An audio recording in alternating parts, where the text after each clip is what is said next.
Got a full agenda tonight, so please join me for the pledge first.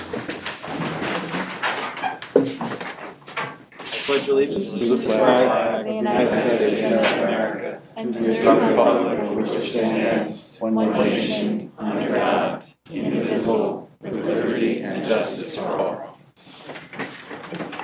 Thank you. And I appreciate your patience tonight as we move through a large agenda. I do want to note it is only 1 second from the longest day of the year tomorrow, so we'll see if we can get out of here when it's still light out. First up on the agenda, first I want to mention that item number A1, the Raymond Avenue School is a type 1 action. It's for a change to the agenda. And another change, A10, has been added as a Camelot Mobile Home Park to the agenda. And I'll mention also that all of tonight's public hearings are properly advertised, and we have 9 of them. So let's move right into the first one, Raymond Avenue School property redevelopment. As an involved agency in seeker review recommendations in the town board on zoning text amendment and site plan hearing regarding the revised application for the new anchor project designation and site plan for mixed-use 196 apartments, 3,200 square foot clubhouse, and about 20,000 square foot commercial space, and 110-room hotel. It's an unlisted act. Let's see. It's a type 1 action. Paz Management Inc., ND, and Arlington Grade School, Arlington Central School District owners. Welcome, guys. Hi. And I guess please tell us what's transpired since your last visit. Good to see everyone. Jacob Reckes from the applicant. Amy Bombardieri from Chazen.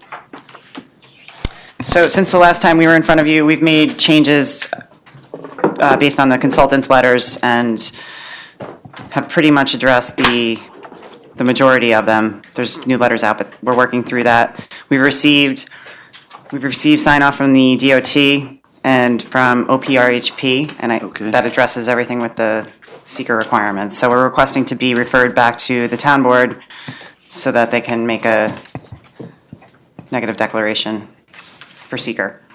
Okay, great. Yeah, those were the 2 outstanding issues. All right, Eric? Just for the record, it was recently determined that the project is a type 1 action, although it shows on the agenda as an unlisted action.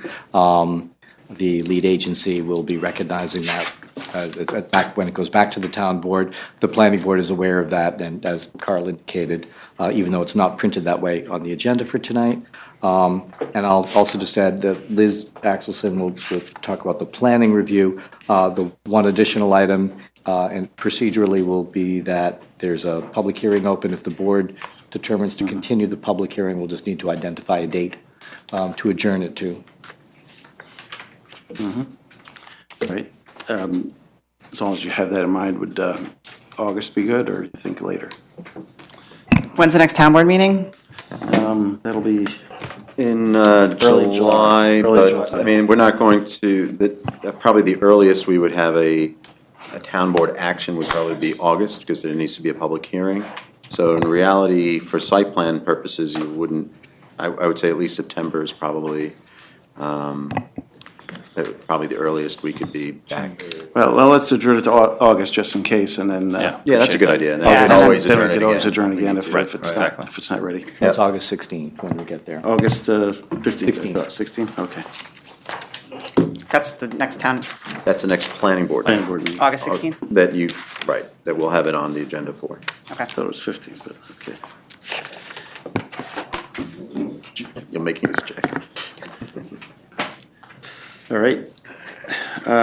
Well, this time I move that we open the public hearing for this project. Let's move right into that. I see do I hear a second? Second. Moving and seconded to open the public hearing. Call to question. All those in favor? Aye. Opposed? Motion passes 5-0 at the moment. I see there are 3 people signed up to speak on this project, so let's start off with Bill Steenberg. Chairman John Adams, I'm here on behalf of the Arlington Fire District. Is it my understanding that you're going to continue the public hearing until the next meeting? Yeah, we'll likely adjourn it till If we're August. going to continue the public hearing, I'd rather defer, I think we defer our comments until that point in time. Because at this point, our action is to make a recommendation to the town board, and they have to rezone before we come back and do site plan issues. You know, there was a time when you had a beautiful public address system here. It's deteriorated, and now your speech is coming through garbled rather than clear. Could you repeat that? Just saying, tonight's action would be a recommendation to the town board for rezoning versus the site plan. Then it would come back to us for final site plan. Well, we're here on the request for change in the zoning. Well, in that case, your comments may be So appropriate. that if you intend to go forward on that, then we want to speak. Yes, I would recommend that you say something about the zoning I'm then. going to follow his comments. All right, thanks. Good evening, Bill Steenberg, I'm the chief of the Arlington Fire District. Captain Finn is our normal representative. I'm sure you're all familiar with his correspondence back and forth through the site plan review process. I'm here tonight to speak to the issue of just open questions that still exist in the mind of the fire department for a project of such magnitude and scope. My primary concern as the fire chief is that the fire district is able to both operationally and financially provide for the life safety of the people who will eventually live in this complex or do business there or find themselves on the property elsewhere. Particularly related to the fact that this portion of the town is well known to us as having marginal water supplies. We have asked a number of questions about the suitability of water for firefighting purposes as it relates to a project of this scope. Those questions remain unanswered. In other large-scale projects that I have dealt with in my time with the fire department, large-scale projects, we have been able to work with fire protection engineers brought in by the applicant so that we can get some of these highly technical questions and some research to address those concerns while the project is still in the site plan phase, because the suitability of fire protection goes directly to site plan questions that you all are going to eventually decide upon.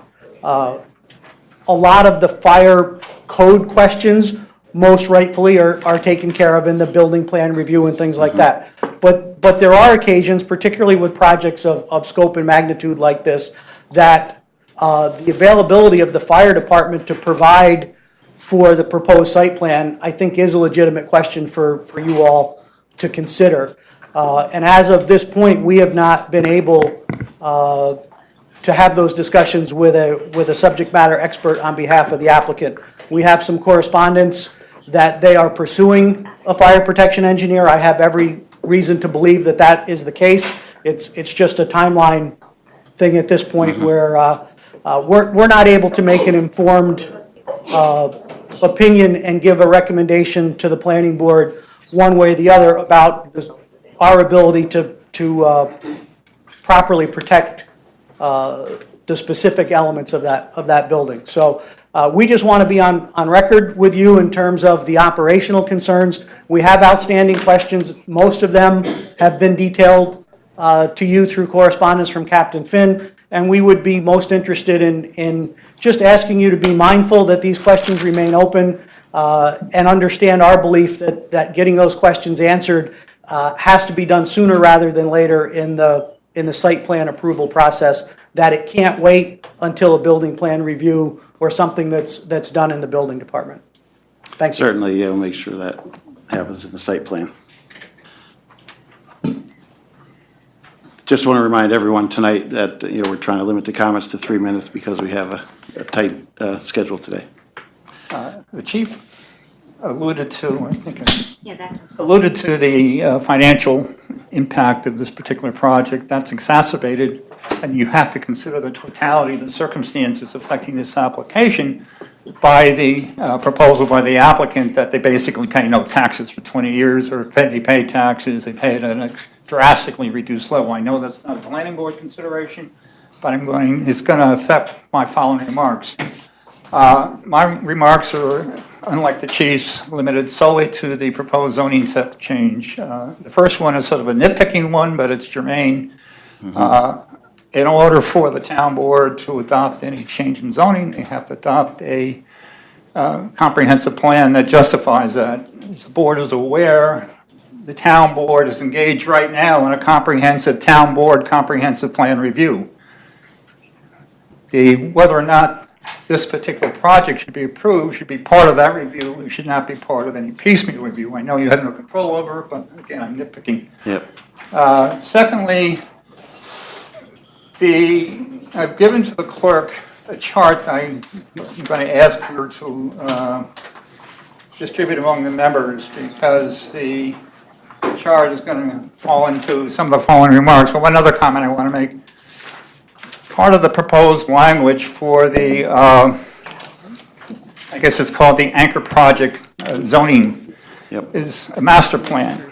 But unlike the master plan in the ATZ district, where the master plan is initially filed with the town board, goes to the planning board for advisory opinion, goes back to the town board and is adopted by the town board and becomes controlling upon the manner of development of the district, there is no comparable control in this particular zoning proposal for a similar path. Why? I don't know. In my mind, the approval of this project in terms of the master plan should be the same as the HEC, the Arlington Town Center District.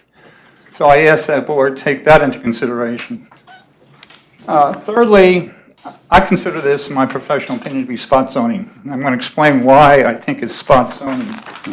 You have a chart that compares density and dimensional standards of various comparable zoning districts within the town. In order to rezone, it's my belief that there has to be a general benefit to the town. Now, a general benefit is measured in one part by the manner in which the zoning plan is consistent with other zoning standards within the town. If you look at my chart, and in particular in the upper left-hand corner where we have density, you'll see that the proposed text of the zoning law for the anchor project district contemplates 35 residential dwelling units per acre. That's extraordinary. If you look down that chart, you'll see that the highest other density is 15 in the plan. That's a plan unit overlay district. But that only happens when the applicant proposes to have 35% open space. The open space being an offsetting factor for the increased density. This particular project has practically, if I understand the plans correctly, practically no open space. It's simply a thickly developed project. I don't believe that the board should approve a zoning text that deviates so substantially from the standards of the town that otherwise exists, particularly if you look at the MR zone. Right, John, can you wrap up a little more? Because Yeah. I appreciate this chart This chart is that sort of lays it out. self-explanatory, and I ask you that you consider it. I ask that you simply not recommend approval of this particular zoning text unless the developer is willing to applicant it is willing to amend it to bring it in line with other standards of the town as set forth in this chart. All Thank right, you. thanks, John. See, next up I see Everybody go. Philippi. Yeah, I'm Eric Phillip, I'm Eric. Assistant Chief for the Arlington. Eric, okay. Just basically what the chief and commissioner said, and just keep in mind, this is a lot bigger project than what was there for years. So just take into consideration the extra burden that this may put onto the fire district for responses, for us to be able to adequately provide the life safety to all the new residents that would be there in commercial occupancies. So that's all I have to say. Thank you. All right, thanks, Eric. There's no one else signed up, but is there anyone else in the audience wish to comment on this project at this time? Again, we'll be doing site plan a little bit later in the year. All right, seeing none, I Move we adjourn the public hearing to August 16th, 2019. Second. Moved and seconded, called to question. All those in favor? Aye. Opposed? Motion passes 6-0. All right, this time we continue around the board and move to Liz for. Okay. I know you have a long agenda, so I don't want to say too much. In my review, I try to point out to the board, as I did in my last review, that the most current version of the zoning is dated March 2018, having been through a review by Dutchess County Planning, and we addressed those comments as well as some concerns expressed by the applicant.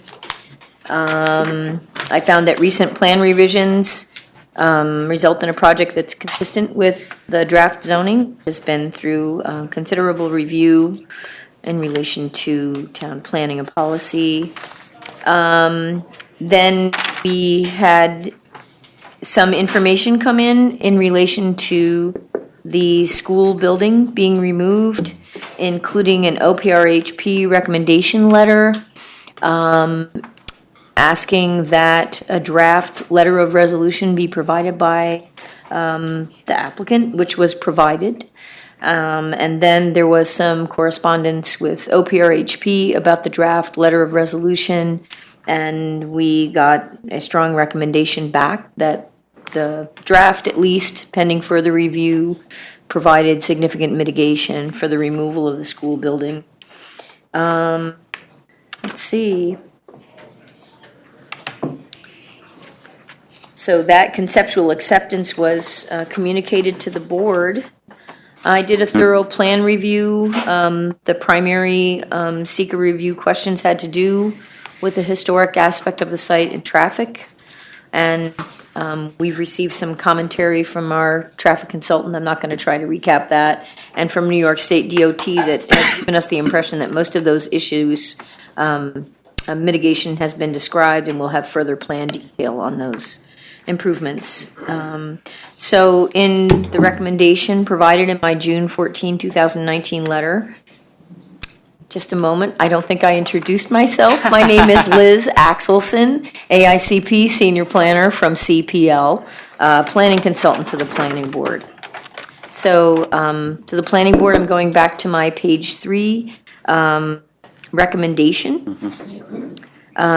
Which is that the planning board, if they're in agreement, may take action to recommend that the town board take action on a seeker negative declaration on the anchor project or AP zoning text amendment and site plan approval, and also that the planning board convey a positive recommendation to the town board on the zoning text amendment to add the anchor project use to the ATC zoning district.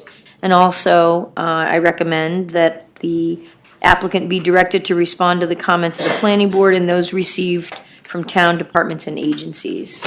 And I don't know if the planning board has any specific questions about my comments. Most of them have to do with plan review comments that show further consistency with the draft zoning and site plan requirements and regulations. So. All right, thanks, Liz. If anyone has questions as we go around the board, make sure to we'll ask Liz. Let me move to Don. If any engineering SWIP issues at this time? Not at this time. All right. So let's go around the board, starting with Peter today. Okay, Peter's, that's right. Ben, you have any comments tonight? Cole?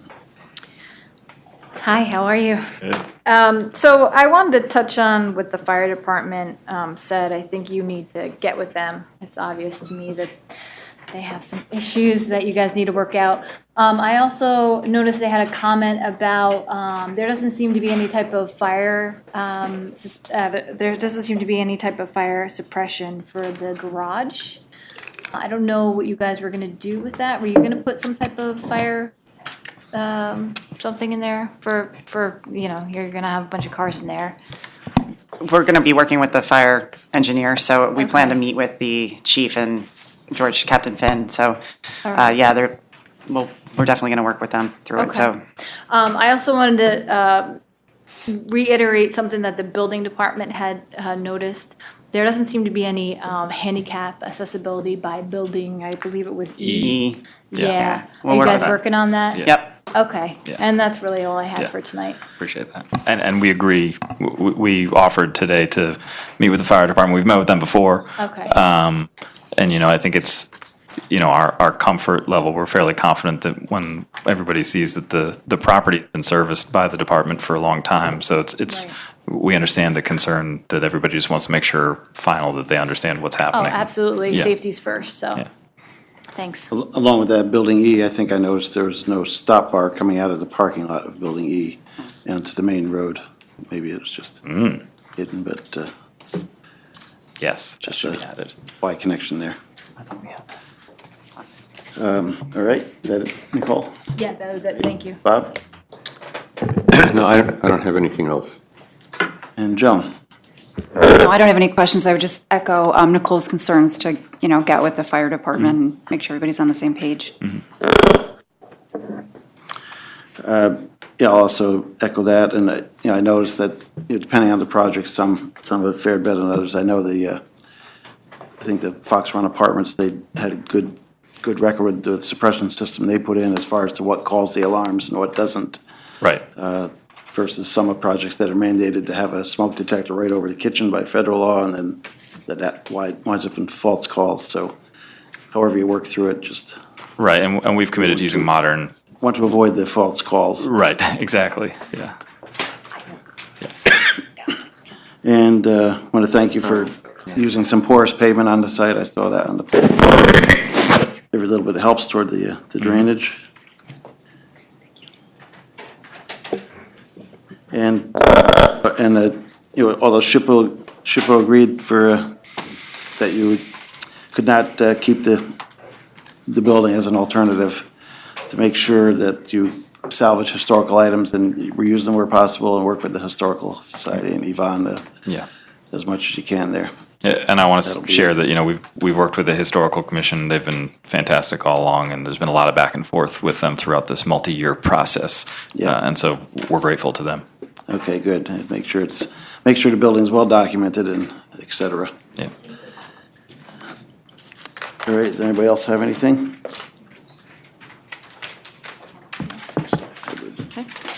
I move that the planning board recommend that the town board take action on a seeker negative declaration on the AP zoning text amendment and site plan approval, convey a positive recommendation to the town board on the zoning text amendment to add the anchor project to use to the ATC zoning district, and direct the applicant to respond to comments in the planning board and those received from town departments and agencies included but not limited to 1 through 16.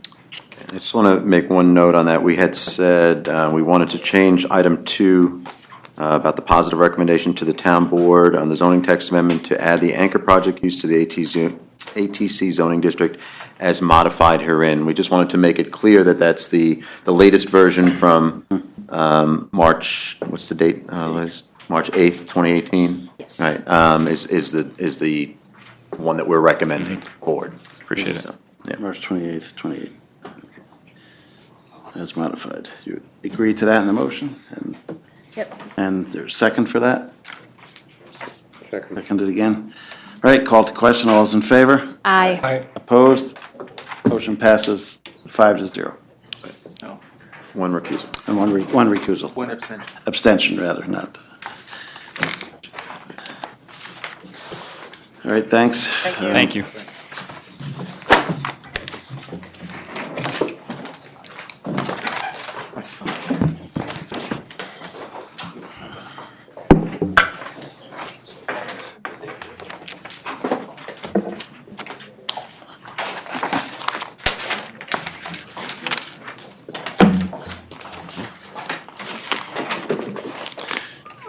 Next up, we have public hearing for Shady Brook Trailer Park, seeker recirculation and revised site plan and special use permit review for improvements to an existing mobile home park, including connection to municipal sewer for final configuration of 60 homes in conformance with town mobile home park design standards. That's at 67 Old Manchester Road, zoned R and H mobile home. residents.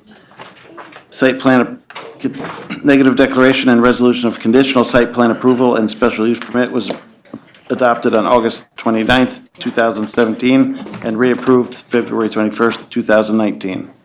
67 Manchester LLC owners. Welcome back, guys. Yes, thank you for having us back. And briefly tell us again what has transpired since the Sure, last visit. sure.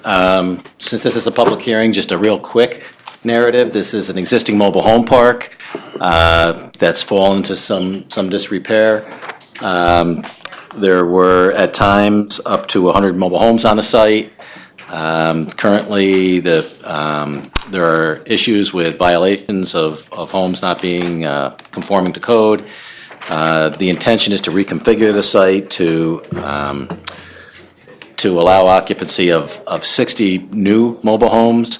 The proposal will include new water service, new sewer service, connection to the town pump station at Hedman Boulevard. The proposed design is in compliance with state stormwater regulations.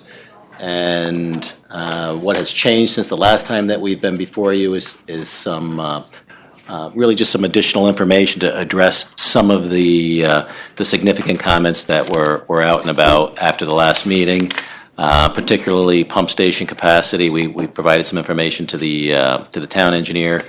I'm trying to think what else we were addressing since the last meeting. I think it was really the fire department. We showed some delineation of access to the most remote sites. One of the items that came up as a result of the last time we appeared before you was a comment from the fire department that the mobile homes have to be within 600 feet of an existing hydrant. There's 2 hydrants located on Old Manchester Road. We've demonstrated, actually, maybe on the plan that's in front of you, that we reach all the homes with the exception of about 6 on the lowest. And I'll pick this up. This up. Just give it 1 Takes minute. a second. It just- Second, okay. Actually, that's not the plan.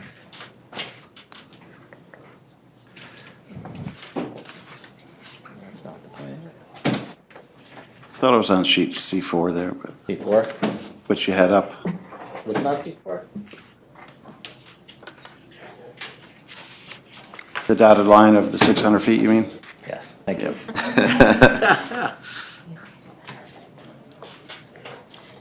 Thank you. Right, so these 1, 2, 3, 4 units would not be reached from the road. They would be accessed from the rear yards. We understand that that's still a concern with the fire department. We'll be working with them to find out if there's something that we can do to make that allowable. If not, we understand that the options on the table are the possibility of a dry hydrant or an additional hydrant. So I think that was really the most significant. There were some other modifications relative to lightings. You gave us information about the shed. About the sheds, yeah, the sheds. And we'd like to actually talk to you about that. I don't know what time you want us to bring that up. Do you want to have some public comment first? But there was one issue with the shed that Charlie brought up today. We looked at, and this is new to you guys, Mike, so I apologize for this. Charlie received some information from the manufacturer today that they don't construct and they will not construct a shed with a 3-on-12 roof. They'll only go to a 6-on-12, which would mean a variation of an additional foot of height of the shed. So we're asking the planning board to consider that as well. So that's height of the peak, not the wall. The peak, right. The Okay. wall would stay the same. The peak would be slightly higher. The benefit to that is with a steeper peak, it'll be slightly more attractive, be slightly more durable because it'll shed Snow, a little bit better. It's the snow and rain. So we'll ask your consideration in that this evening. One other significant item on the table is the building department's comment relative to the required freeboard. We believe that the code is requiring a 2-foot freeboard to the first floor. Building department's thinking that 2-foot freeboard might need to be achieved to actual the bottom side of the unit, the underside of the unit. We will address that with the building department and, if necessary, with the state code compliance officer. So Okay. that's pretty much it. Thanks. Let's go to, let's see who's this one now. That's mine. That's yours, Eric. Okay. So this application is before the board for site plan and special use permit. It's an amendment of a previous plan. So the first step is for the board to consider a action on seeker, which would, it would be a new seeker negative declaration, but it would basically build upon, it's the incremental difference between what the board approved previously in its environmental review and any changes relative to the amended plan. And those are identified on the plan and captured in the draft negative declaration that's in your packets if you choose to consider it.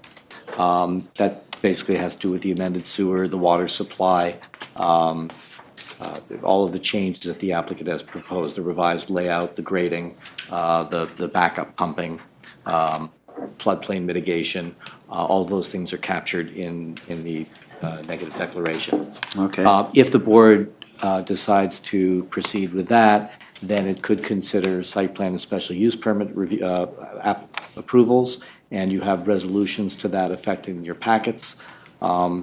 There are conditions in the resolution and in the planning approval that relate to some of the items Larry just spoke about. So, you know, you may want to discuss it, and if you arrive at a conclusion which is different than what we've got, just ensure that, you know, request that those changes be reflected in the record. Okay. I think when we get to, there was a notation you may want to discuss with the applicant about, there's an underlying issue about the status of the existing units and the timing when additional units could be brought onto the lot. The effort, the driving force behind this development from the original application has been to try and resolve the code violations that remain on, that exist on the site, which are a health and safety problem. The applicant has made quite some amazing progress in cleaning up the site in the interim, but the last mile can be the most difficult. So the applicant's response said that they thought they would be able to get the units off by mid-July. We anticipated that arranging a plan notation to provide for that might allow the applicant to get a conditioned approval and start site work relatively quickly. I just learned today that may not be the case. It may take longer to get those units off, and so there will need to be some discussion. We may need to modify the optional notes that we put in numbers 5A and B in your packet. We had provided 2 alternate notes to deal with those circumstances, and those may need to change depending on the nature of your discussion today. So Eric, if I could jump in and just fill in the board with what that means right now.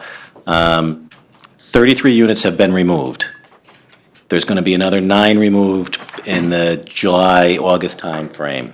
There's going to be 10 that remain that are going to take additional time to remove. And the timeframe of those right now is uncertain.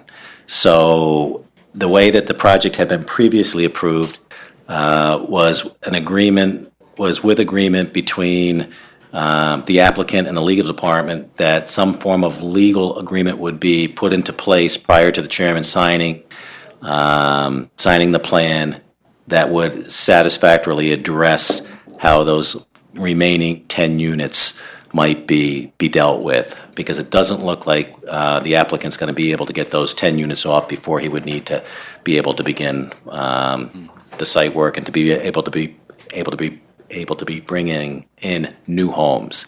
So That's, I think, where we stand Yeah. on that, Eric, okay? Okay. Thank you. Yeah, so if the preferred option, as it was a few days ago, was, it's note B, which would provide for the removal of existing units from the site, as a note on the plan, removal of the existing units prior to any new units coming onto the site. Right. That was the preferred note, but that's apparently not going to fly. So the first note would apply, but we would need to modify it somewhat. And discussion with council, so it would read, I'm going to suggest that it would read as follows. Negotiation and execution of an agreement between the town and the owner that provides, that will resolve state building code and other local and state code violations related to the dwelling units. And then skipping ahead to the words, such agreement to be subject to the approval by the town attorney, planning board attorney, and director of municipal development. So basically, it would very simply require that an agreement be executed to remove, it would guarantee removal of the units, remaining units in a timely fashion, and that agreement be executed prior to signing of the site plan. So that would allow some units, some new ones to come in, but not to, We don't know, it would be, the legal, town council would then act in consultation with the building department to ensure that there was an appropriate time frame to resolve those health and safety violations in relation to any new units. And that's what would be the subject of the negotiation. I don't know what the outcome would be.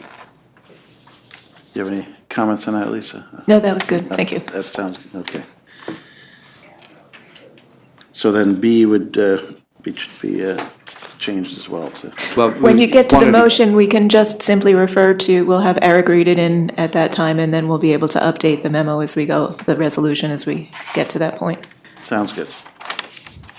Other than that, just one minor clarification in your packet. In the recommended action, the board chooses to act. I was asked under Roman numeral 2 at the end, if you decide to act on this, there's a typo which is substantively important. It refers to number 1 on the last page, number 1 through 12. It should be as in Roman numeral 1B above. And I don't know if the board wants to address the height of the shed wall before, or the roof actually, before or after the public hearing, but I would note that the code section refers to the height of the shed walls being the determining factor for whether they're required to be within the setback or not. So arguably, whether the roof is taller would not necessarily affect the board's decision, but you can discuss whether you're comfortable with the waiver being in place for a taller roof. Yep. I don't think that'll be an issue from my personal stance, but we'll see what the rest of the board members feel as well with that. One additional, late in the game, we learned that you have in your packets a letter from the Dutchess County Department of Public Works. They were identified late as an involved agency, and they provided their consent to the board acting as lead agency, and indicated that there would be County Department of Public Works approvals for the work in Old Manchester Road. Yep, I see the county's comments here. And discuss with you whether you're willing to do some of the things on here. Let's see. Move on to engineering, anything? I know it's a floodplain area. and- No, not in the floodplain area. Our concerns had been mostly related to sewer and the ability of the pump station and the downstream capacity of the lines. I guess there was at least a discussion today, and we feel that if the downstream lines are not capable of handling the use during the peak, the applicants agreed to hold it and pump off peak, and that should resolve the concerns. We aren't sure which way we're going to go yet, but one of those ways will work. So you have solutions, okay. Yes. That's good to hear. Thanks. It is a public hearing, so this time I move that we open a public hearing for this project. Second. Moved and seconded, called to question, all those in favor? Aye. Opposed? Motion passes 6-0. Is there anyone in the audience who wishes to speak on this project? I have not seen any signups. Seeing none, I move we close the public hearing. Second. Moved and seconded, close the public hearing. Call to question, all those in favor? Aye. Opposed? Motion passes 6-0. Go around the board. Start with Peter. Oh, yep. Eric, you had mentioned about a negotiated agreement to address the units that were still left on site. You had mentioned that the building department would be a party to that negotiation. Just wanted to make sure that they're included, because I think their knowledge on this subject would be very helpful. I'm assuming that the legal department would include the building department. It's not in the suggested note. But I'm assuming that the legal department would want to consult with them. That's an assumption. Well, it also requires the approval of the planning board attorney, so I can guarantee that the planning department will be consulted. Great. The other thing is for the town engineer. The building department gave us a detailed document. One of the items that they addressed was the 2-foot freeboard and the base flood elevation. Have you reviewed that, and what's your view in terms of the type of unit that can be installed on this site? We did take a look at it, and I think the 2-foot freeboard question, which is probably the biggest question, Right. we would agree with that the utilities and everything have to be above that. Okay. And the other question I had was regarding the sheds. The sheds do not have to be elevated. They just have to be anchored. Is that correct? You're asking me? Yes. Well, I'm hoping the answer is yes. Yes. That's our understanding, yes. Okay, great. And flood-proofed.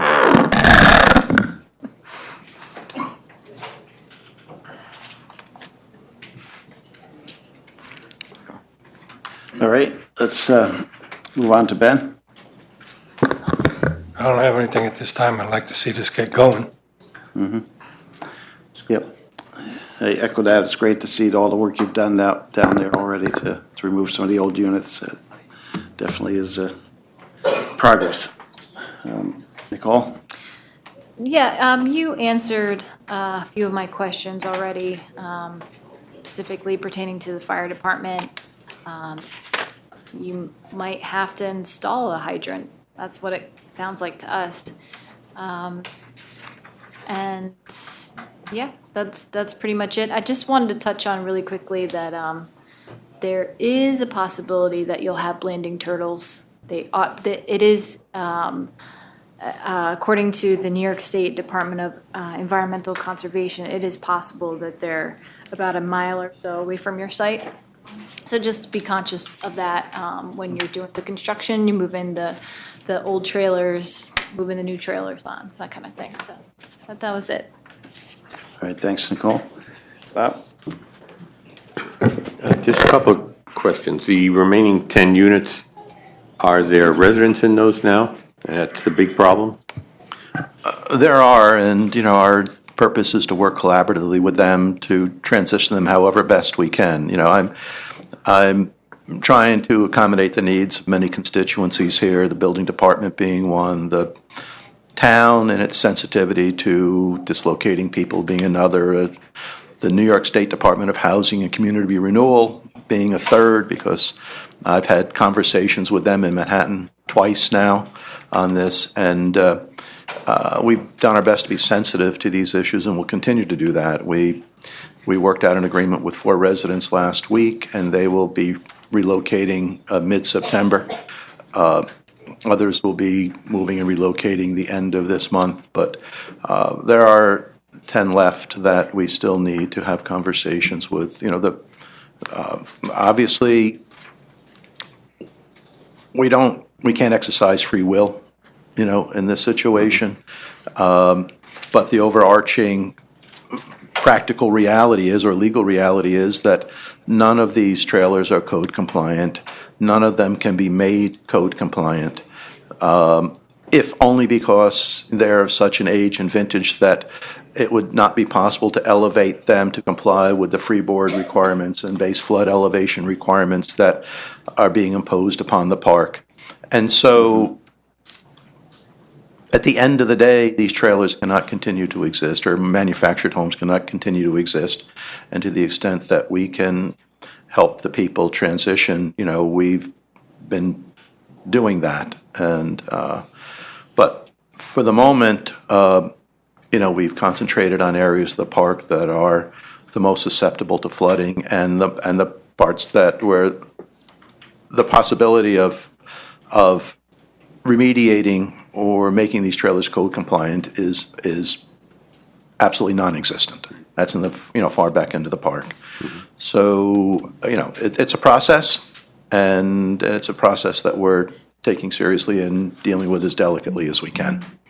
No, I appreciate that. It's difficult to try to get people out of someplace they've been living for a while. The other question I had, I recall the fire department had a concern about deploying the hose from the trucks, that they don't have enough runway to do that. Is that? That was the 600-foot length that we discussed earlier, so if it doesn't come to pass that we can come up with a route that they feel comfortable with, then we're going to have to add either a dry hydrant or another. Okay, that's to address that. Right, yes. Okay, all right, that's all, thanks. Thanks, Bob.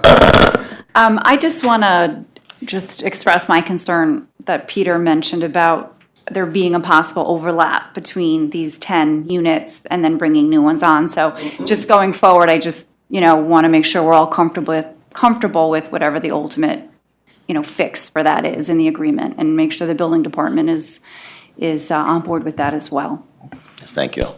I had conversations with the building department this morning. I understand their position, on this. I know Jim Nelson personally, and we'll work collaboratively with the town attorney and with the building department to come to the, appropriate and necessary, resolution, whatever that is.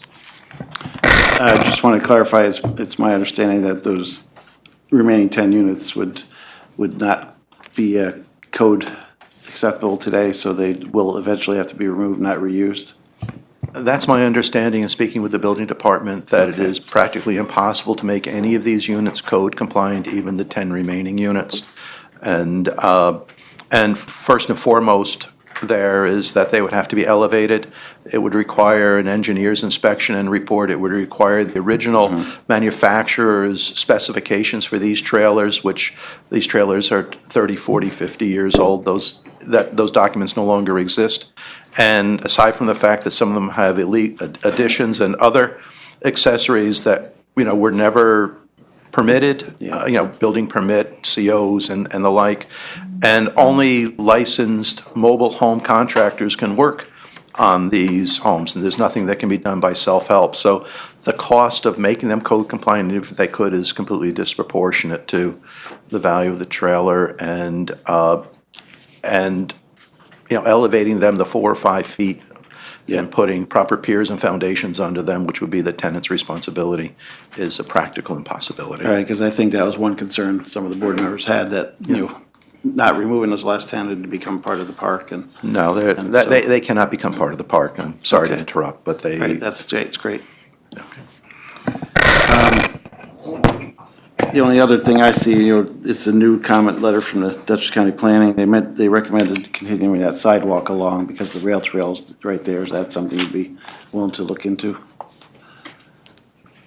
There's a sidewalk. Yeah, I didn't see that. There's a sidewalk that comes down from Manchester. This came in today. Okay. This afternoon. Comes down from Manchester Road currently, so it would And run it across, continue along Manchester Road across the property frontage? Yeah, right. Would you be willing to consider extending the sidewalk across the front of your property? Yeah. Because that would help. Would help residents in the park to access the rail trail as well, potentially. But Barring any unforeseen difficulties with that, with the county or county DPW or anything like that, Yep. That's a county road, I believe. Can we say that we will certainly consider it, and if practical, we'll implement it? That sounds good. Okay. Good with me. Does anyone else have any comments on the board? I think we're ready for resolution and go for it.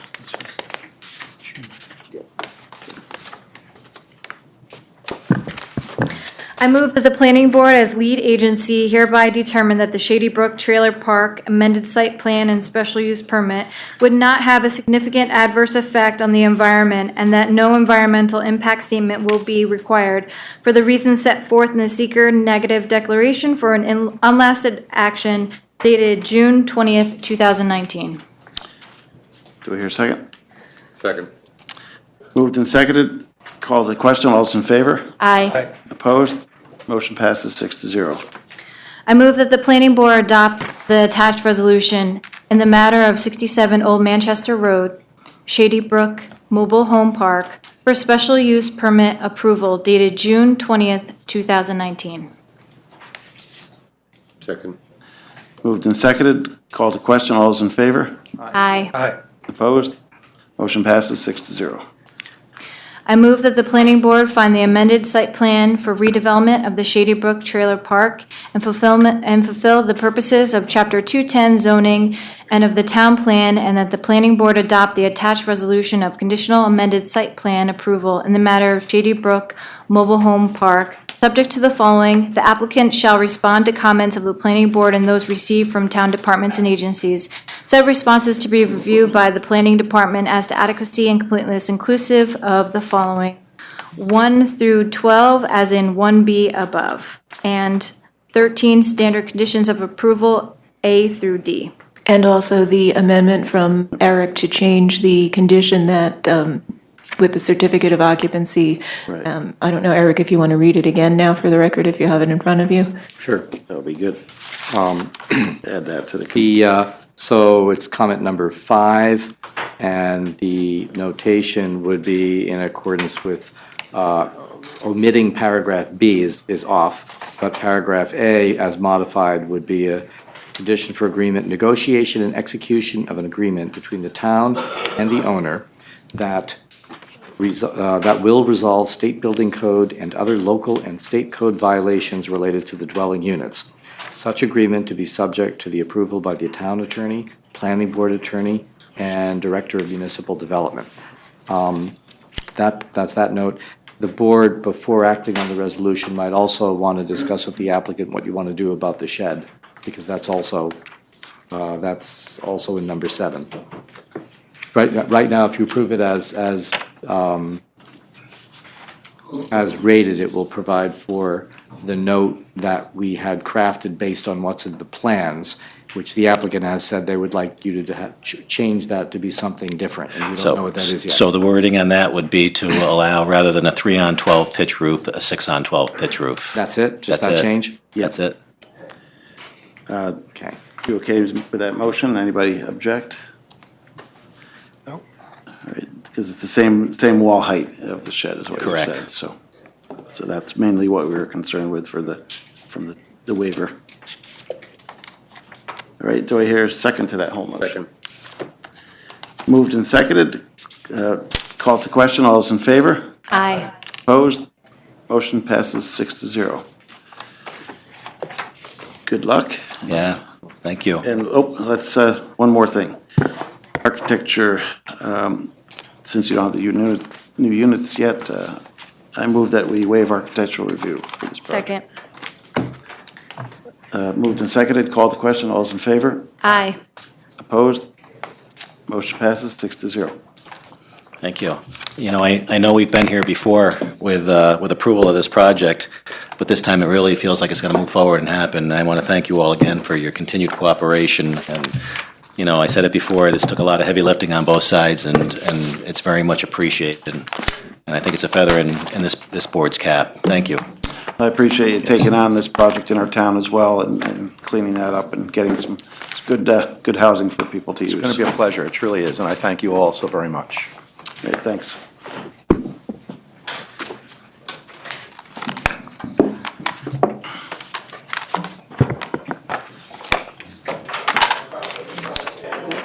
Next up is Duchess Dodge Inventory Parking. Come on down. Mr. Chair, I just want to advise the board that my law firm previously had done work for Duchess Dodge. We have nothing currently going and no current representation, but I just wanted to put that on the record. All right, thank you. This is a public hearing, seeker review and recommendation to the town board for zoning district change, lot line revision, and special use permit review and site plan review for the realignment of a portion of adjoining parcels for vehicle inventory storage. Let's see, it's right now zoned R20 single family and BH business highway respectively. It's an unlisted action, names way property owners LLC and DD 228-52514 LLC owners. Good evening. Bill Povell, I'm the engineer for the applicant. Nemis Partners LLC. We're here tonight for basically three parcels that are behind the Dutchess Dodge dealership. Nemis Partners LLC is in contract to purchase the three parcels, with each having an existing house standing on them from Nemis Property Owners LLC. And the purpose of that is to subdivide off a portion in the front of the center parcel, as well as taking all of the front parcel, or the one immediately behind Dutchess Dodge, and attaching that to the Dutchess Dodge site. And what that would allow them to do is to create additional vehicle storage parking. As of right now, they're bursting at the seams and parking the new vehicles, or storing them, I should say. So with this application, we would be required to get a zone change for the portion of the property that would be conveyed to the Dutchess Dodge site, so that it would be consistent with the Dutchess Dodge zoning, which is highway business. With the application, the two existing homes to the rear would remain. They would remain on their own lot. The house that's close to the back of Dutchess Dodge would actually be converted into an office, which would be associated with the Dutchess Dodge car dealership. So with this plan, we'd be proposing a gravel vehicle storage area, as well as some parking around the home, which will be converted to office. And then there's an existing garage, which they're proposing to do some car washing there. They prepare the cars for sale after they get a purchase. So I think they said they would be washing about 6 or 8 cars a day on a good day. With this plan, we are proposing a stormwater infiltration area. Just given the size of the disturbances, it does exceed 1 acre. So we are proposing that. We've added a 6-foot-high stockade fence along the south portion of this property to provide some screening to the property to the south, Mrs. Casortis. And as requested by the board, in addition to that, we've also added trees. We've added evergreen trees to add more buffering to that property. There are 2 large trees, actually 4 large trees, and I believe they're maple trees to the back of what would be the proposed vehicle storage area. And those trees are quite large, and they do already screen this entire area from the properties in the back. And where we're actually proposing the end of the parking lot in the back is, I believe it's over 500 feet from the rear of the homes on, I think it's Marano Road in the back. And that's an overview of where we're at. Right, so you're planning to keep those trees in the back then? Yes. Those big maple trees? Yep, we did locate them and we did show them, and I actually showed the canopy to show how large they actually are. They are large, I can see that on the... Yep. Right. Thanks, Bill. Let's go to Kristen. Do you want to do the public hearing first, or? want to hear what your comments are first. and then- Okay, no problem. So this application is on for public hearing this evening. Seeker review and a recommendation to the town board for a zoning district change. At a future meeting, the planning board will have to make a determination about the lot line revision, special use permit review, and site plan review. This is unique in the sense that the lot line revision is tied to the proposed zoning district change that will have to take place at the town board level. So again, we'd be looking to make a positive or negative recommendation to the town board about the proposed zoning district change this evening. I would like to point out a couple of items. You do have a draft seeker negative declaration prepared if you choose to go that route this evening.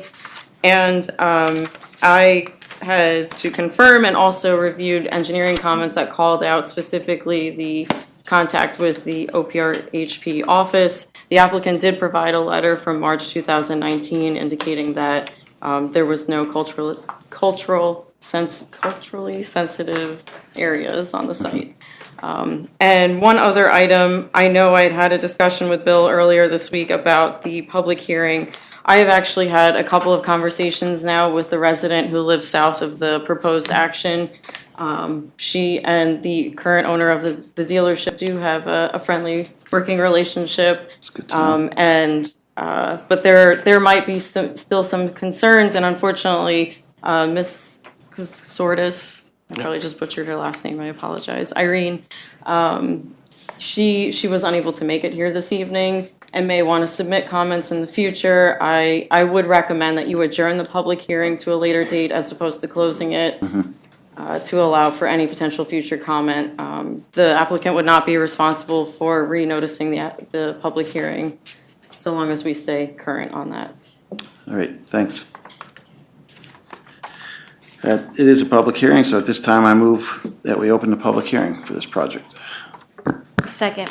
Moved and seconded, called to question, all those in favor? Aye. Opposed? Motion passes 6-0. I don't see anyone signed up. Is there anyone in the audience wish to comment on this project? I have just a few questions. Nope, come on down. Come on up. Just come on down, state your name and.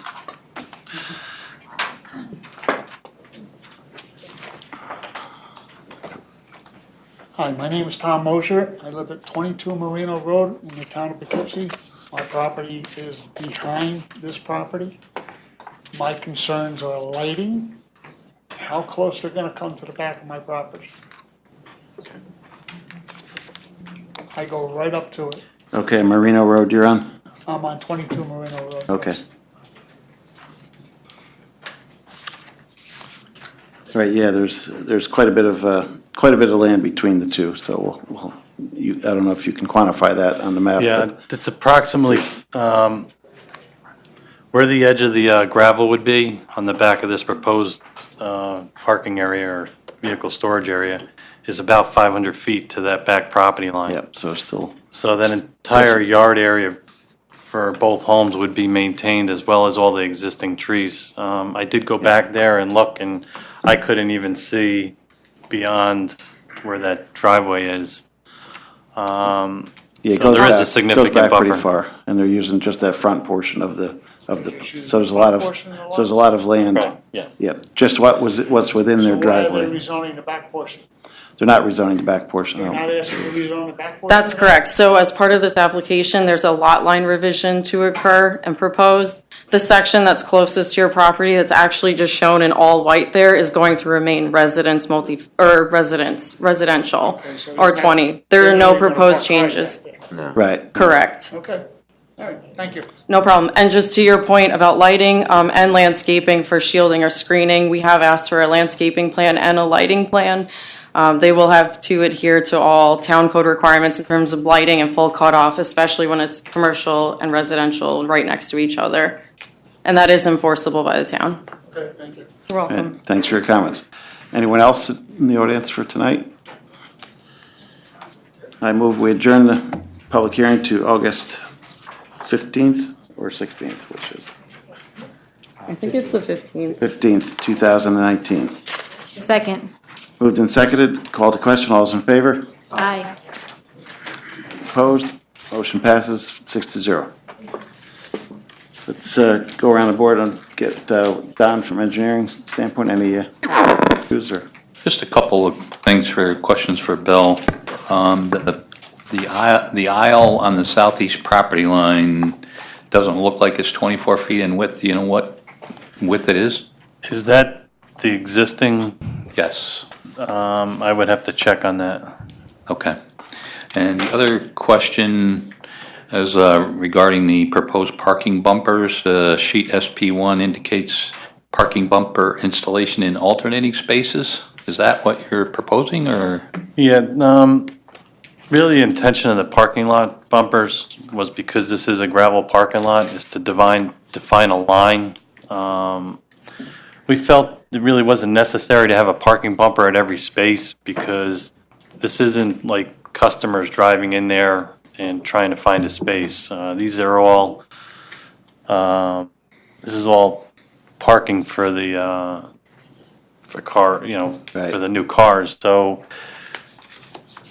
since there was so many spaces, it just felt like if we just set up a line and staggered, we went every 3 parking spaces with the bumpers, it would create the line in the row so that the employees, when they do park the cars in there, they'll stay in the proper area.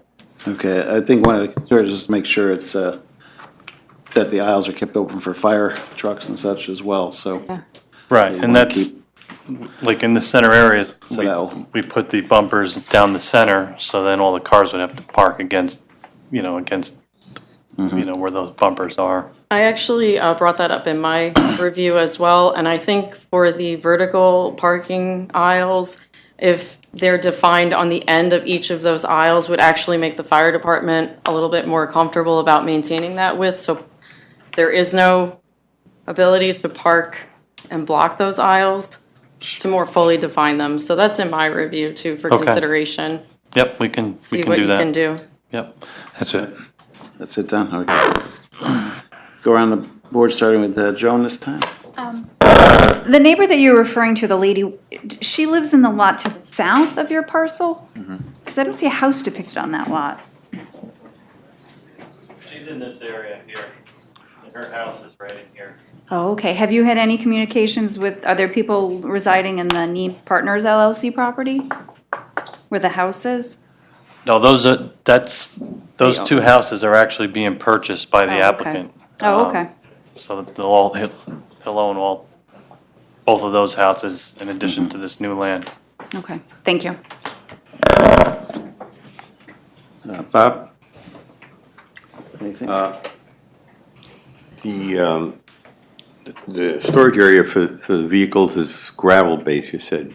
Correct. And they're probably, well, you hope it's high density of cars there, right? Because they're going to want to sell them. But my question has to do with snow removal in that area with gravel and cars covered with snow. It would seem it's going to create some problems where you can't completely clear the snow off the gravel. You're going to have ice there. Do you have a plan to address that? Well, the intention with the gravel parking lot is he will lose some parking spaces in the wintertime because when they plow the parking lot, obviously that starts to pull up the gravel. So they don't want to have any of the snow that's piled up outside the gravel area because they're trying to keep all the gravel within that limit. So it will require some maintenance every spring, possibly in some areas, to spread out some of the gravel that got moved around during the snow plowing. But again, all the snow piles are intended to be within the gravel area itself so that the gravel stays within those boundaries. And there'll be some areas that are partially cleared, right? I mean, unless you're going to put something like salt or something to dissolve the residual snow, there's potential for a safety issue with people walking on ice gravel mix there. Right. The only people that will be accessing this lot are the employees when if they want to show if somebody wants to test drive a car or they want to show a car, the salesman will go in that back lot and bring it to the front. So there's no customers that will ever go back there. It's just the employees on a limited basis. And they will be keeping it clear because they're going to need to, as far as, as they sell cars, they're going to need to move them around. And so the intention is to plow it, similar to any other area within the dealership.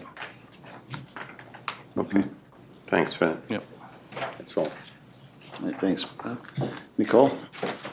Sure. You're going to be installing a 6-foot-high stockade fence. Where is that going to be located? That's going to be along the southern line, which is along the entire. Can you point it out possibly on there? Thanks. Yep. The back of this house and then across the back. Okay, so it's going to shield Miss Irene's property then? Miss Casortis. Casortis. Okay. Thank you. And I had a question about, let's see, what was it? The ADA access requirements for the office and for the detailing garage. Those seem to be missing from the plans. Yeah, we are going, and that was a comment we saw in the engineer's letter, and we're going to address that. So we will be providing, we're going to need to provide some paving around that area as well as some sidewalks. Okay. All right, thank you. Yep. Right. Ben? Although the site plan shows lined parking spaces, it's not actually going to be striped. No. So you're not going to be able to define the parking spaces, right? Correct. So we just got to estimate. And the other thing I think I asked last time, will there be any security back there, any cameras or anything for that? I'm not aware of any intentions as far as cameras, but we are proposing security lighting to low-level lighting. That I believe we have 6 or actually 8 light poles in the back, just to give it minimal lighting for security purposes. Okay. Thanks, Ben. Peter? I have a question for Mrs. Barone. Could you crank that one more time, please?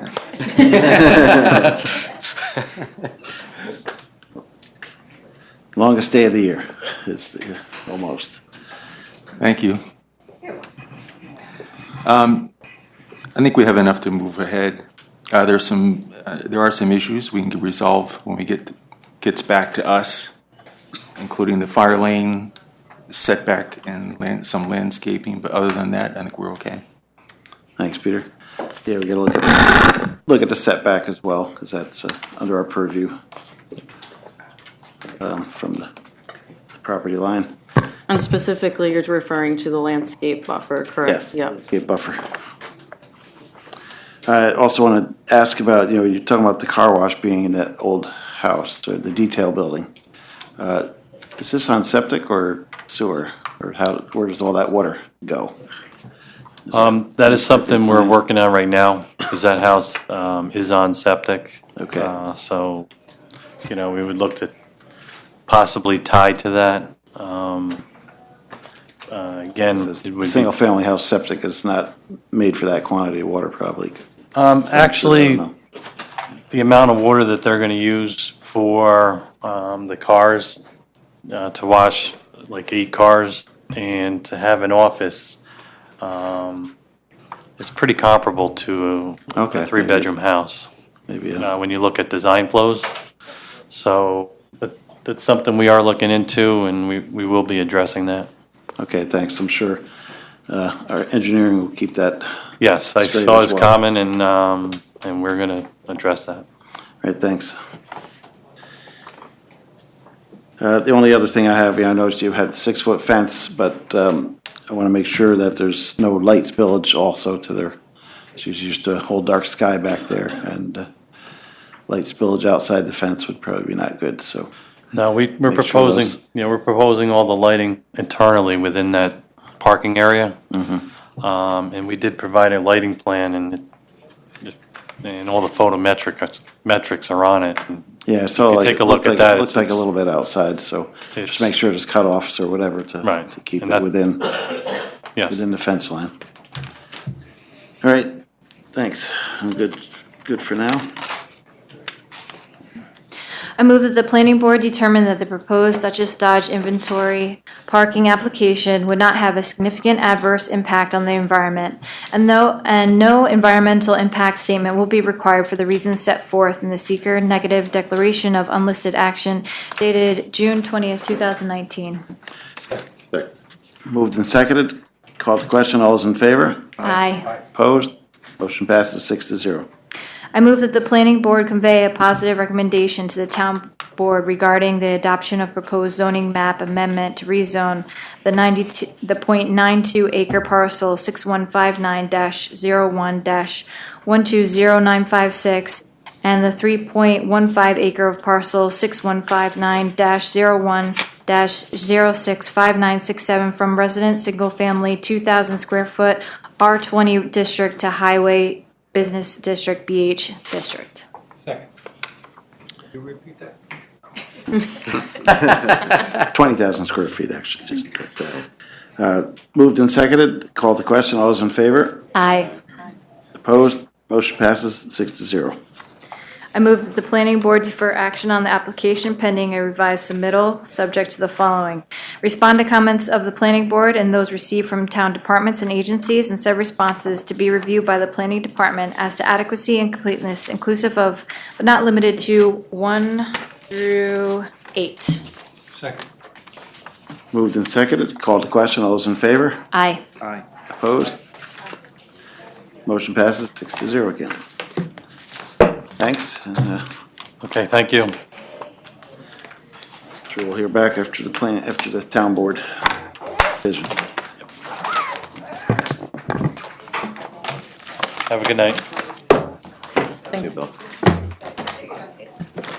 Next up is Haifa Holdings LLC, 819 Main Street, public hearing, seeker review, special use permit review, and site plan review for a proposed construction of a 13,862 square foot, three-story mixed-use building with 4,377 square foot of commercial space on the first floor and 12 residential units on the upper floors. Zoned ATC, Arlington Town Center. It's an unlisted action, Haifa Holdings LLC owner.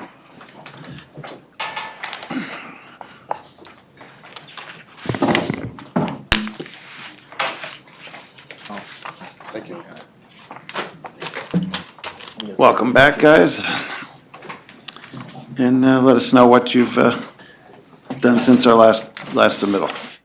We're gonna load in the computer or? Yeah, I have the computer model. I'm just gonna. All right, that'll be great to hook up again. And You did? Just briefly, it should be page 5 of the PDF. Okay, thanks. Good evening. My name is Rich Carney, Assistant Project Engineer with Chazen. The applicant and property owner of this site, Haifa Holdings LLC, is proposing construction of a mixed-use commercial and residential building on their parcel at 819 Main Street. The parcel is located in the Arlington Town Center District, and the site is currently vacant, having previously been the site of a auto body shop that's since been removed. The project consists of a three-story mixed-use building. The footprint is about 4,500 square feet, which includes approximately 4,377 square feet of leasable retail commercial space. And the second and third floors consist of 12 residential apartment units, with 3 one-bedroom and 3 two-bedroom on each floor. Parking is provided on-site for commercial and residential, total of 27 spaces as required by town zoning code. There will be 14 spaces in the lot off of Main Street and 13 spaces in the parking lot off of Woodcliff Avenue, of which 3 are located in the right-of-way of Woodcliff Avenue. There's also an existing 9-foot wide easement on the easterly boundary of the property.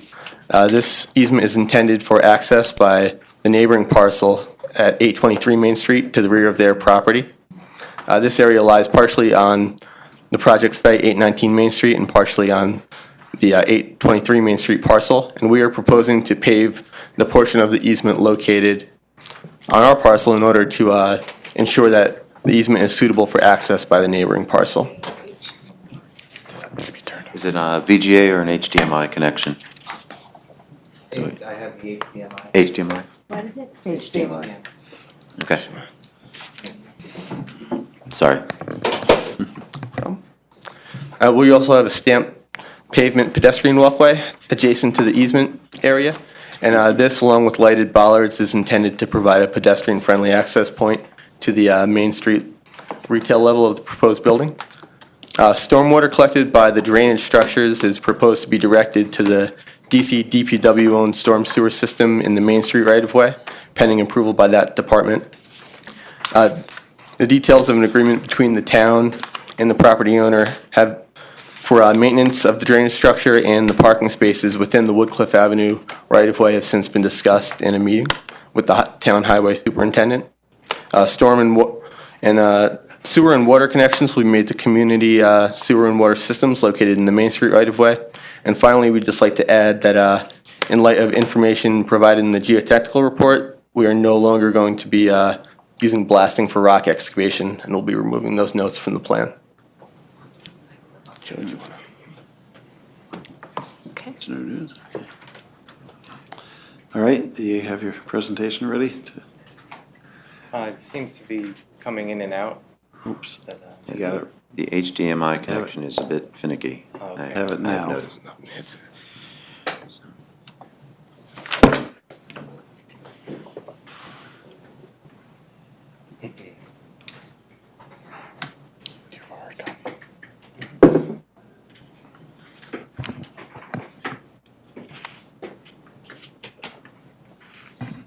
Good evening. My name is Joe Plouffe from Tinkleman Architecture. Since our last meeting here, we were asked to address some items due to the screening of the mechanical equipment on the rooftop.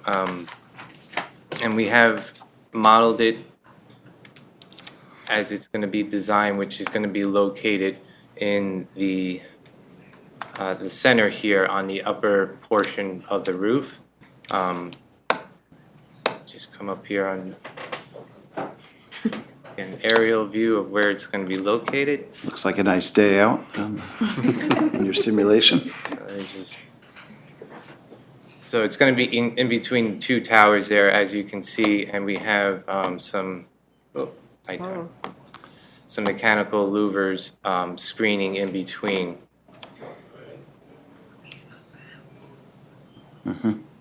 So there's 13 units here. There's going to be 12 condensing units for the apartments and one for the common areas. And from the Main Street side, we submitted some specific rendering views that you can hardly see the mechanical units from the street side on Main Street, as well as up on the Woodcliff side.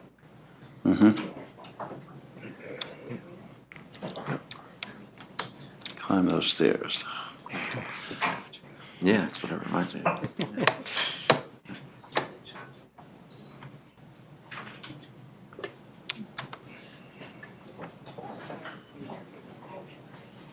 Okay, so here's the street level eye view from the parking lot, and you can see it's not in view. There is partial view when you come down here over the street, but again, it's very, very minimal, and the landscaping and trees will also help to hide that tower there. All right. It's a great tool for looking at a project. And another item that we've since changed is the bench that's located on the Main Street side here at the entry. We have, in lieu of a bench, inserted a landscaping tree here in between these two piers at the front entry. And the other piers still remain the same on the left-hand side. All right. Looks good, thanks. Kristen? Thank you to everyone for the overview. So this application is on for public hearing, seeker review, special use permit review, and site plan review. A significant portion of my review and comments related to the blasting management plan notes that were still on the plan. And there was just a discrepancy between the notes still being on the plan and a response to comments in writing and what we were told at the last meeting when you were here about if blasting was going to be the route that was pursued, or if that rock, in fact, on the property was rippable or could be hammered out. I would ask that after I'm done with this, if you could please just talk a little bit more about that for the board's benefit. So I do have a couple of other comments. Town staff, along with the applicant, met with the town highway superintendent and the water department superintendent and reviewed improvements along the town right-of-way along Woodcliff Avenue. And there are comments that are provided. It's in an addendum that was provided this evening from Mark Pfeiffer of the Highway Department, basically stating that the applicant would be responsible for the maintenance of all materials within the town right-of-way that would be dedicated to the applicant to manage. That could probably have been said more eloquently, but long story short is that the applicant would be responsible for that maintenance. And that said, those documents would have to actually be drafted, reviewed by the town engineering department, the town attorney, and then be filed in order for that project to pursue that particular improvement. And last but not least, a recreation fee will be required per town code for each bedroom proposed as part of the proposed action. And the applicant is aware of that. I had mentioned this in the meeting earlier this week as well. So the application's on for, staff is recommending that the application be on to open a public hearing, close the public hearing, adopt a seeker resolution, and adopt a resolution to grant conditional special use permit and conditional site plan approval. And then also the applicant, if I'm correct, is prepared to do architectural review. I'm not sure that you have other renderings, but this was definitely more than acceptable. There is a draft seeker neg deck in your packet if the board does choose to go with the approval route. Should they not, there is also the alternative of deferring action on the application with comments. Hey, thanks, Kristen. Before we open a public hearing, I just wanted, to say if you can explain a little bit more of the blasting, because that was in the plan up until tonight to my, so I wanted to make sure, you did some more geotech work, that that blasting will not be needed for sure, or it still has to be in the. Yeah, through the geotechnical report that's been conducted and where the borings have been conducted, the underlying rock is not as competent as we had thought it would be in terms of its removal capabilities, and we feel that it could be removed either with a ripper on an excavator or through hammering process, and that the need for blasting will not be required, which obviously in this case, due to the proximity to not only the fuel station adjacent to it, but the neighboring residents directly behind it. Right. We think we're fortunate enough with the findings on the site. Okay, that would be good, because a lot of older houses back there and the gas station, especially, subject to issues, so. All right, at this time, I'll move that we open the public hearing for this project. Second. Moved and seconded, called to question, all those in favor? Aye. Opposed? Motion passes 6-0. I see we have one person signed up for this project, Pat Myers. Come on down. I have the notification for the neighbors. You need that? Oh, okay. Please give that to Carol. Give it to Carol over there, thank you. Good evening. Thank you, Carl. Pat? I have, first comment is Arlington Town Center requires half an acre, and this is 0.51, so they're 1/100th over the minimum space for this. And so this is a very tight design to begin with. I have two main problems. One is my daughter lives on Woodcliff. It's built on stone. I find it difficult to believe that they're not going to need to blast, and I need some sort of assurances for the people, a couple of the other residents are here, on Woodcliff, that when damage happens to their home, someone's going to be responsible for it, other than them, because they're not doing the blasting. And I think that needs to be incorporated in your paperwork somewhere, and that the blasting be left on the site plan, because I don't think that they may get lucky and may not have to blast, but I think that we need to keep the wording on there for the potential that they will have to blast. I also have a concern on the town, giving town property to the developer so that they can meet their minimum parking spaces. They're going to take part of Woodcliff Avenue, put up stone pillars and a fixed fence. This is going to definitely narrow the road for the residents who come around there every day. There is no open space if someone should slide in bad weather, because it's a hill, if you ask the highway. Going around that corner, they're going to come smack into a fixed object, not into the green space that was there before. I think it's a major concern for people who are driving that route every day.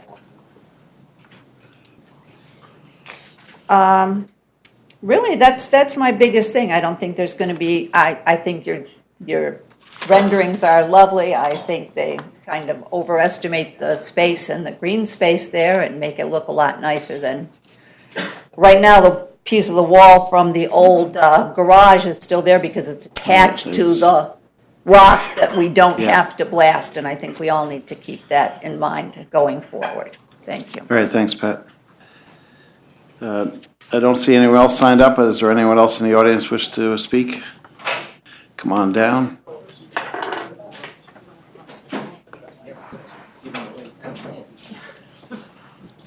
My name is Tangi Ward, and I live at 17 Woodcliff Avenue.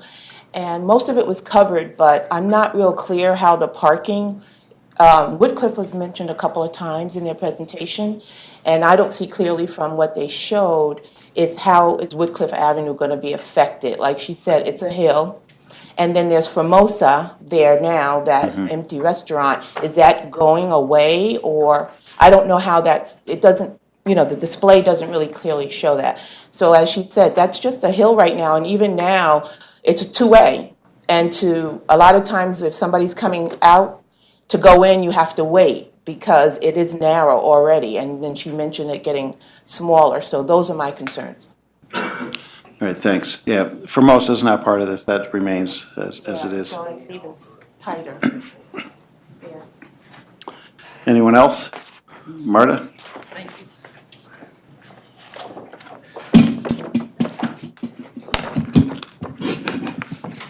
Hi, Carl. I skipped karate tonight to come to this. I want you to know. So you know I care. Anyway, what's going on with Arlington right now, to me, is shocking. Like, I wasn't here to pitch a fit about the first thing on the agenda, but you heard me before about what a bad plan I think that is, and I'm so glad it didn't get approved tonight. But this, to me, is a further example of this, planning that's going on for the Arlington district on Main Street, and to me, it's like, it's dramatically going to impact the flavor of the Arlington area, and this virtual reality is very pretty, but where's the rest of Main Street? And when you start building up, and increasing the traffic, the parking, the infrastructure, all that stuff is going to have a major impact on that part of the area. There's no doubt, you guys know that better than I do, and Eric, hello, I remember you too.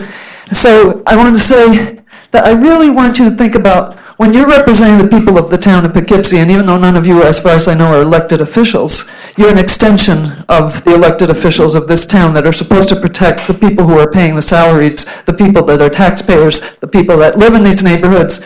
And I don't think most of them know what's going on, which I think is a crime. Most people can't read the legal notices because either they're not getting the paper or they can't use a magnifying glass to read, and they don't have legalese. So I personally think there should be a lot more public discussion. And basically, that's what I wanted to say. I only have 3 minutes, but I definitely think that this is going to negatively impact the area. And as far as I know, the rumor is that whole piece of Main Street is going to be torn down and turned into something else. So, I really wonder about that. All right, thanks, Marta. Is there anyone else who wishes to talk on this project? Hi. My name is Michelle Morell, and I'm the president of the Arlington Business Improvement District. And this is the first that I'm hearing about this project. And I'm not saying that that's anyone's fault, maybe it's my fault for not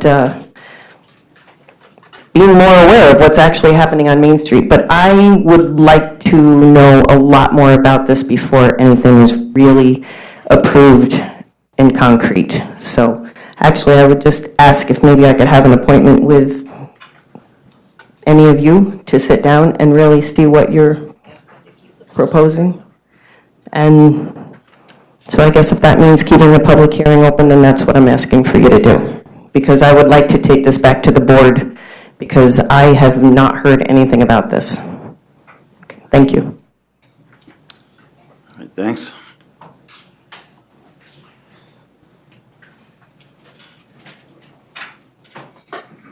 It's basically just, some apartments above a couple of stores to replace what's there now, which is just the old collapsed garage. So that's... That's what concerns me, is the height. That's why I want to know. See if anyone else has. Yep. Is there anyone else that has comments tonight? Let's see what we're going to do here. I want to go around the board. We should go around the board first before we decide on closing it. We do that. Let me start with go around the board, start with Peter tonight. First. I think my first concern. Hold off on that for a minute so we get an idea from. Go ahead. The town engineer, you read the biotech report. Any comments? Well, I don't think we've looked at the latest, the one where you're removing the blasting in its entirety. Do we have that? We haven't reflected that on our current plans, but as we met earlier this week and with the accompanying geotech report, we agreed that we'd be removing all the blasting notes. So that's not reflected on our current plan set, but what we're saying is we will be removing them. There's another geotech report other than the one that we have in our possession? It's the one that you do have. That's it's the one we have? Yes. It's the one you have. Okay. Don, have you seen that? Yeah, we've looked at that one. I just wasn't aware until obviously tonight that they were changing their methodology. See, my concern is, and I think it's a reasonable concern, you have underground gasoline storage tanks adjacent to this site. And I just want to make absolutely certain that we are taking every possible measure to be certain that those underground gasoline storage tanks are not disturbed in any way, obviously. So we're looking for some assurance that the disturbance of those underground gasoline storage tanks are not going to be disturbed. So, yeah, and I think that's partly what we're referring to in terms of we've eliminated the provisions for blasting on this property, and that the rock removal would take place either through hammering of the rock or through ripping of the rock. With the, isn't there a considerable amount of impact from hammering? I mean, there's a certain amount of impact from ripping, but hammering also brings a lot of impact and vibration. No, I guess I'm just thinking about the underground storage tank itself, Right. being a double contained structure. I'm not concerned about this, I don't mean to interrupt you. It's the connections to the tank that I'm concerned about, not the tank itself. But if the connections to the tank should be disturbed, that's, I think, where would be a problem. I think the tank is fine. I think they're built to withstand impact. My concern is if the connections are disturbed. So from the connection standpoint, if there was a impact on a connection, if there was a breakage of a connection, those systems would alert. There's an alarm system that goes back to a control panel within the fuel station itself, which would alert, obviously, the individual at the point of sale as to that there's a problem with their existing tanks out there or their connections. Okay, help me out, because I'm not an engineer. in worst-case scenario, if there should be impact that jars a connection, the alarm goes off, who bears responsibility for that damage? Well, I think it depends. And I say it depends because I don't know the existing condition of their system. Do they have a system that's old and antiquated, or is it something that is recently updated? If it's something that's old and antiquated and was on its way out, I don't necessarily know if this is the. I think, I'm not certain, but I think they replaced those tanks fairly recently. I don't know if the piping was replaced as Yeah. well. Sometimes there's a tank replacement, but there's not a piping replacement, so I can't comment on that. But I think when you look at the obstacles that face this site, and you look at what avenues you do have for rock removal, I think the ripping and hammering is clearly a more safer option than the blasting. I think the blasting would have a greater effect. And you look at what alternatives are available for the removal of the rock for this particular project. I think those are the smarter alternatives because they have less impactful in terms of your concern you raised about the vibrations. If you're looking for an exact particle velocity associated with the blasting, with the hammering, I couldn't tell you that off the top of my head. I'd have to research that. But I can tell you it's probably certainly less than what blasting requirements are of 2 feet per second. Yeah, problem is we don't know, and I'm not certain if there are really any existing regulations with regard to hammering, certainly, or even blasting. There are regulations for blasting. Lots of. But for hammering and ripping, probably not. I don't know. No, that's what I'm referring to in Yeah. terms of the blasting. There's particle velocity in which you measure at a distance away from your site. What really, a question for our attorney is, do we have options here? You know, we have a blasting management plan, which is now being abandoned. What are our options here? Yeah, I guess to go along with Peter's question, what happens if they get into it with the ripping and suddenly decide they need blasting and it's already abandoned on them? They would need a blasting permit in order to do that, and the town's code for blasting would then be triggered. So they're not allowed to do any blasting without complying with all of the requirements, regardless of whether they are actually on the site plan or not. Okay, but we are not authorized to require a blasting management plan. Well, your code in amongst itself dictates the components of the measurement and monitoring of the blasting, along with the associated any escrows that you need to deposit for that. I don't know if it's necessarily a so-called blasting management plan, but you actually follow the blasting management ordinance, and there's a series of steps within that are listed, which cover your monitoring, which cover your notifications, which cover your measurement intervals as well. But none of that will apply if you're not going to blast. If I'm not blasting, I'm not going to apply for a permit, nor am I going to provide that information, correct? Right. One thing I would point out for the board is that the blasting typically requires monitoring for residential uses, and I think that the board may want to consider whether put something to the effect that if blasting is required, then monitoring shall also be done for the commercial properties or something along those lines, or you alternately can say that the matter has to come back to this board if blasting is required, if you're not comfortable with the planning staff making that determination. Can I just say something here? Having a little experience with underground tanks. First of all, you should find out if they're steel or fiberglass. Secondly, if the tanks were installed recently, according to New York State Code, they have to be in pea gravel. Correct. So it's not solid. The tanks are not in sand or solid composite. The piping is supposed to be a swing joint piping between the tank and the dispenser are pumps. So there's got to be some kind of give there. So the piping is not rigid. But I think all that should be explored before any blasting is done. Yeah, once again, for the record, I want to reiterate, we're not proposing blasting at this point in time. We are proposing hammering and ripping of the rock. All right. And regarding monitoring systems that are required are only for fuel levels.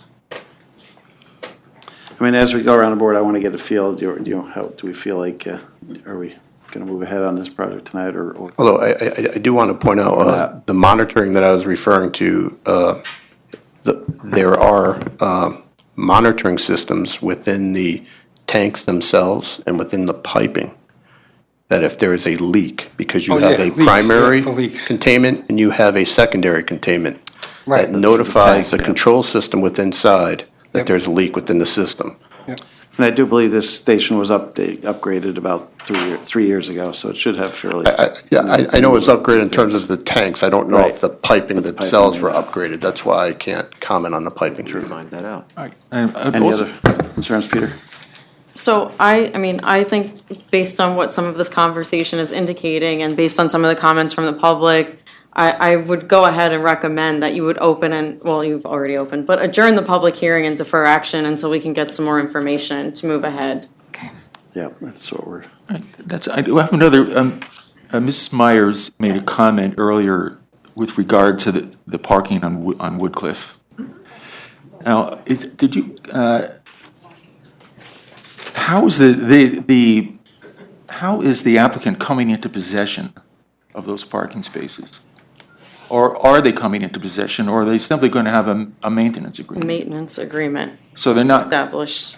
So we're not transferring ownership of those spaces. But it's a maintenance agreement for 3 parking spaces, which helps them meet their 27 needed spaces. I understand. Thank you. But how On town right of way.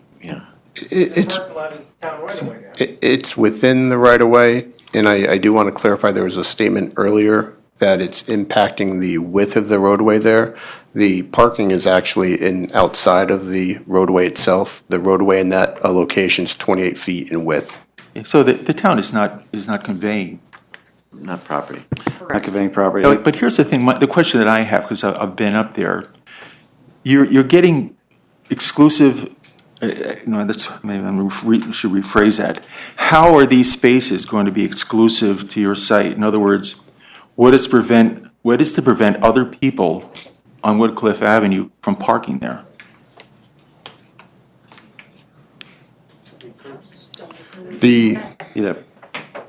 At the request of the highway department, there was a perimeter curb line installed, a landscape island, which separates the parking from Woodcliff Avenue. Okay, so it would be interior to your lot? It's somewhat interior, or you would come through the access point in order to access it.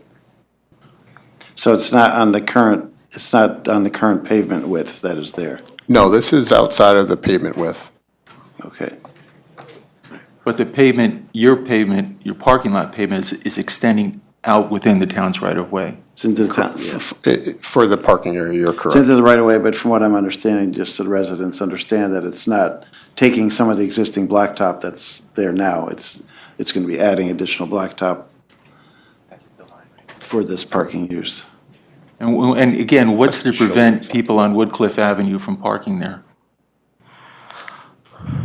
Nothing.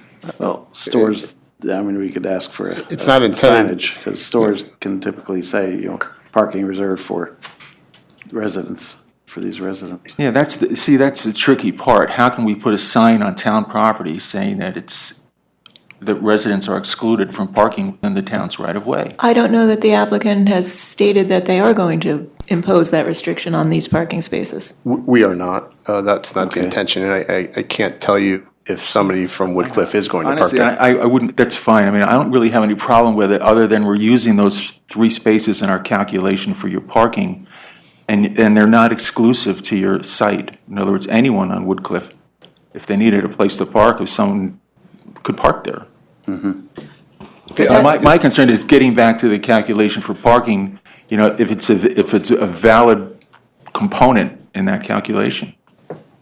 I'm not taking position or anything, but just to point out, this is analogous to any number of developments that the board has looked at where an applicant is looking at making use of street parking for the purposes of a parking count.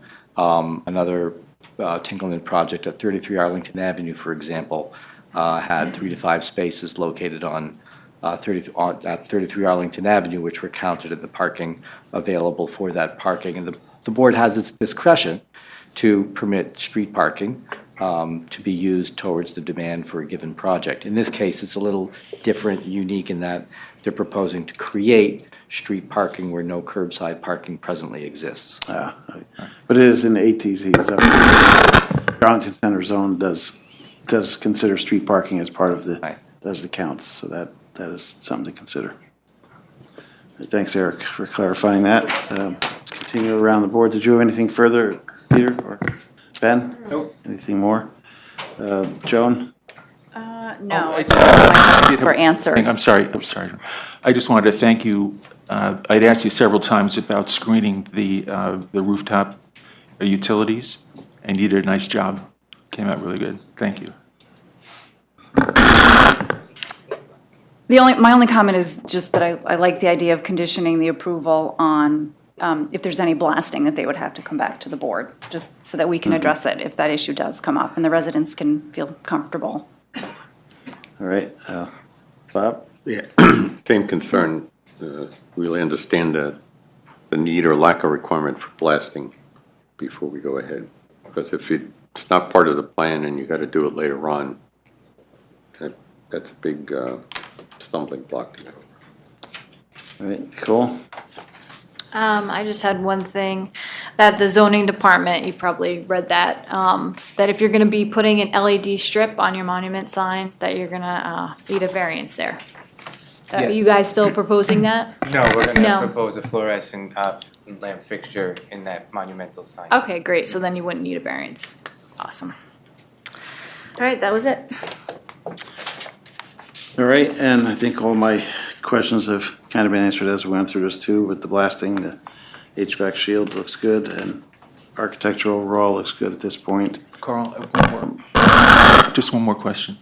And that is, you've had some discussions with the highway superintendent about the 30-foot drainage easement.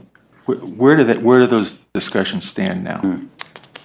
I think we received a letter this evening here, and I'm not sure if members of the board have, but we had met with the highway super earlier in the week regarding that 30-foot wide drainage easement. And it's kind of unfeasible based on the proximity of the adjoining gas station and our building. There's only 16 feet between the two, of which 11 feet is on the gas station property, 5 feet was on our property. We demonstrated that approximately less than 2,000 square feet of wood cliff flows onto our property. It currently flows onto our property. The applicant has agreed to install and maintain that catch basin and route it internally to his property to the lower drainage system adjacent to Main Street. Did the highway superintendent agree to that? Yes, that's in the letter that's before you. Thank you.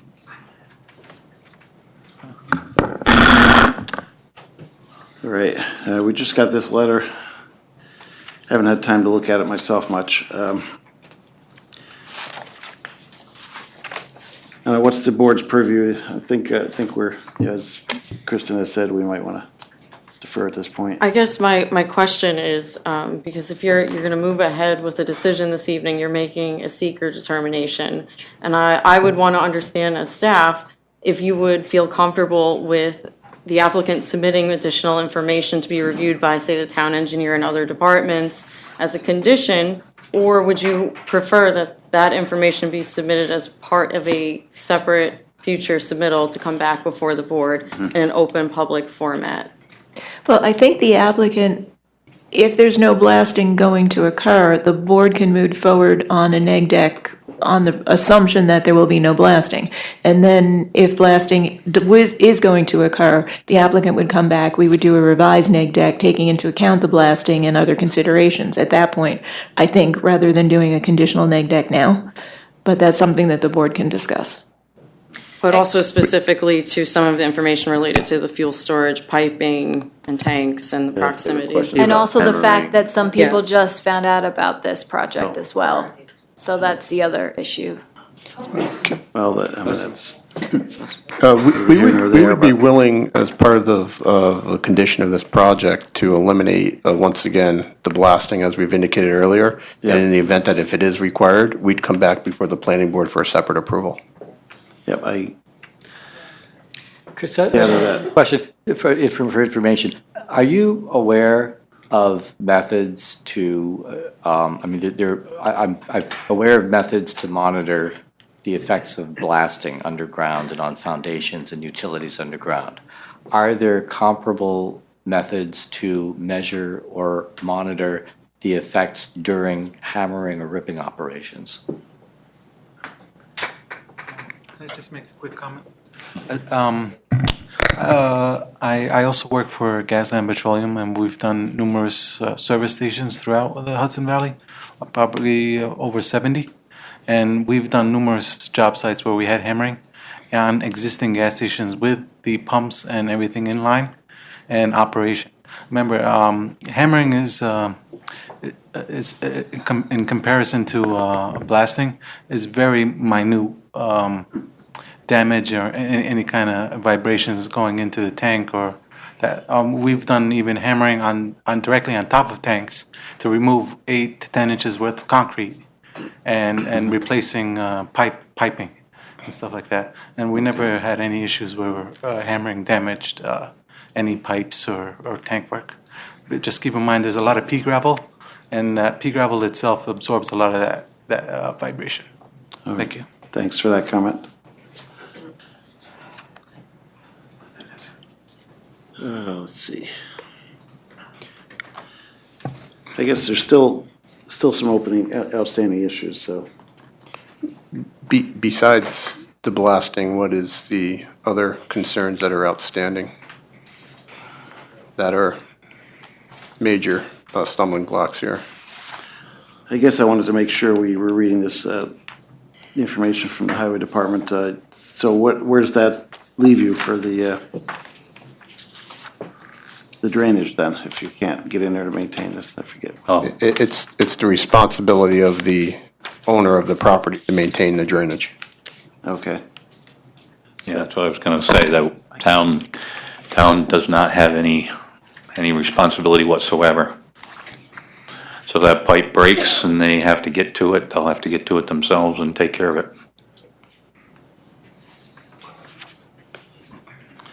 All right, assuming we don't have the blasting and that drainage issue is resolved, does anybody have any concerns about not moving forward tonight? Any other board members? I have a question, just for clarification. Lisa, if this were to come back to us because they do have to blast, would the board then be entitled to take sort of a fresh look at the application and the scope and size of the project? It would be an amended site plan application, but the board would be bound somewhat to precedent by what we looked at originally. So what you would look at is the change in the application from A to B, which would be presumably only the blasting. Okay, thank you. I don't really feel comfortable with vesting the responsibility for that drainage with the property owner. It's not like it's a steep grade. Regarding the 2,000 square feet on Woodcliff that you mentioned Yeah, that's earlier. approximately the watershed that comes onto our property. Yeah, but still, I would like to have a little time to digest. I haven't seen Jack's or Mark's letter. Yeah, I'd like to have a closer look at it, and I'd like to have, put a little bit more thought into it. Right. But that's With regards to only- the steep grade, Peter, can you kind of elaborate on that so I have a better the understanding? grade from Woodcliff to Main Street. The steep grade you're referring to with regards to our drainage, we're capturing it on a flat portion of our site in the parking lot, and it's contained within drainage structures. We have a drop manhole on our upper parking lot, which then gets conveyed to the lower structure. We're not conveying anything internally or over land. This is all part of a pipe network, and this drainage currently flows onto the property. One of the things we did offer to the highway superintendent was the catch basin where it's located right now is at a natural low point. And that's where it was requested to be placed. We offered if we move that catch basin into our site, would the town have any concerns with maintenance because the actual structure is not within the right-of-way? That was something we offered as well. The preference was to keep it at its natural low point. So where is that catch basin on the plans? Is that? Right, okay, right there, yep. So we've offered that if to alleviate the concerns of the town, that we'd be willing to move that into our property. Well, And that catch basin is accessible for maintenance, so that's. correct. And it's the structures in the right of way, the piping's on our property. So I have a question for Lisa. If the highway super's proposal that the town will bear no responsibility for it, is there any exposure to the town if town road drainage is going onto a private property? Just to have a site plan saying that the applicant will be responsible, or would there need to be, would some sort of formal indemnification be appropriate? My preference would be to have some sort of agreement between the applicant and the town, and I'm not, as we sit here right now, not sure exactly what the scope of that would be, because the town may also want the right, but not the obligation, to repair a pipe if there were some instance where the applicant didn't, or there were flow issues. So I think that there should be an agreement to that end. Sounds like we need some time to set up these agreements, make sure everything is up and up. So at this point, I move that we adjourn the public hearing to August let's see, when you could come back with some answers. August 15th? August 15th. August 15th, 2019. Second. Moved and seconded, called to question, all those in favor? Aye. Opposed? Motion passes 6-0. I move that the planning board defer action on this application and direct the applicant to respond to comments in writing of the planning board and those received from town departments and agencies, including but not limited to the following 1 through 9. And any additional comments from tonight, I would say. And 10, any additional comments from tonight? Do we have a second? Second. Moved and seconded to call to question, all those in favor? Aye. Opposed? Motion passes 6-0.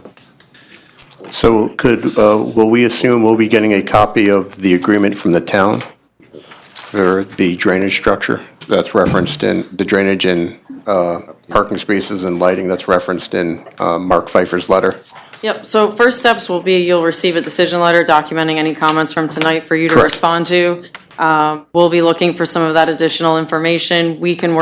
Staff can work with the legal counsel and get you some draft documents. Typically, we have the applicants start with the documents and we review and go from there. Right. So typically you would offer something for us to start Correct. to look at. So just for our own clarification, it seems like the two biggest takeaways from tonight are no blasting, as we indicated, and drafting of this document seem to be the two major. I think that also there was some question about if, not just the blasting, but if they're still ripping and hammering, just some additional look with our engineers about making sure that. At the hammering. That I mean, the hammering is good not you had gonna- the hammering experience that. I know there's other projects in the town of Poughkeepsie, and I was at the last planning board meeting where a resident was raising their concern about the hammering taking place at Eastdale.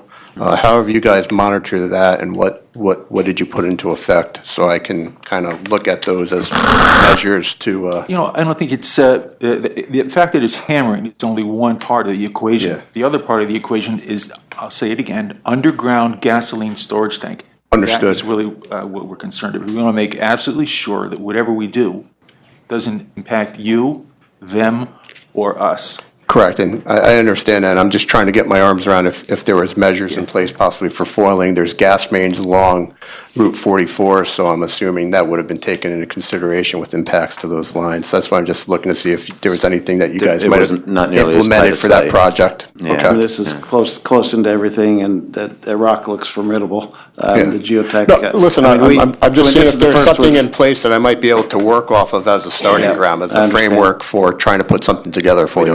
We don't have something. There was, Okay. I think, there was one early stage of that project which had some blasting, and they did a formal blasting management plan Yeah. that the engineering department reviewed. And then beyond that those specific areas, there was no, they dealt with the rock without blasting, and it was just handled by the regular construction management. They're provisions on the plan. they're Is that hammering right, John? John? Chris, we can talk offline and with engineering, and we'll come up with a scope of a proposed agreement. Gotcha. The other thing I think that we probably should get is, you guys have made a decision that blasting is required. So I don't know if that's a Chazen decision or if that's the It's a combination. geotech guy, but We did as a some group. sort of a letter saying that's the decision.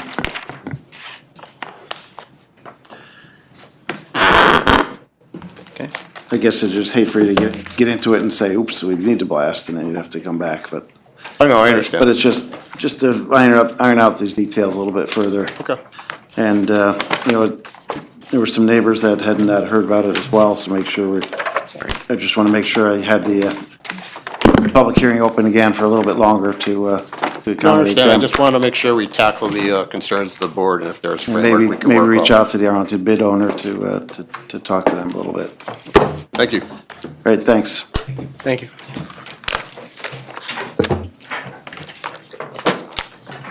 Next up, Paula's Public House Site Plan Hearing for a lawful, non-conforming restaurant, use inclusive of a 625 square foot outdoor dining area. A new proposed, bocce court has been deleted from the proposal, and a storage shed.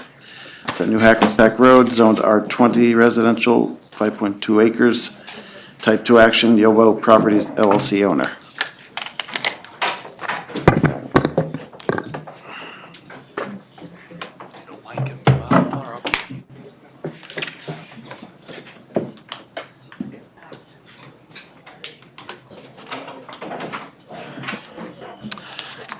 Welcome back. Good evening.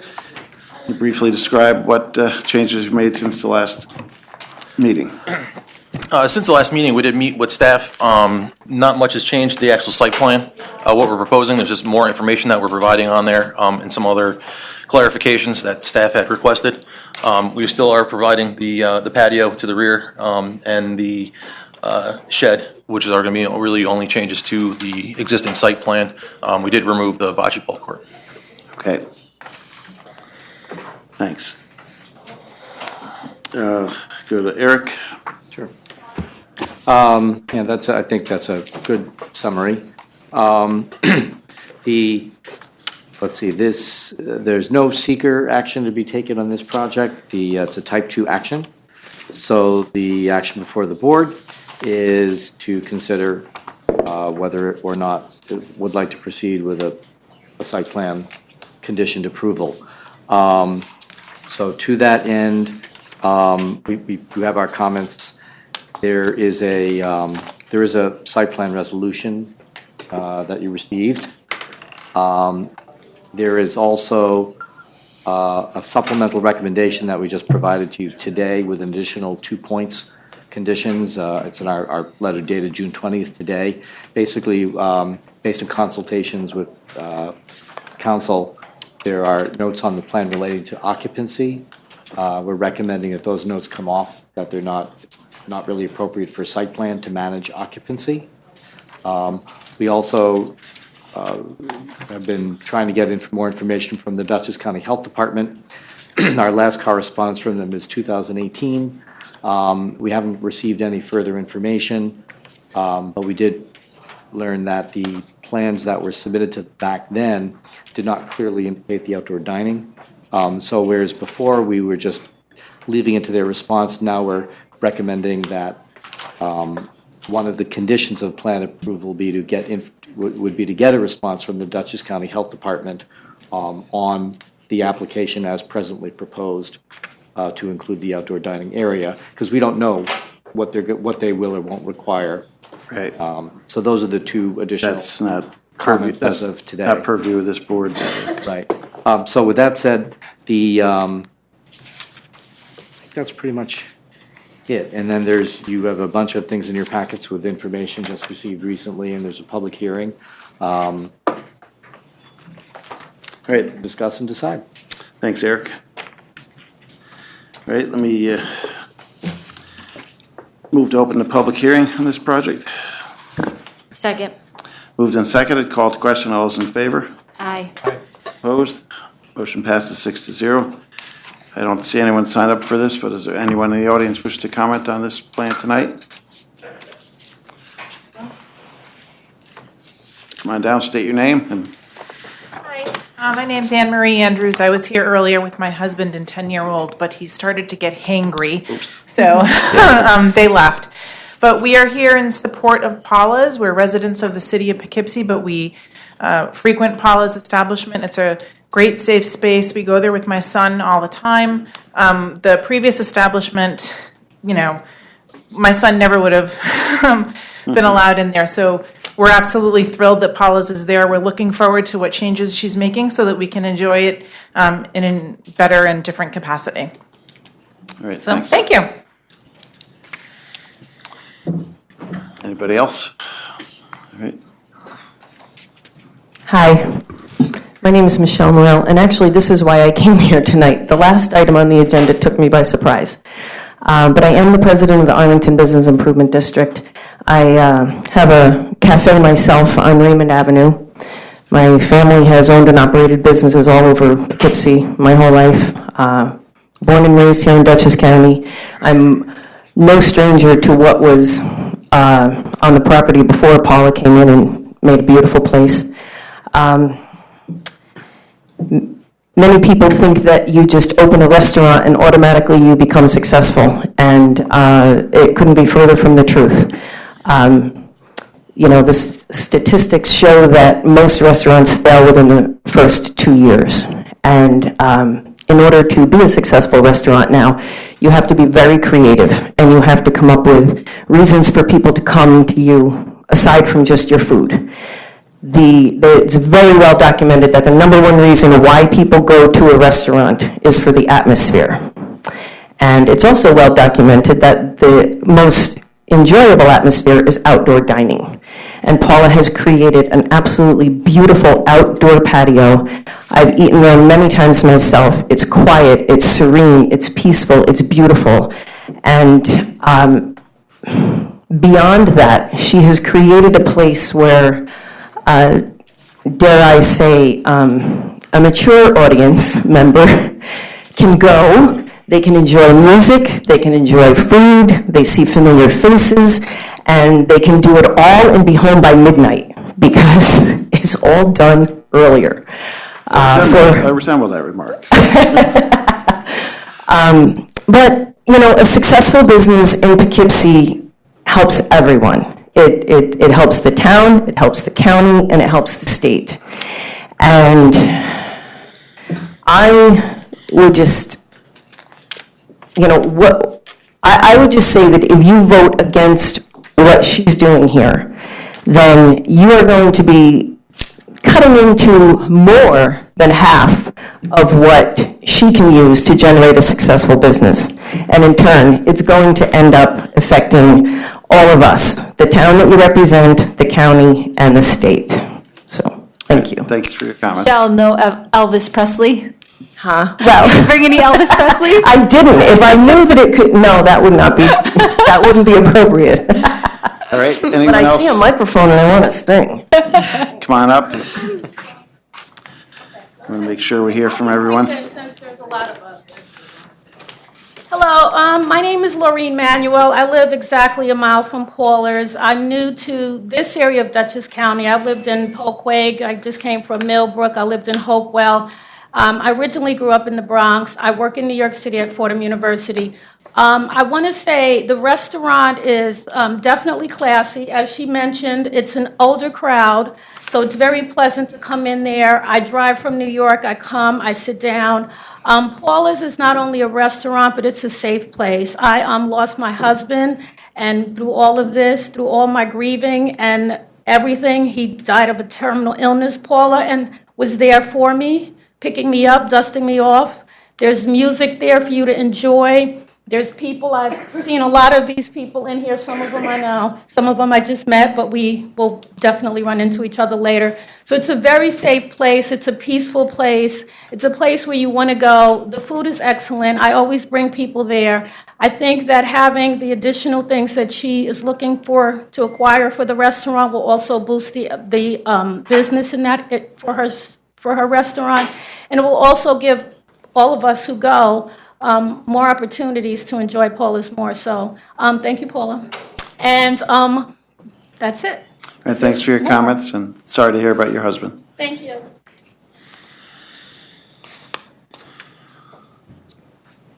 I'm too short for this. Hello, my name is Ragda Rabadi. This is my first time at a town hall meeting, so I'm a little nervous. It's fine. Paula's Public House has been a positive, welcoming, warm, and safe presence in the town of Poughkeepsie. Paula's Public House is not just James and Paula's place. It's a place where memories are made. It's a place where strangers became friends. It's a place where friends became family. So let's just put these unfair, uncalled, and unnecessary complaints to rest in peace and go on with life and enjoy everything that Paula's Public House has to offer. Thank you. All right, thanks for your comments. Anyone else? Yes. Hi, my name is Sue Copenhaver. I've never done this before either. It's a very interesting process. Since Paula's opened, my friends and I have been regular customers, both for the good food, excellent wine list, live music, and atmosphere. Her purchase of a local bar and her improvements in the property have obviously drawn many, many customers and supporters. It's great to have a varied local live music venue, which also supplies visibility for those artists as well. And it's right around the corner. As opposed to the previous establishment, the welcoming atmosphere, cozy seating and bar, and varied and delicious menu have provided the town with a very nice, very popular and comfortable place to go. Please support Paula as she strives to further improve her already lovely establishment. Thank you. All right, thanks. I just want to encourage everybody who's making these comments to also be good to submit them in writing to the town planning department and make sure they get into the record if you have something here. They're recorded. And they're recorded as well tonight, so, but you could Good also. evening. You could also Scott Ilkert, residence of Dutchess County for my life, town of Poughkeepsie residence for 20 years. Everything, I could repeat everything they said. The only thing that I can add to it is when me and my friends go to Paul's, it's like going to families.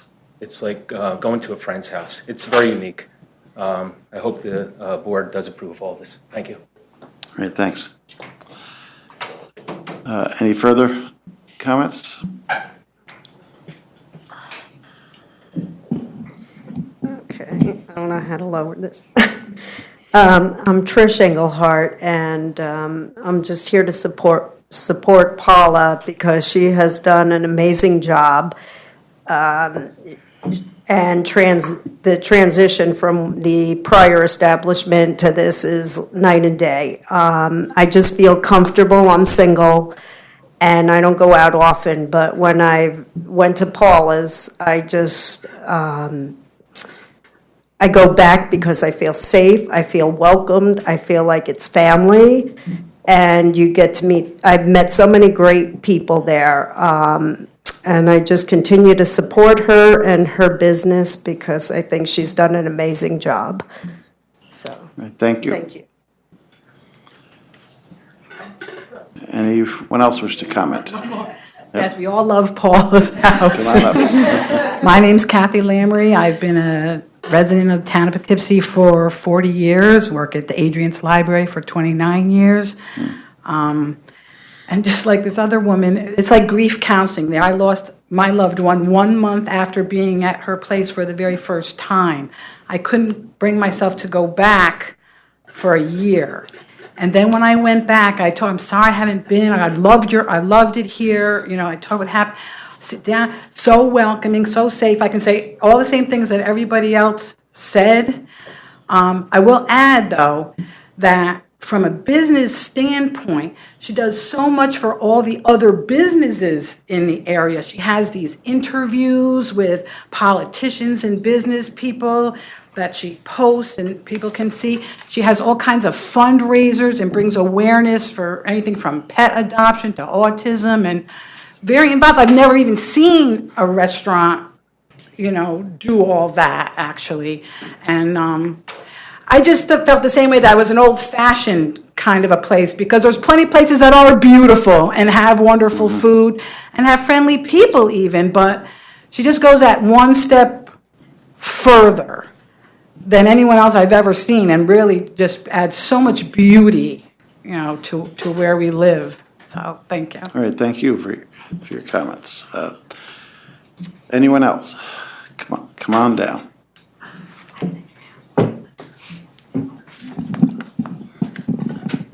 Hello, I'm Kirk Sheridan. I'm a neighbor of Paula's. I think it's premature to approve the site plan at this point. I think there's some deficiencies in the plan, most notably the lighting, and there are a few other items that without complete assessment of, I don't think the board can adequately provide protection for the neighbors regarding setbacks, fence heights, and things like that. The lighting that's existing on the building, a lot of it doesn't comply with 210-182. And some of the lighting is on sometimes and then not others, so the intermittent use of the lights could be a problem on neighboring properties. I think that should be addressed in your site plan review. I also think the sand pit should not be included in the site plan for public assembly. It's would be an unlawful additional extension of the non-conforming use. I've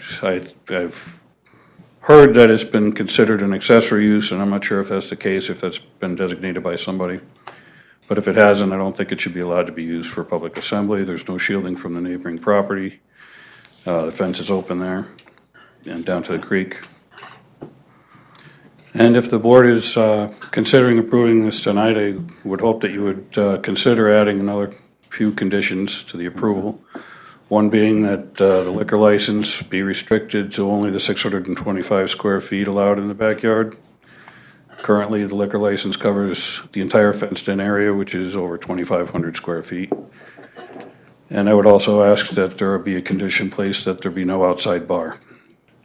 That's for protection of neighbors currently and in the future, any future owners and future neighbors of the establishment, since this will obviously carry forward beyond all of our being here. So that's it. Thanks. All right, thanks for your comments. Anyone else?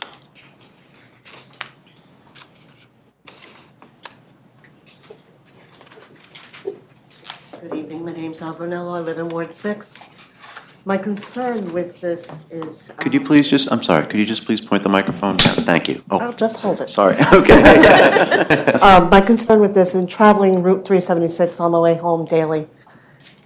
On the busier nights that Paul's is in operation, the parking is horrendous. I noticed that people have to they park way beyond, almost into the utility right away on the gravel. And it's difficult to see the cars pulling out of there, and I've almost hit cars, and other cars have almost been hit, as well as the gravel that spills out into the bikeway from the gravel that is in the parking lot. I really feel that possibly if you're going to address a lawful non-conforming use, that changes the legal non-conforming, and they should be able to comply with the restaurant use with the paved parking lot where customers are visiting. Paula's is a wonderful place. We're just asking to do it just like every other restaurant or business, with approval from zoning, approval from the town board, and the correct amount of seating and, occupancy listed. They're in a very high floodplain. There's very little of that land that really can be used. If you look on the aerials for parcel access, the floodplain's pretty big and covers a lot of that property. It's DEC wetland and federal wetland. Where their little patio area is in the back sits very close to the creek. I don't know if it's been operational. Nobody wants to take anything away from her. She sounds like a wonderful person. People have a great time. Only asking that you take a look at the whole. If they're going to be a restaurant that was just the class was just changed this year. Last year it was a bar, legal non-conforming bar, where restaurants are, you're served at the table. And bars are just you come and go. But, I understand everybody has to make a living and everybody wants a successful change in the town, especially Main Street. Main Street needs to be taken care of. But, they are in R20 zoning. They're very close to the resident. 2 lots were accepted out when the former owners had purchased it, which there should have changed the legal nonconforming. It was 27, 28, 29 through 42. At some point, they realized they made an error and a correction deed was filed. 27 and 28 were accepted out of the description. This nice lady bought the remainder of it, knowing or not knowing. But I don't feel it's still legal non-conforming. When you're changing the land, it doesn't, even to lawful conforming, it's supposed to adhere. I could be wrong. It should adhere to all the other rules that apply to every other applicant for zoning, occupancy, paving, number 1. So that's all I have to say. I'm not saying it's not a good thing. I just think it should comply with all the other rules that apply to conforming changes. Thank you. All right, thank you. Anyone else?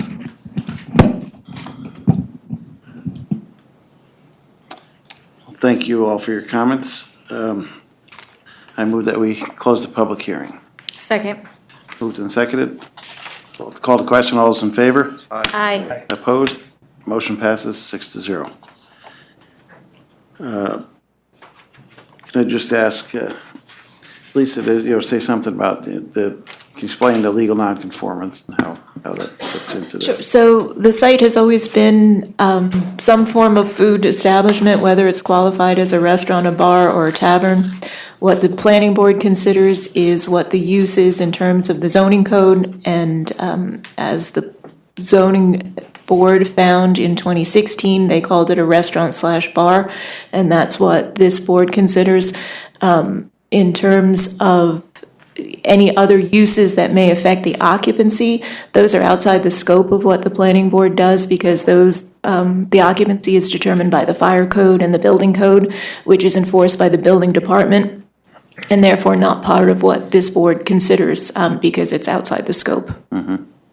Okay, thank you. Welcome. We go around the board to discuss this, starting with Nicole this time. Okay. Hi, Paula. Hi, Nicole. How are you? I'm well, thank you. Good. That shed that you're putting up, you're going to paint it? Originally, I had spoken to Eric about possibly doing a mural on the rubbish bin fence. He misunderstood me, or I misspoke. Oh, okay. We're not going to paint the shed is just going to stay the color that matches the wood, so you don't notice it. Okay. All right. And just to reiterate what was said kind of the last time we were here, no outside cooking, no outside music. And as far as the light is concerned, that one light is Central Hudson. So there's not much that can be done with that unless you have any other information on that. That is Central Hudson, correct? That is Central Hudson, and that light illuminates the parking lot. A lot of the, I was very touched by what everyone said. Thank you for everyone who spoke. I do have a lot of single ladies that come to my restaurant, and I would feel terribly unsafe for them to walk into the parking lot at night if it was not illuminated. Right. So I'm very grateful to Central Hudson for that. Okay. And as to the outside music, we don't have outside music. However, we did get a permit not too long ago for the autism event, where we had outside music for 3 hours during the day. Right, and but that's That's specific. Yeah, that's completely a specific separate. thing, yeah, absolutely. Okay, I think that's all I have at tonight. I believe the lighting that they're talking about, going onto the adjacent property, is located to the rear. Yeah, Which they're talking about the floodlights, which is at the rear, but also they're also concerned about the Central Hudson pole, which is Central Hudson put it up. So yeah, I understand. The lighting to the rear, that can be adjusted. Yeah, And okay. we can also change the light bulb. Yeah, and that'd absolutely. be easy enough to make those changes, to make sure Yeah. that there's nothing spilling on. Yeah, thanks. All right, Bob? Well, some of the same comments that Nicole made, but I just wanted to make a comment to the people who spoke that this hearing isn't about whether it's a good place to go or not. It's about are things being done according to what the various departments are asking them to do for parking, the highway department, the water department, et cetera. So that's, I've eaten there not recently, but when it was first opened, and we enjoyed it, but at that time I wasn't on the planning board, so it's a different. That's why I haven't seen you back. Yeah. No, that's not why. But I know it. All right, thanks. Joan? You had said, or Nicole had clarified, that there'd be no outside cooking or outside music except under limited circumstances. Is there any plans for any sort of outside bar? In order for me to get a separate bar outside, I would have to get a completely different liquor license. An individual license is required for each bar. Okay. It's cost like ineffective. no. That would be no. Okay, thank you. That's my only question. Would you object if there were a note put on the plans to that effect, that there would be no outside bar? Well, that's the way I'm doing it. I mean, I've 10 years from now, anything happens and I sell the restaurant, I would presume that the new owner would want that. But for me, personally, I think that I'm required to serve alcohol within fenced area. Mm-hmm. And I'm very clear to that and always adhere to that. An outside bar would be put inside, I presume, the back garden area. But as a businesswoman, I can't imagine anybody would go to spending the $6,000 for that. It wouldn't, for the amount of people we have as customers, it doesn't make sense. Mm-hmm. For the seating. All right, thank you. Anything else, Joan? No, that's it. Thank you. Ben? No, not at this time. And Peter? I guess my main thing, based on some of the comments tonight, is the lighting. You've discussed no eating outdoors and things like that. No cooking outdoors. And no cooking outdoors, that's what I meant. No cooking outdoors, sorry. But the light is fairly bright when I've gone by there at night, even though it illuminates the parking lot. Is there any way for Central Hudson to put a cutoff on there so it doesn't shine across the street, for example? We can look into it. Can you look into To see if they can do that, or if if we could do some kind of other timers or sensors on that. Or something, yes. We'll From what I understand, it's on all night, even after you close. It's a street light. There's one before and one after. It's a street light. Street lights shine on both sides of the road. I've taken photographs. It's a street light. I understand, it's just, it seems to be a very bright one. But, We'll work with Central and see if we can get something. Just take a look into that. And the same thing with I think you have a spotlight on the back door there, just a regular kind of spotlight. We can adjust that. Make sure that's adjusted so it's not pointing toward the neighbors. Yes. We can adjust those, and we can also change the bulbs in that. Or shielded in some way. Yes, not a problem. Okay, great. That's the two lighting issues I think I had. Paula, do you pay any kind of a fee for that light on your property? I'm not certain. I don't know. James, do we? We do. Yes, you do. He handles the money. Probably a big mistake, but. Because you may have more control than you know. Okay, good. I'll look into it. Thank you. And I want to clarify, some neighbors were concerned about the parking, but you are planning to put, as part of the plans, you're putting some planters along the front, along the parking lot to better delineate where people should park and how that works. Correct, as we met with the departments, and we did agree to put that, those planters to define the two entrances in and out, so it would be more channelized, and also to keep people from parking in the right-of-way. Okay, thanks. Can I just make a note that the way you have the plans drafted right now, you're not allowed to have any plants over 6 inches because you said a 42-inch total height over a 36-inch planter. So you may want to modify the plants to allow for plants that might grow more than 6 inches tall. Okay, I will. I'm glad you pointed that out. If I get my shed, I'll have it in the shed. But you just, yeah, gotta watch out for there's people turning out of there too, so. All right, I think that's all I had. Anybody else have anything further? I move that the planning board adopt the attached resolution to grant conditional site plan approval for Paula's Public House site plan, subject to the following. Respond to comments of the planning board and those received from town departments and agencies. Said responses to be reviewed by the planning department as to adequacy and completeness, including but not limited to the following, 1 through 7. And I'd like to add 8 to investigate the cutoff features for the lights. And 8, to investigate Spotlights. cutoffs for the lights. For the parking lot light and the spotlights off the back door as well. You also should incorporate, and number 1, you just might add planning department comments of June 17 and also of June 20th to get the supplemental comments. And June 20th, okay, on number 1.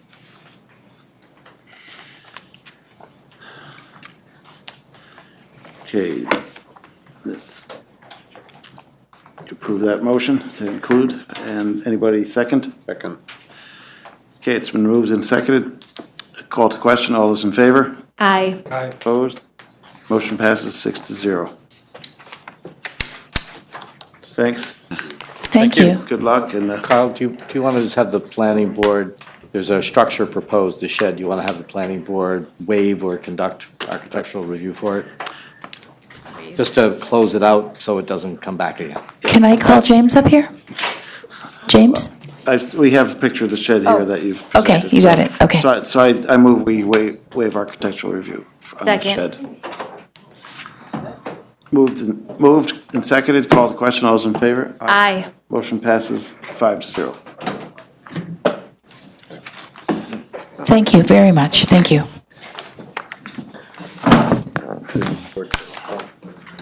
Yeah, let's take a 5-minute break, guys. Long meeting here. Yeah. The next one's setting up.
All right, let's get restarted. Doesn't take long. Up now is Fox Run at Fulton, also known as Fairview Commons. Seeker review rezoning recommendations to the town board and amended site plan hearing to amend a previously approved site plan for 151 residential units in 3 apartment buildings to increase building A size from 34,000 to, or by 34,000 to 70,000 square feet, and number of units is 57. As well as increasing site parking spaces. Let's see, and adding 3 adjacent parcels, subject to rezoning by the town board. It's unzoned FC Fairview Center District with a planned residential overlay district prod. Seeker negative declaration was adopted August 21st, 2014, amended, and a site plan approval issued June 15th, 2017. Fox Run at Fulton LLC is the owner. Good evening. Welcome, guys. Kelly Leibolt with Page Park Associates. Ken Casamento with LRC.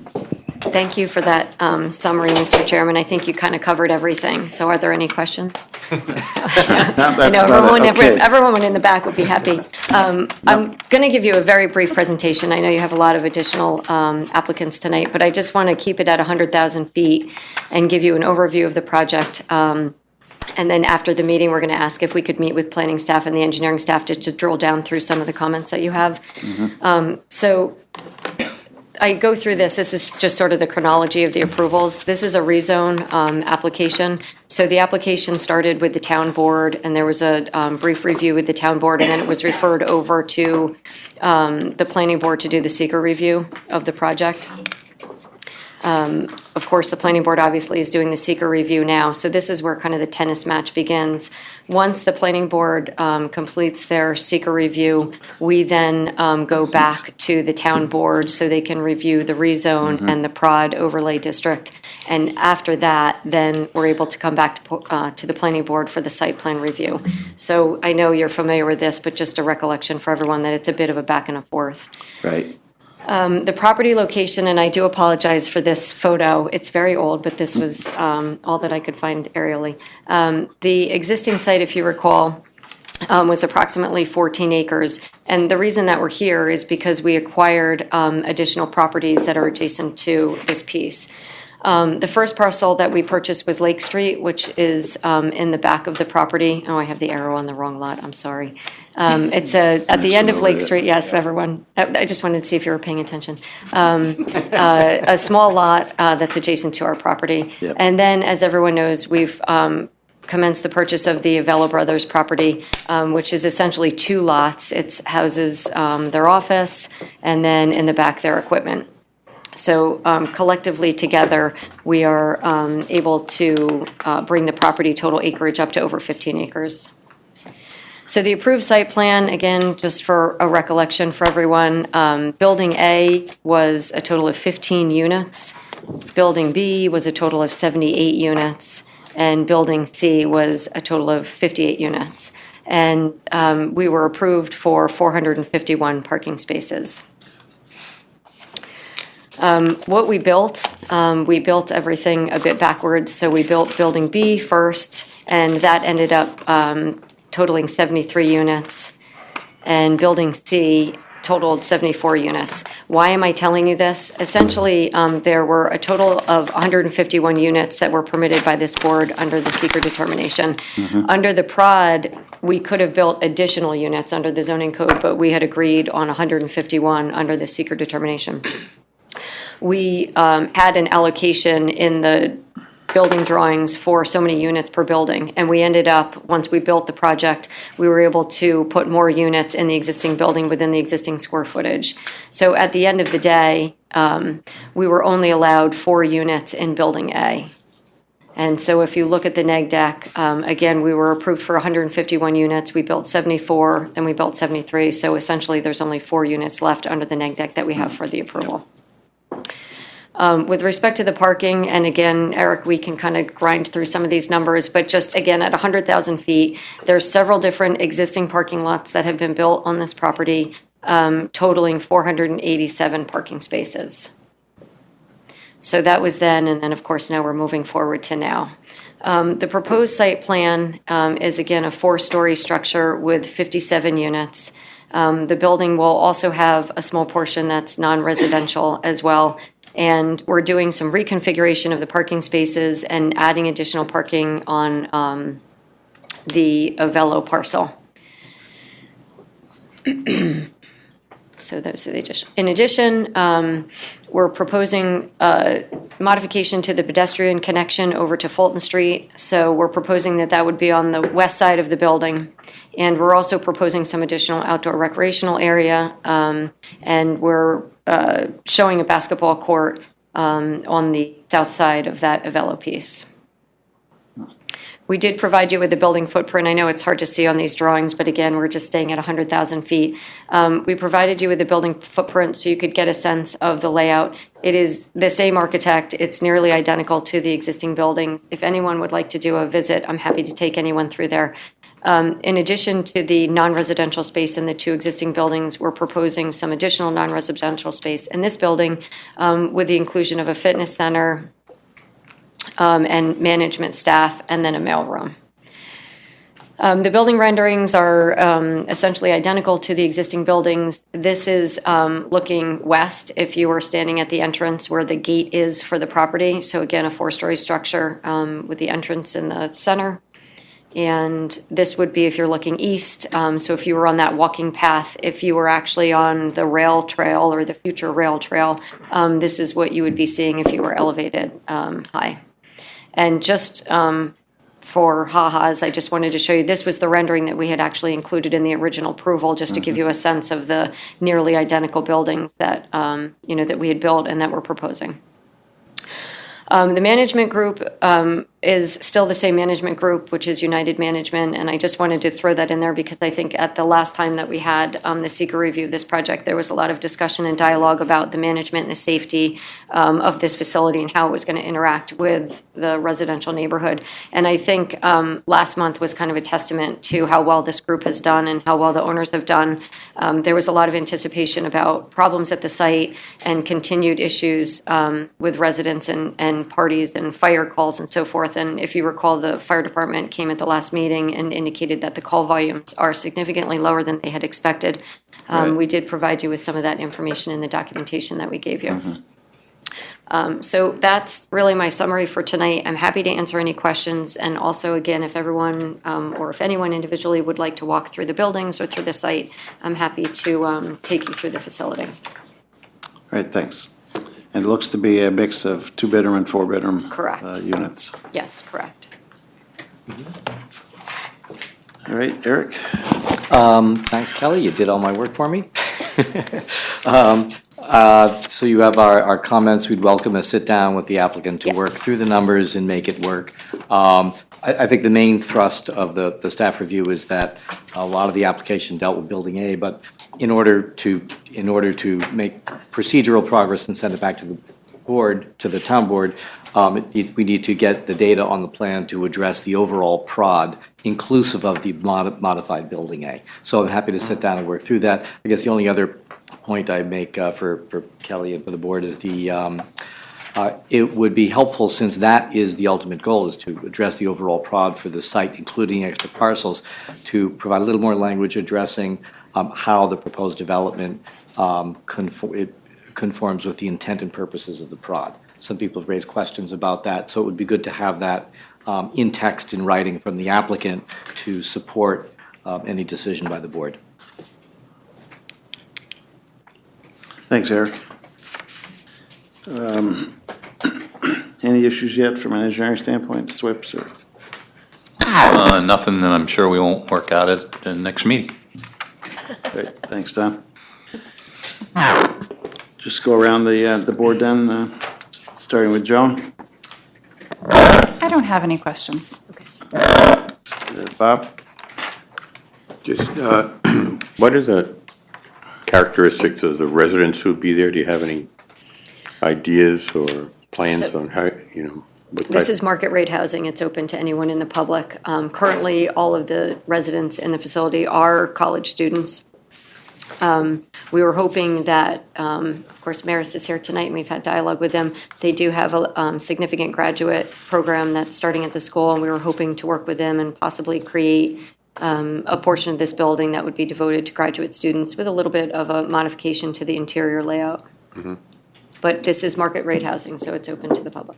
Okay, thanks. Nicole? I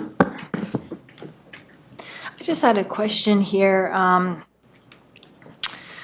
The handicap parking spaces that you have, there was a note from the building department that said for every 127 parking spaces that you have, you should have 3 handicap parking spaces.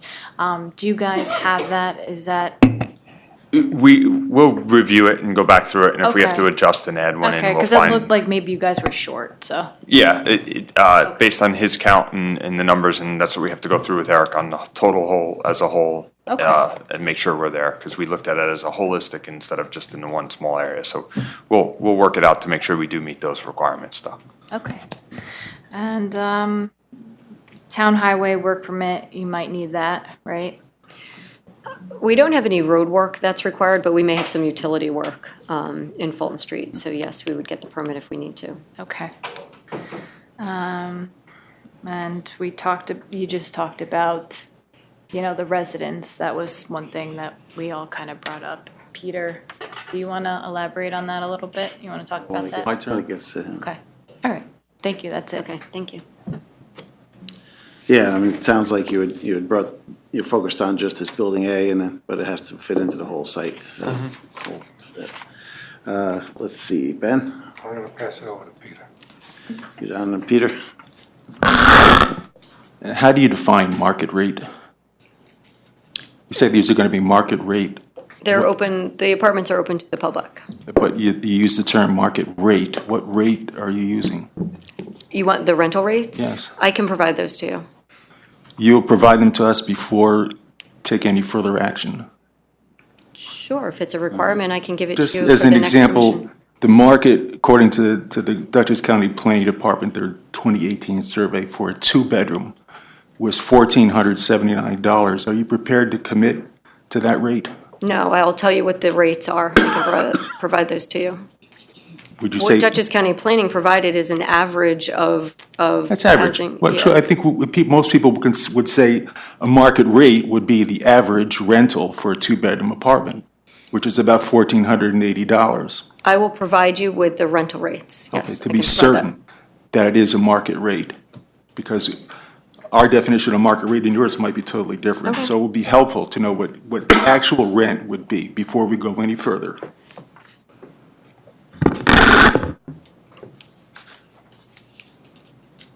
All right.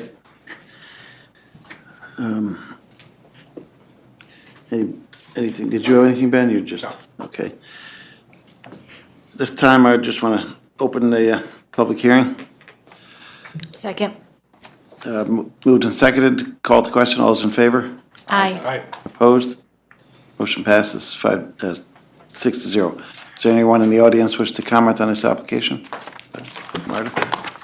Hi there again. I'm not sure, I didn't do enough homework, but is this where the former Schatz Federal was, or is it a different neighborhood? No, it's. Okay, so I feel a little better because I know that's a brownfield site. The other part I want to talk about is this new trend to destroy single-family housing districts is a new national trend, apparently as revealed in yesterday's New York Times. The plan to concentrate more and more people in apartment-style dwellings, increasing traffic and infrastructure needs will stress impacted neighborhoods in a big way. And as far as I know right now, that area is single-family units mostly. And the construction phases required will also be extremely disruptive. I'm sure most of the families living nearby have no knowledge of these evolving plans in spite of legally required legal notices. And if people don't know the plan, how can they comment? Once approved, it's hard to put the brakes on. And I think, like I said earlier, taxpayers should be better protected. And I really wonder if, building taller and bigger and more apartments and market rate, I'm glad somebody brought that up as an important issue, really should be examined carefully before you destroy all single-family residential neighborhoods. Thank you. All right, thanks, Marta. This is actually replacing an existing commercial structure. Anyone else wish to comment? All right, I move we adjourn this public hearing to, let's see, probably can't get back for, I think probably August. for July, yep. So August 15th, 2019. Second. Moved and seconded, called to question. All those in favor? Aye. Opposed? Motion passes 6-0. Myself, just had a couple of comments additionally. You have to make sure you look at the additional traffic this would bring. I was curious what the small 5, so I think someone brought it up in a review, what the 5 parking spaces outside the gate are. Originally, we wanted to have a place where people could park where they, if they wanted to do a rental, that they didn't have to go through the gate. So it was an opportunity for people to come in and park that didn't have a parking pass. Okay, for a sublet thing or something. All right. And then last thing is, you remove, the sidewalks, I think, it might have been Eric made a comment about it also, but I think it would be good to include a sidewalk connection on the east side of the Building A as well, for people coming out and going that way. So it's not just one path funneling everybody through that one section on the west side. And that's my comments for today, so let's go for it. I move that the planning board determine that the application is incomplete and to defer further action on seeker review. A rezoning recommendation and site plan review subject to the following. Respond to comments of the planning board and those received from town departments and agencies. Said responses to be reviewed by the planning department as to adequacy and completeness inclusive of the following 1 through 11. All right. And 12, look at the sidewalk. And 12 to look at the sidewalk. Do I have a second? Second. Okay, moved and seconded, called to question, all those in favor? Aye. Opposed? Motion passes 6-0. Thank you. Thanks for your updated presentation. Thank you.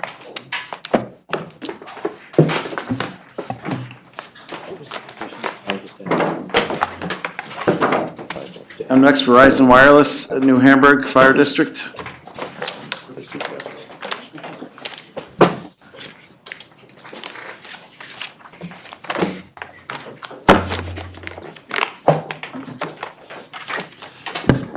Seeker review and site plan hearing for a proposal to install and operate a small cell facility, including 50-foot wooden utility pole, antennas, and related equipment within a 10-by-10 lease area at 15 Channingville Road, zoned R20 residential single-family district and WD1 waterfront district. It's an unlisted action, New Hamburg Fire District owner.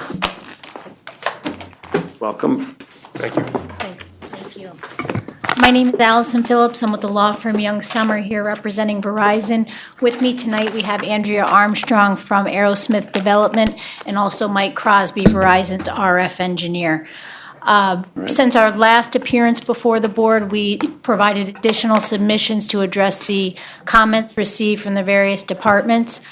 We've included a revised set of site plan drawings which provide additional detail on the proposed wireless facility and also the secondary pole that will be installed to provide for the attachment from the underground utilities to the existing overhead lines. We've also provided a coastal assessment form, additional visual simulations, and a copy of the memorandum of lease agreement with the property owner. We've asked Mike to come here tonight because I know that the board had some questions at the last meeting regarding our RF analysis that was included with our application, which demonstrated the need for this small cell facility at this location. The small cell facility consists of 2 antennas on top of a 50-foot wooden utility pole. Limited ground equipment within a 100-square-foot leased area that will be completely fenced. And one of the questions the board had last time was what, if any, backup power would be provided at the site, and we've confirmed that there actually will be no battery backup or generator backup at the site, so. Is that typical of small cell then, to not have backup? Typically, when we have some coverage in the area. In this case, we have coverage from sites that are distant. Okay. You know, there is backup coverage and backup power at those macro cells. So at a small cell, it would be common in many instances to not require that backup. Okay, so it's, yeah, you just get lower throughput or whatever. Sure, certainly, yeah. If there was an outage in the area, it could impact capacity and coverage. And, you know, coverage and capacity are very much related, so it would impact both. However, it wouldn't be a situation where there was no coverage at all. Okay, thanks. Eric? Sure. You have our comments. We're recommending the board open the public hearing tonight, and we're recommending that defer action. I think we need to get a little bit, you have the comments, we need to get the information a little bit squared away on the plans. So a few more visual simulations would help. Right now, the simulations provided were 2 from the site on which they'll be located. So we can get together with you and identify maybe some other locations in the vicinity that'll provide a representative view. We also need to get a set of plans that can be scaled so we can measure on them, and slightly more complete and a complete response to the comments, because a lot of the ones from last time wasn't clear. Some of them were resolved by looking at the plans. Some of them, it's not clear. And we're happy to sit down with you to work through those if you'd like to do that. We did just get I just have a verbal from the highway superintendent. There's been a floating issue about the driveway and whether or not for an access easement, do they need a driveway or don't they need a driveway? And I was advised by the superintendent that no, for something with once a year visit, no, they don't need a driveway, but he did want to get a tracking pad so that when you're doing construction, it doesn't track dirt out onto the town road, and then you could reclaim it, take the rock out and put it back to grass afterwards, was what he suggested. So those are our comments. All right, thanks, Eric. It is a public hearing, so I move we open the public hearing for this project. Second.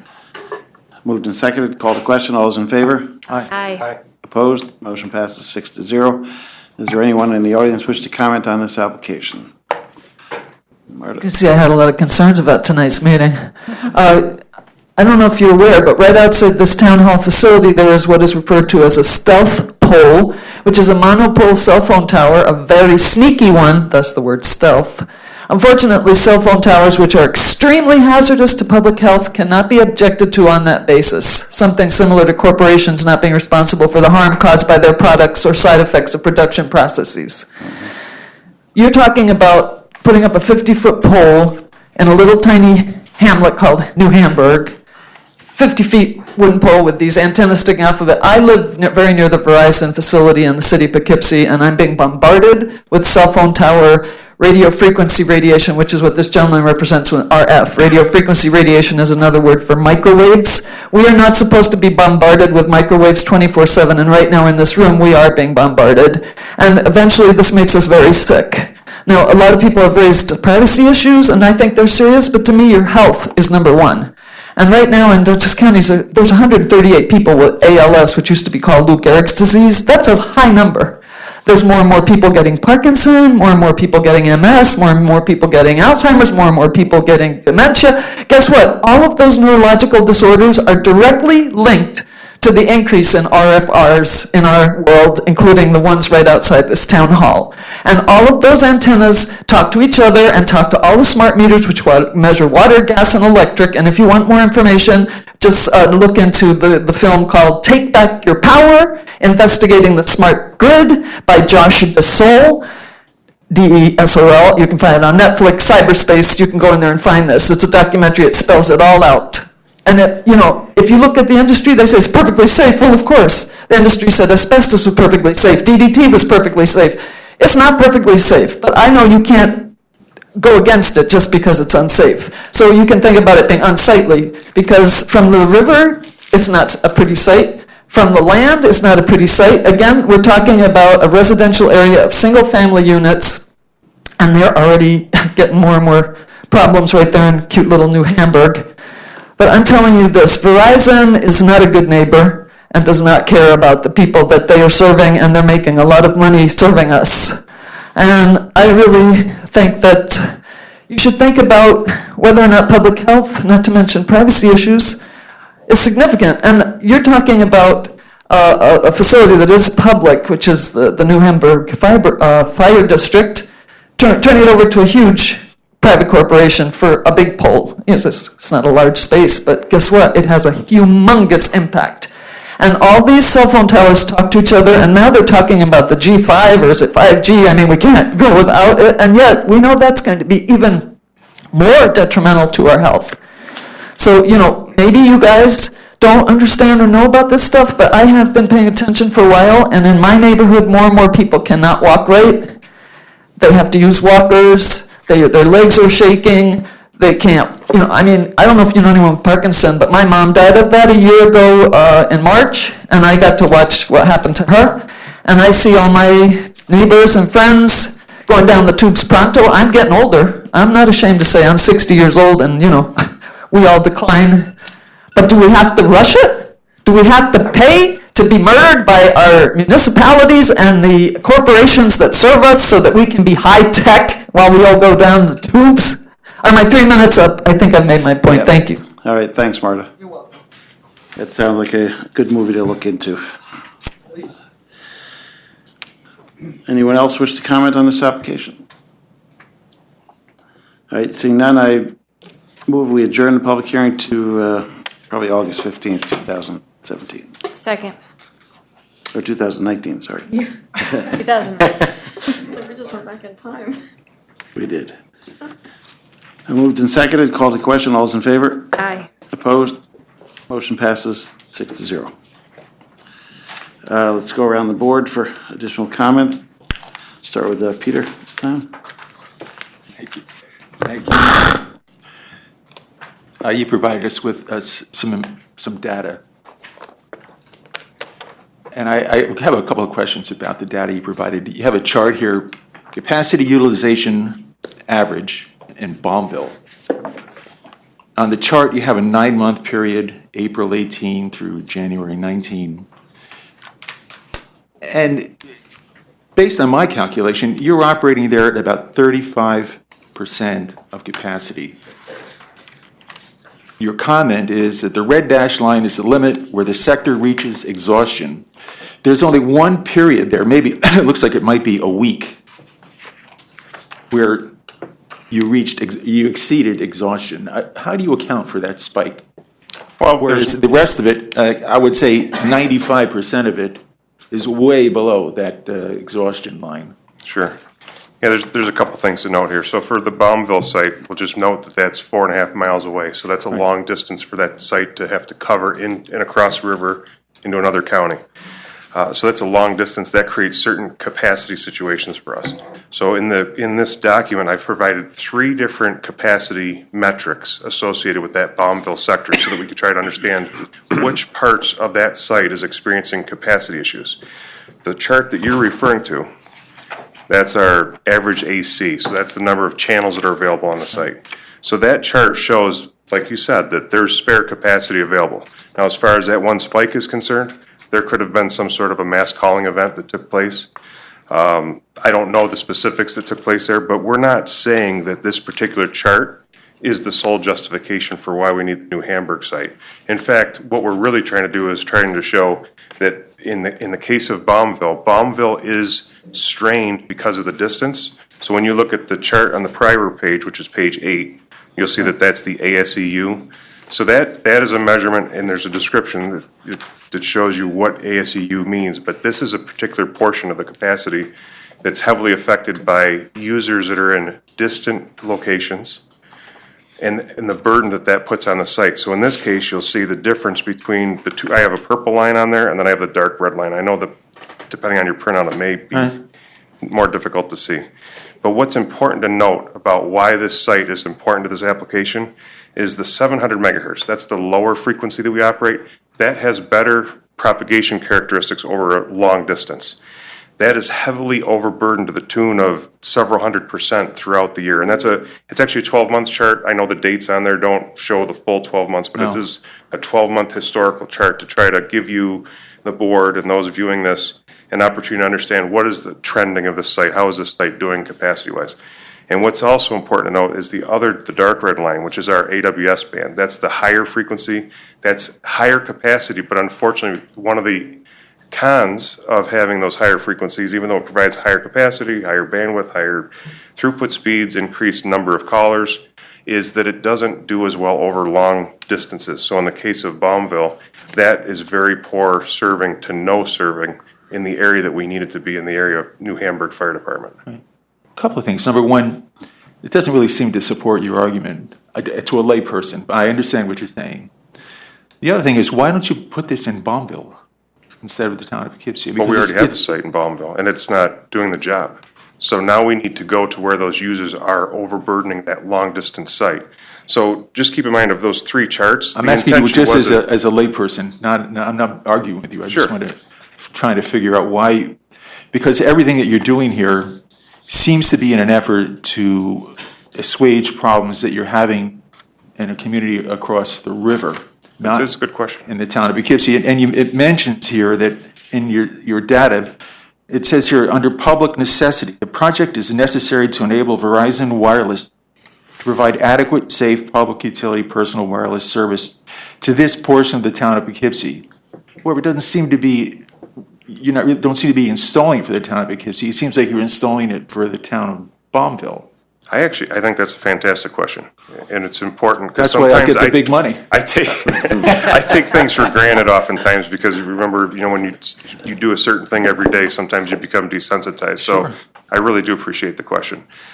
Starting with the three different capacity charts that were provided for Baumville, there was no intention that each of the three would be the compelling evidence that's intended to justify the site. They were designed to together create a composite picture to understand how each of those three metrics, which some are overloaded severely and some are not in the case of the chart that you asked about. Right. So why is Baumville part of the discussion?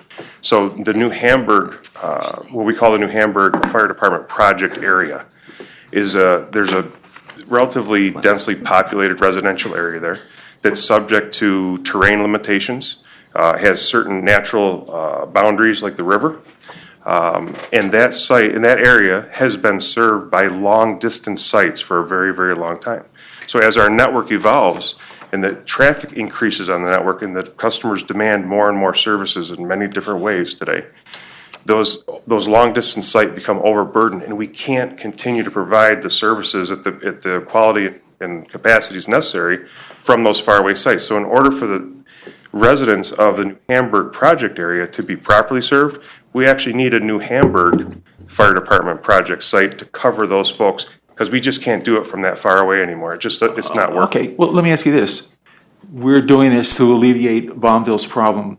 Are we going to exacerbate or create a problem for ourselves by using this tower to service another area? So the New Hamburg Fire Department, as a small cell, part of that design characteristic is it's designed for very specific spot fill-in coverage. And so it's really designed just to cover that area. Unlike Baumville, which unfortunately shoots up the river 5+ miles, because of that the path loss over water is less. We have less obstructions there. The signal travels further. So we're able to cover further with it, but that's not necessarily intention.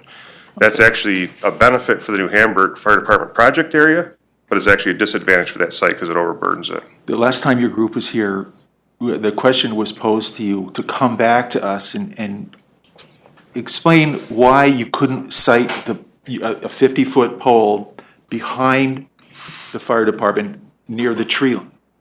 And none of the documents that we've received, it contains that information. Can you help us out at all? I can. I mean, even if it has to be taller than 50 feet, it's further back from the public right away then. So, when we have a lot of different scaled solutions. So when we design a solution, it's very much dependent on what is the exact nature of the problem area. And so in this case, we've identified that in these documents. We've shown here's the area of concern, and we try to design the least intrusive solution that has the ability to resolve the issue. And so this is a custom scaled solution for that area. In many cases across upstate New York, a solution like this blends right in because there's telephone poles up down the street And it doesn't, most people don't give it a second Well, the thought. difference is that the telephone poles are 25 feet. This pole is 50 feet. Wouldn't call that unobtrusive.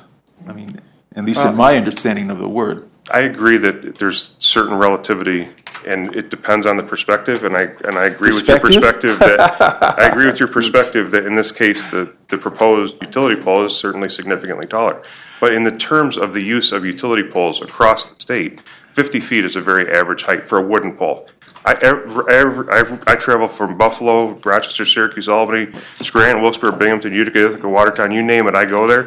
And 50 to 60-foot poles are the common size pole that are being installed by utility companies across the state, many different utility companies. So did you actually conduct a test with the site behind the fire department building? We behind the firehouse? have generated predictions. We also have experience to tell us what issues Can we you would have. provide any of those to us? That's what I asked for the last time that your group was here, is to show us some data that would support your contention that the only place where you can cite that pole is, that 50-foot pole is right on the street. So there's two main components of that question. First is, with a willing landlord, will they allow us to locate the pole per your suggestion?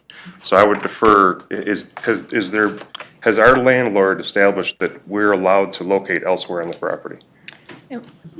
And we had discussed this at the last meeting. Essentially, during the negotiations with the landowner, they identified the area of the property where they were willing to lease space to Verizon to locate a facility.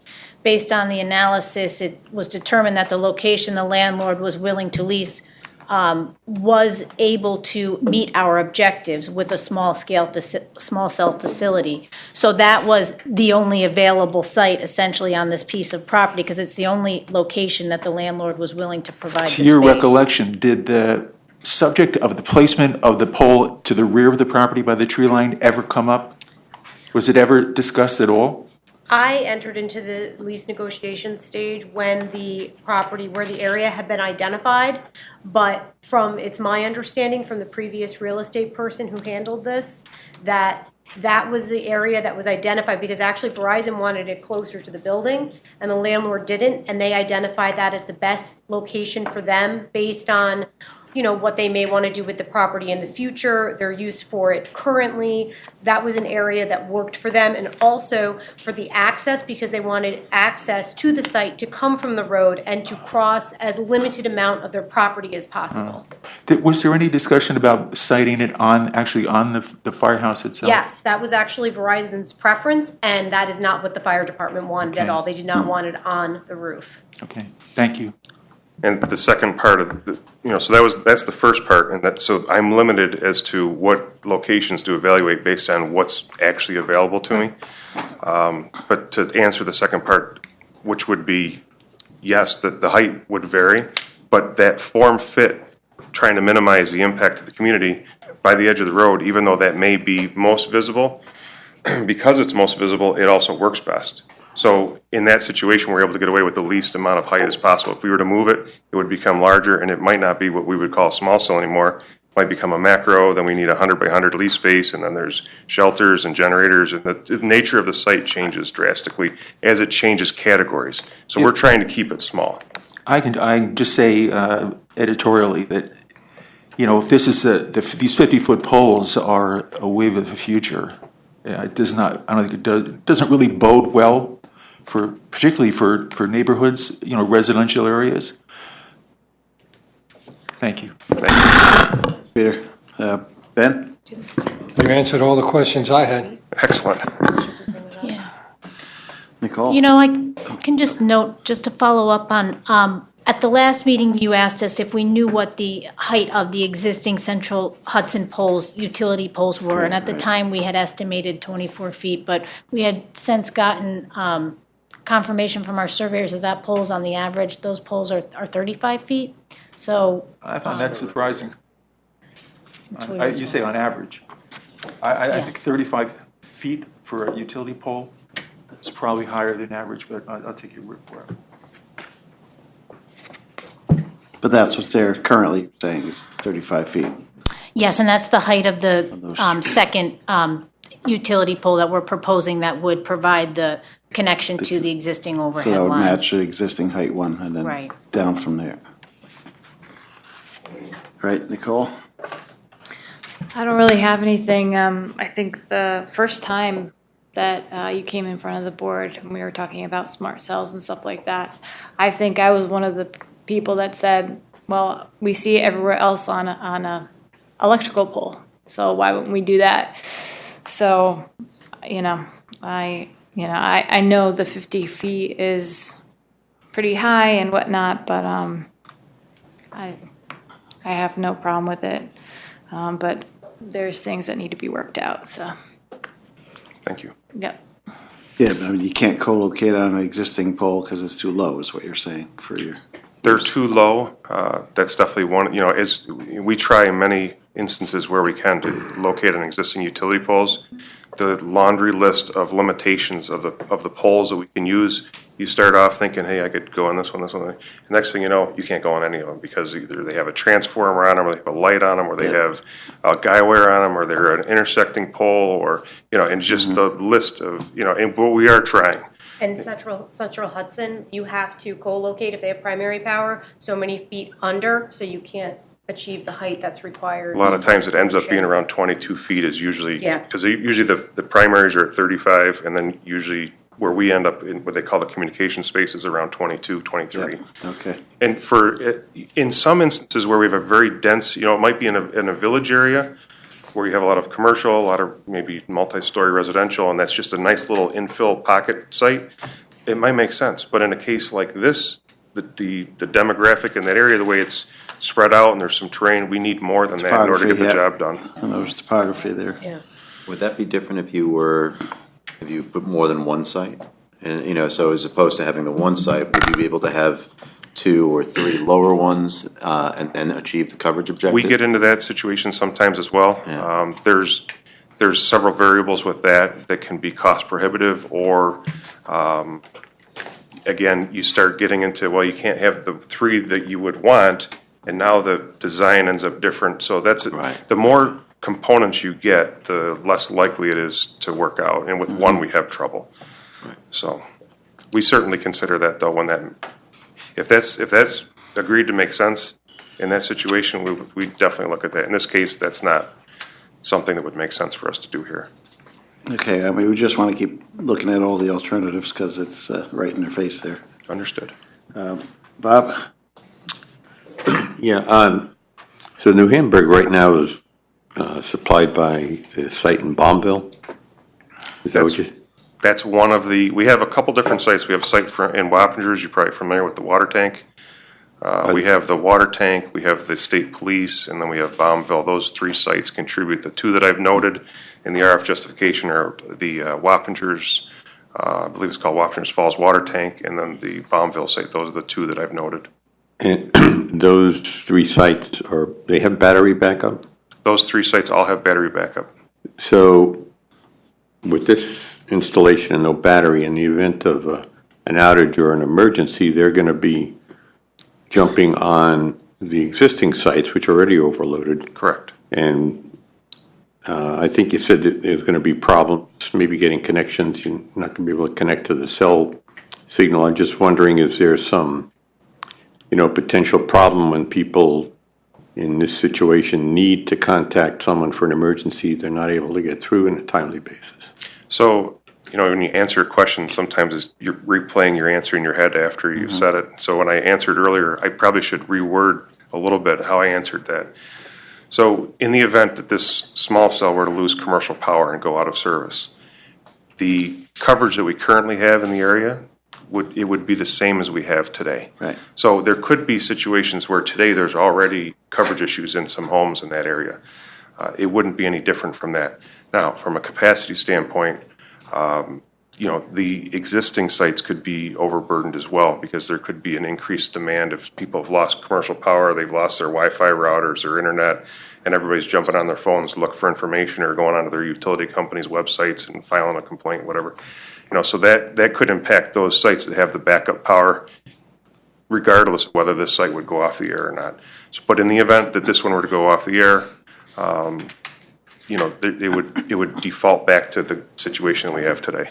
But, my thinking was not only New Hamburg, but others now, unless it's such a small concentrated outage, but everybody is going to be doing what you're saying. You lose power if it's a wide area.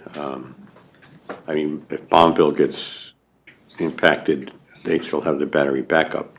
But now you've got lack of capacity to handle the people who don't have battery backup on their primary site.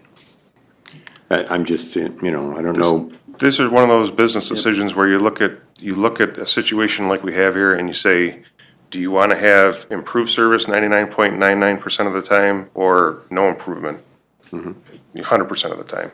So this is a situation where this allows us the opportunity for a small microcell to improve an area 99.99% of the time.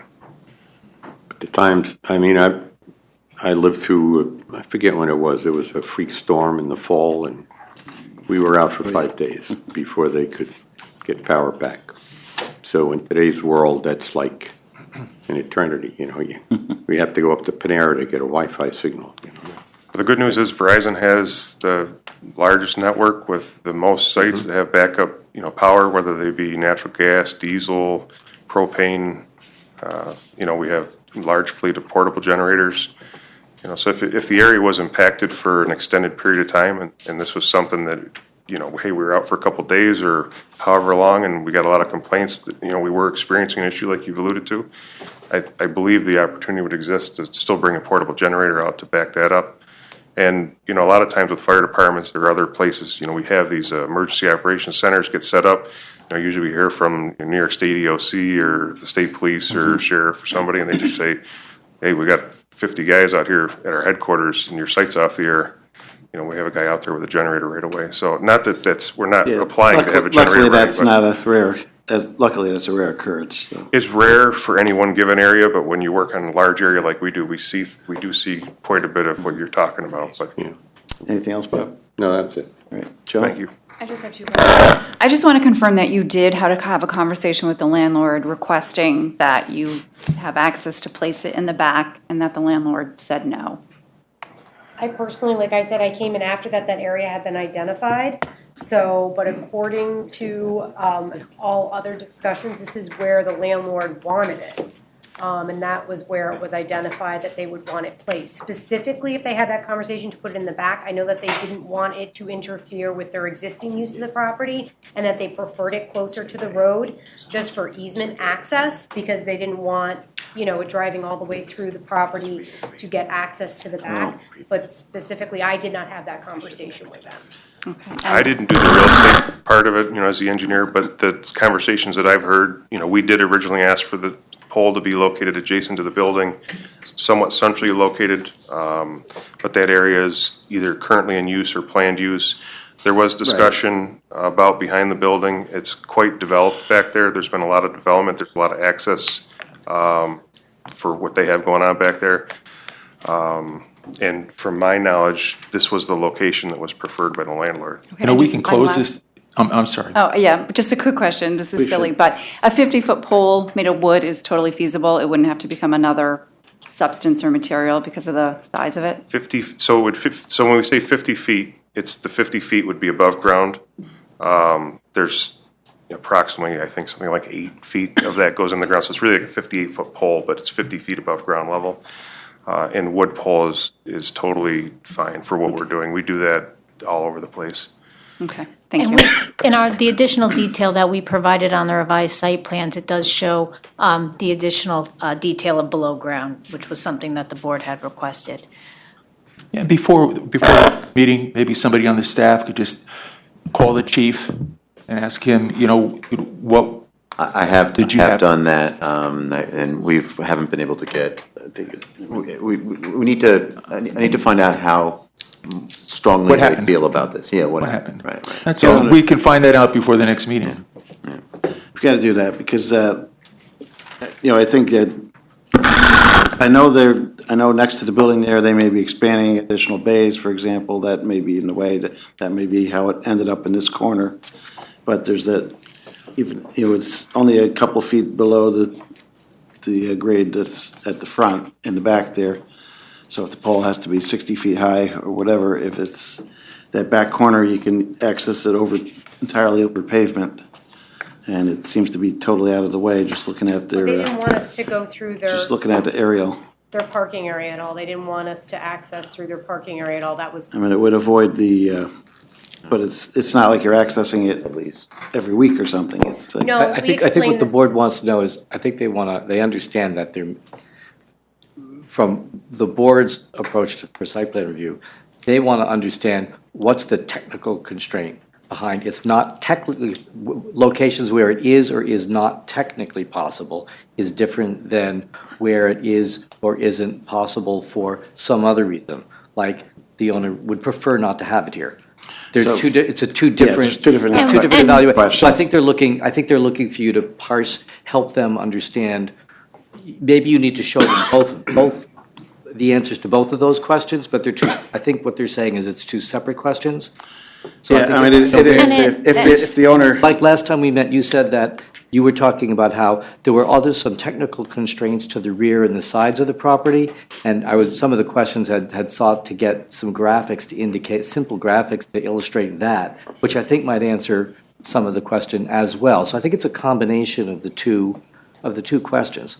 I mean, if the chief, agrees that, maybe it was just a misunderstanding and then the back northwest corner is okay, then the question becomes, is it technically, does it work technically, even if I understand it could be taller, 50 feet to make it work technically, but.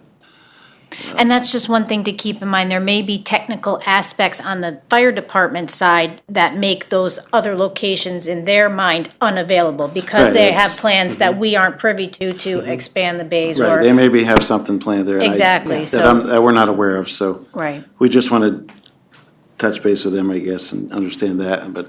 Well, I didn't mean to skip that part of the answer either. That wasn't intentional. It was really, I was only answering it per the logical course that we take, which in the case of it, from our perspective, is something available or not? So in this case, it wasn't available, so I didn't get into the further discussion. To Carl's point, the height could change, but it also depends on where exactly that ends up. What is the ground elevation there? How does that compare to where we're currently proposing? Right. If it goes down in ground elevation, that's a factor. It looks to be about 2 or 3 feet down from there. So. One of the biggest challenges we have with small cells is what we call near field clutter, and in this case, there are 2 tree lines that are parallel on either end, on east and west ends of the property. Right. So when we try to make these sites as small as possible, they have to be positioned properly, and if they're not, they don't work. They don't work properly, I should say. We have a significantly reduced benefit to the constituents in the area if we fail to look to avoid those obstructions. In this case, those trees are 80-plus feet tall.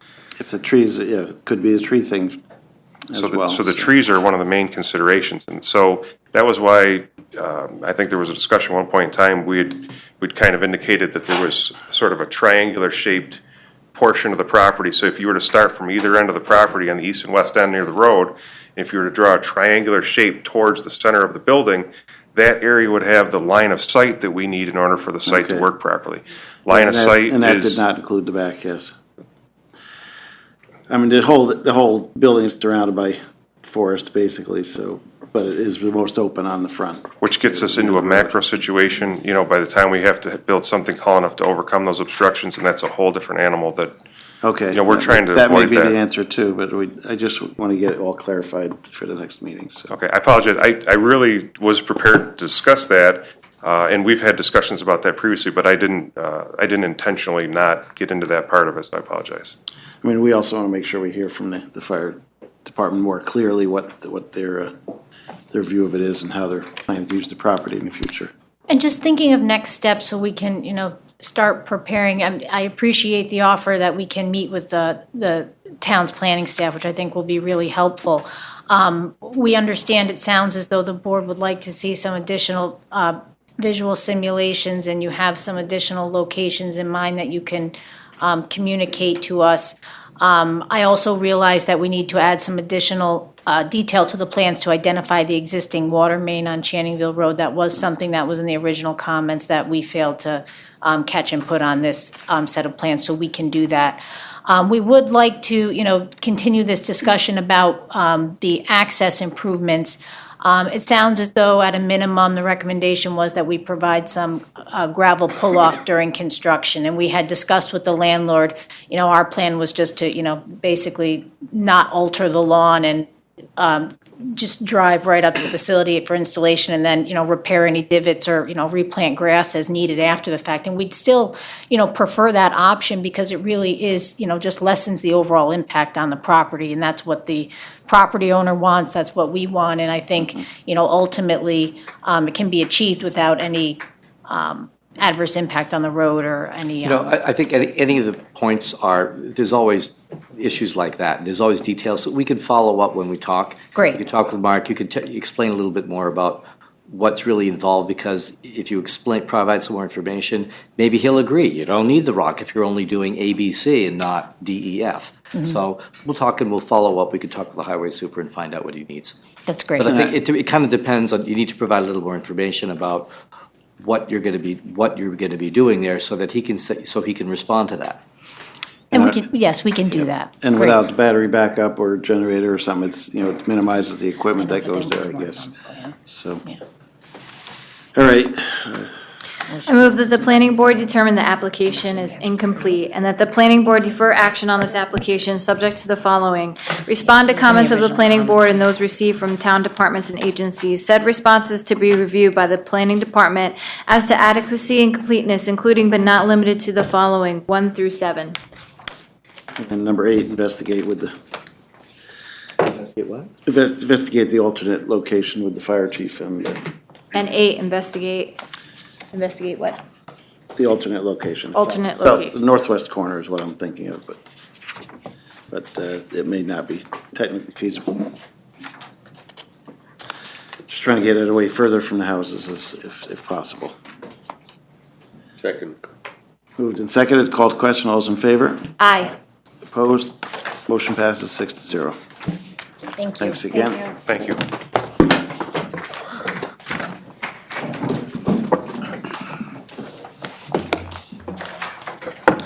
Up next, Marist has been waiting for a while here. Marist Dyson Center Edition, public hearing, seeker review, coastal consistency review, and site plan review for a proposed construction of a 40,650 square foot gross addition at the southwest corner of the existing Dyson Center building to include a complete renovation of the building at 1 John Winslow Drive, Zone Institutional, IN, and WD Waterfront District 1. 20.48 acres, it's an unlisted action, Marist College owner. Let you guys get set up. Thank you, Mr. Chairman, members of the board. Thank you. My name is Jeff Brackett, Executive Vice President at Marist College. We are interested in upgrading the facilities to serve our current student and future student body with the Dyson Center renovation and expansion. I'll turn it over to Director of Physical Plant, Justin Butwell, who will introduce the team. So with me is, John Andrews, our site civil engineer, and behind us are the architects for the project. David Hatton is a partner with Hort Copeland and Mockton. Chan Byun is the designer. So if it's at the pleasure of the board, after our review, I'd like to conduct our architectural review. Okay, sounds good. So I'm going to turn it over to John. Thank you. Good evening. Again, for the record, my name is John Andrews. I'm with the firm of Rohde, Soika and Andrews. We serve as the engineering consultant to Marist College. The changes since the last meeting, I think as you recall, we told you the building was still kind of under design the last time we were here. The footprint has settled down. The building has slightly decreased. It's moved slightly in a northerly direction. The shape has been finalized. There was an entryway here which has been eliminated. So all in all, basically it's the same as you saw before. Slightly smaller footprint, same idea. There are internal changes in grade. There's about a 5-foot change in grade from this entrance to the existing building. That it occurs internally. There's some ramps inside. So outside it's going to all be the same. You'll enter at ground level here. You enter at ground level there. This is a cafe. You'll enter at ground level there. There's about a couple feet worth of difference between those two. This doorway's been eliminated. We've added a sitting wall to kind of give it a meeting place kind of feel. This will be planted as a garden area, so you'll be able to look out onto it from the inside, but you'll also be able to sit outside and enjoy it.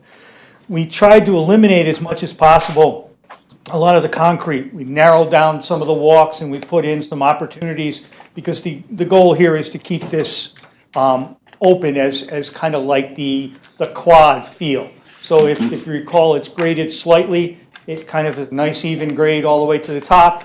Marist views it as event space. Marist views it as gathering space. And other than that, it's essentially what you looked at before. There's no changes to this parking lot. Entry in, parking spaces all stay the same. We've made some minor sidewalk modifications on this side, but as you recall, it's an addition and then a total rehab of the existing Dyson facility. We've received the comments. There's nothing there that we were unable to address. We have been in contact with OPRHP as early as late as this morning. They tell us the building reviewer has finished, but the site reviewer has 12 items ahead of us, even though we've been in for over a month or so. Interesting thing is that this was already given a clean bill of health at the last time we did this. This is the same area of probable effect. And as we said at the last meeting, the reason they didn't have a concern is most of this is fill. Well, if you look at the borings that were done for this new building, there's a minimum of about 8 foot of fill across the entire building footprint. So there's no real changes here. So we expect OPRHP, but we have followed up and we've done the best we can and staff has assisted, but without much success. But we think we stand by what was done before and we see no issue with it. And other than that, I think we're all set. Thanks, John. Let's go to Kristen. Oh, thanks. Thank you for the overview and thank you for your patience this evening. This is on for a public hearing, seeker review, coastal consistency review, and site plan review. As John mentioned, they received a fair number of comments. It was my understanding that comments that are outstanding could be addressed at a conditional approval. So staff is recommending opening and closing of the public hearing. Adopting a seeker resolution. There is a draft neg deck in your packets providing a determination for coastal consistency and adopting a resolution to grant conditional site plan approval with the understanding that staff is still working to obtain a newly dated letter for the OPRHP letter for the file. They have already gone through a phase 1A. Phase 1A and 1B for the area, but we felt that a letter that was dated perhaps 10, 12 years ago, we just want to update the file. That makes sense. All right, thanks. It is a public hearing, so I move we open a public hearing for this project. Second. Moved and seconded, called to question. All those in favor? Aye. Opposed? Motion passes 6-0. Is there anyone in the audience wish to comment on this project? Seeing none, I move we close the public hearing. Second. Moved and seconded, called to question. All those in favor? Aye. Opposed? Motion passes 6-0. All right, thanks. Let's go around the board. Start with engineering. Any concerns? Nothing significant. All right, thanks, Don. Joan? I have no questions. Bob? No questions from me. Nicole? Probably wants to. No, I don't really have anything. My only question, because I'm Marist alumni, I know how that parking lot was before, and I just can't picture it in my mind how the parking lot is going to be okay for all the students that are coming in. And I'm just wondering, are you guys going to be looking at any other alternate places where people can park, any sites that you might be looking into for further parking by any chance? Well, not part of this project, but behind 51 Fulton Street, we bought the Eastern Metal Recycling property, which we may expand parking back there if we need it. That's Okay. I'm not speaking out of turn, am I? No, that's Dr. right. Brackett. In terms of, I wanted to see if you're going to hang yourself. No. I think before you were on the board, Nicole, they came up and they presented us with the whole master parking plan for the whole college. And And just that kind of moved things around. Go ahead, I'm Jeff. sorry, Carl. Just to clarify, this is really expanding space for our current student population. So there's the traffic for the facility should not change, and we'll make appropriate changes just for traffic flow, as we always do. But this is to expand the facilities for the current student body. So it'll be more internal space, much nicer space. As you know, it's a very competitive market. We need to stay ahead of that. So it's really a facilities upgrade for current student population. Great, thanks. And just as a byproduct, if you're familiar with this, there are,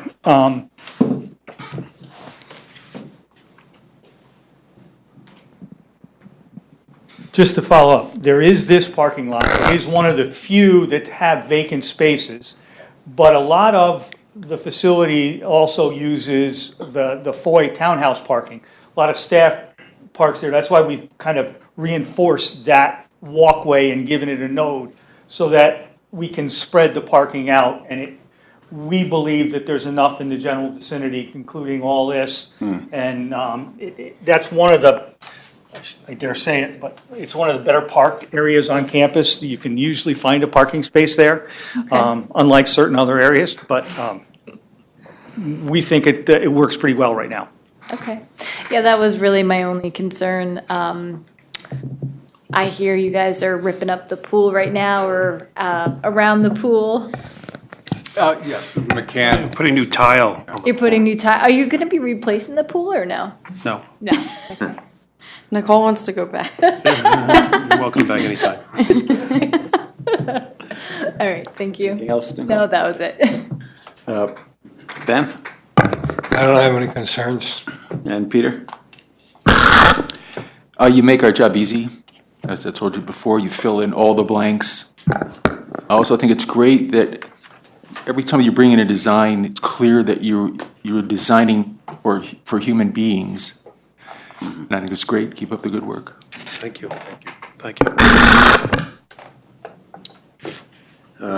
Yeah, myself, I guess only a question that I saw on the map, it's called a bioretention area, I guess, for help in stormwater control. So what kind of, I didn't see a landscape plan of what that entailed. If you've been on campus before, this is a continuation of, if you go to Steel Plant, there's a very large bioretention area just south of Steel Plant.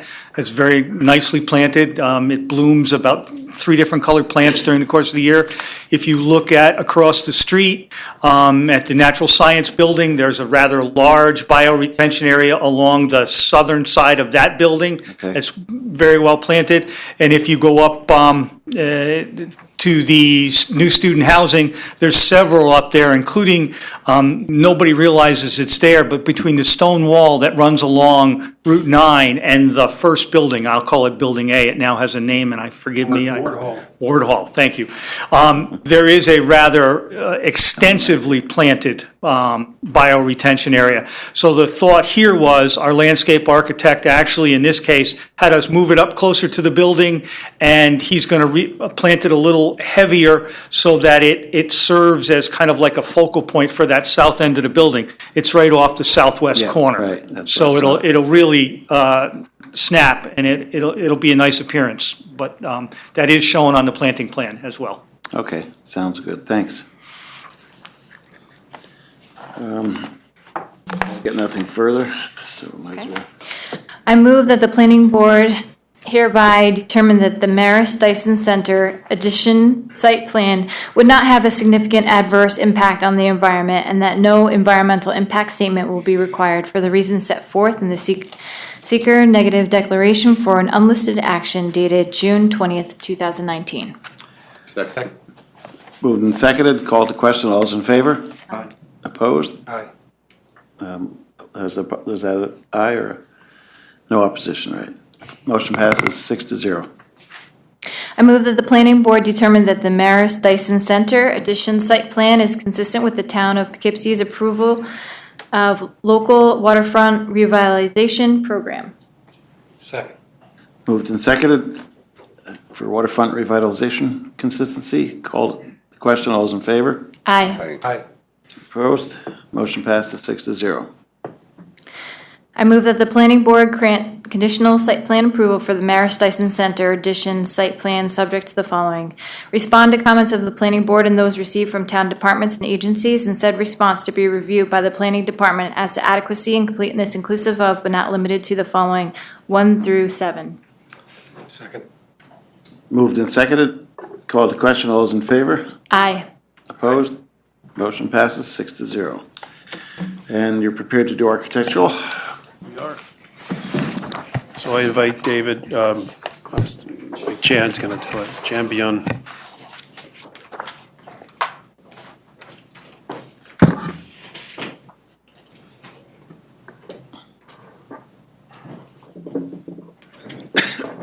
Kristen, I have the stone samples and stuff. Should I just give those to you, or? Sure, I'll decorate my own. They're heavy. Do weightlifting with it. Weightlifting is.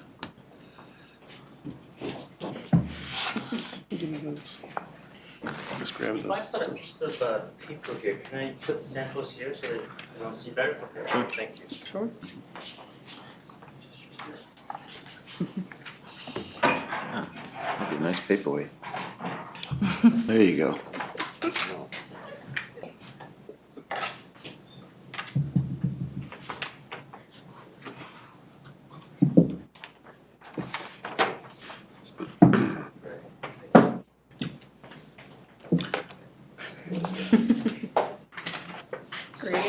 To start off with this board, this is a site plan. Can you grab the microphone, please? Yes. Thanks. To turn it on, though. This is a site plan diagram of the new Dyson Center. So the existing Dyson Center is in essence is a bar that transforms into an L shape once the new 40,000 square foot addition is put on. Now, the existing Dyson Center, as you know, is clad in red brick and gray precast. What we're proposing to do is to actually clad the new addition and the existing Dyson Center in same materials so that it looks like it was always one single building.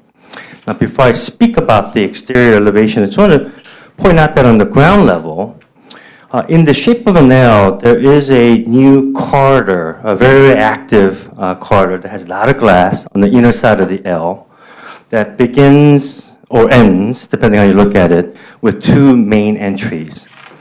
Above it will be sort of a corner glass that marks those entries.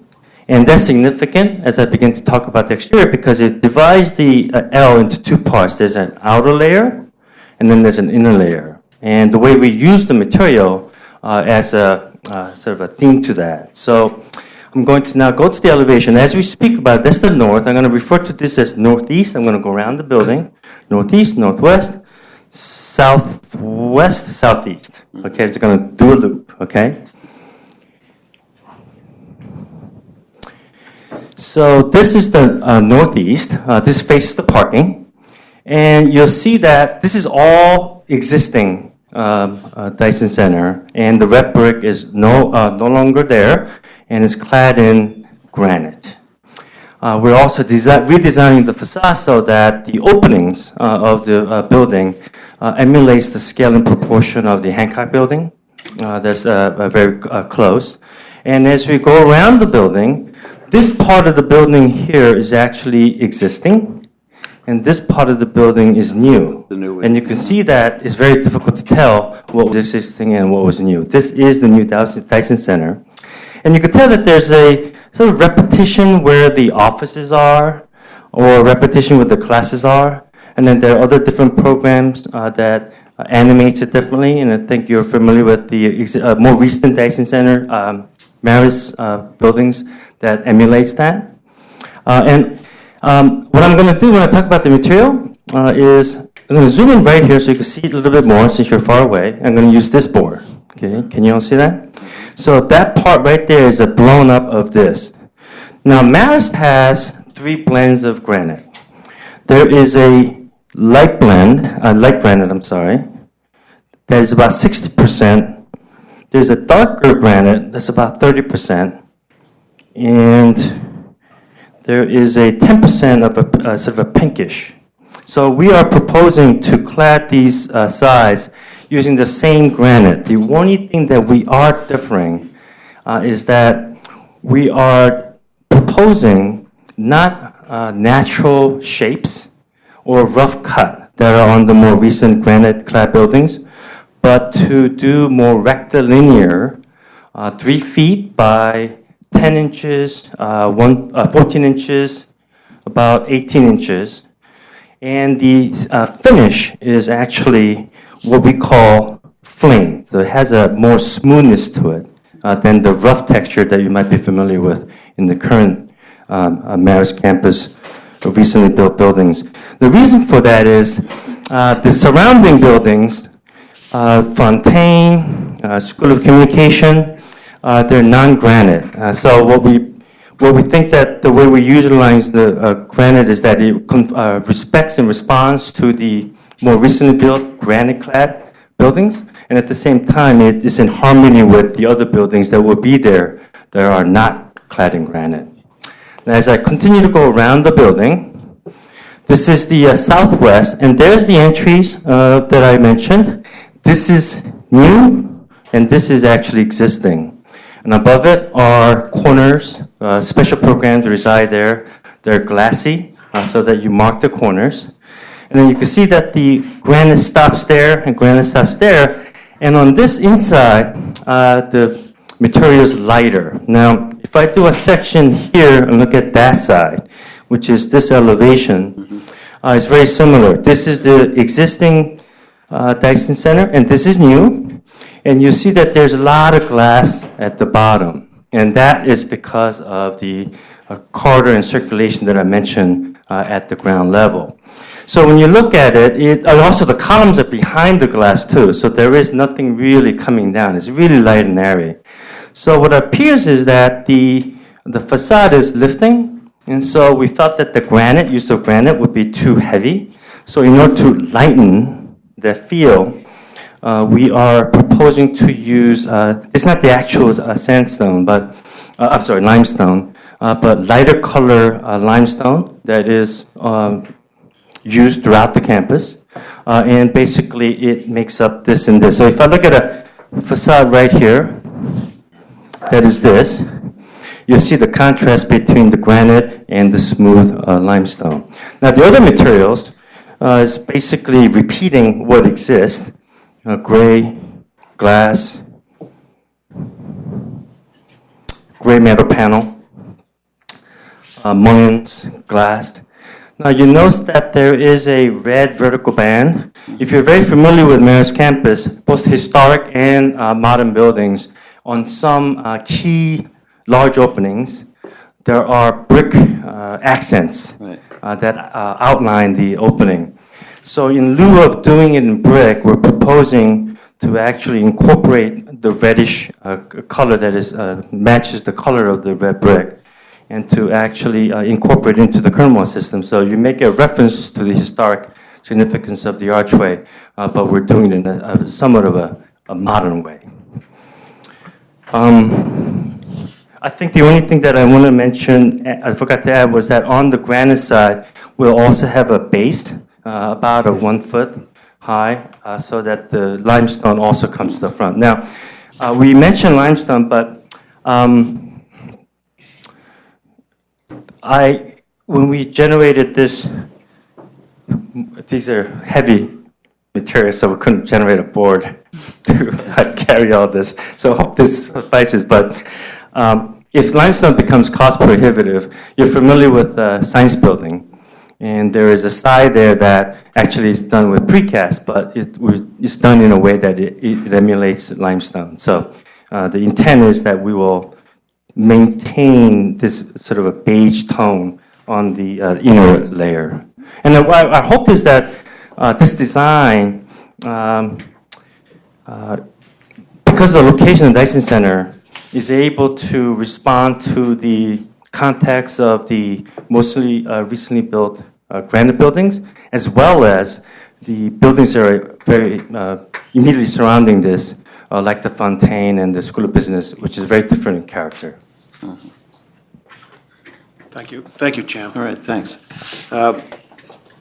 So this is not the same kind of construction where you hang the things off the, Parts of it are. parts of it are, okay, Yeah. you still are able to do some of that Yeah. quick construction versus Yeah. the, good. Is there gonna be a green roof on this one? Portions of it Portions will of have a green roof, yeah.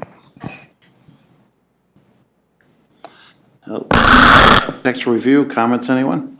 The HVAC, is that going to be located on the roof? Looks like a flat roof from here. It's going to be on the new portion of the building behind the screen. And there's a, you can see the So that, you have a screen on the roof that'll, screen, that was- screen the HVAC unit. okay, great, thanks. What kind of screen material is that, just a? Chan? It'd be metal. Metal. Anyone else?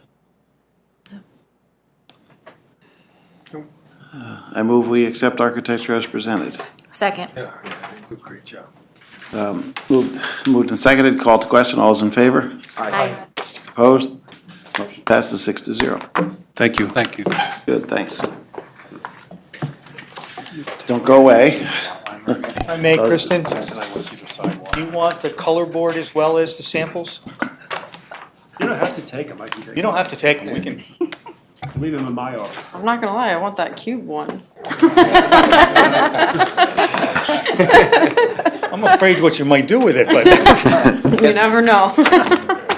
Some of these plans you gotta weigh down. I'm gonna, we have. Maybe the piece of glass too. The Leave them boards with are Carol. fine, and then I'll give you the cube. okay, perfect. Up next is Marist 69 West Cedar Sidewalk Connection, a public hearing, it's review and site plan review for the proposed construction of a sidewalk interconnection from building at 69 West Cedar owned by Marist College to the Marist East Campus main sidewalk. Zoned IN institutional and business neighborhood BN. Unlisted action, Marist College owner. Welcome John's back. gonna speak about it.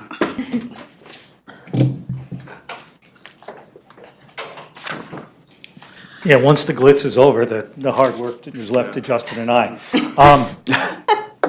Marist, as you may or may not know, this is West Cedar Street. These are the lower Cedar townhouses owned by Marist. This is the Marist warehouse. Right above us is Terminal Road. Then there's Nicomco, and then there's Upper West Cedar of Marist. Well, in between, there was a former doctor's office that was tucked in there. Marist has acquired that doctor's office. They're going to use that as part of their medical school. It's the temporary space to start the School of Medicine. And also during the Dyson construction, I'm gonna put 13 management faculty in there because they need offices, and then academic grants. They're all offices. There's no student meeting spaces or anything like that. So Marist proposed, they're leaving the building appearance as it is. They entirely renovated the interior. They're changing the mechanical systems to upgrade everything and bring it new. But what they wanted to do was link this building to the main campus. And I don't know, I think Carlo and I may be the only two that are old enough to remember this. When we got the approvals for these, the planning board had us create a sidewalk all the way up the north side of West Cedar Street. So there's already a sidewalk that runs and Marist has put in. But we've always traditionally, now that we established that center spine, wanted to funnel all our people to the center spine because it goes under the underpass and enters the main campus. So what we are proposing here is a sidewalk connection from 69 West Cedar Street through the back of the West Cedar Street property onto Marist property and connecting to the main spine walkway. This is the pathway that goes to lower West Cedar now. It's going to be a typical Marist walkway. It's 10 foot wide. We're going to try to leave it as natural as possible. We will extend Marist lighting. The lighting will be the same pattern, same layout, same configuration. It's a relatively flat path. Your engineer has asked for spot elevations. We will provide those. There is one spot where there's some drainage that kind of runs down the hill. We've kind of created a little culvert and a a crossing with some fencing to keep our students out of it. But all in all, this is simply a sidewalk that begins at the main entry here, runs along the front of the building. We're losing a couple parking spaces to create a crosswalk, and then connects to our main sidewalk. And it in all respects will look like a typical Marist sidewalk. All right, thanks, John. Go to Kristen. Hello again.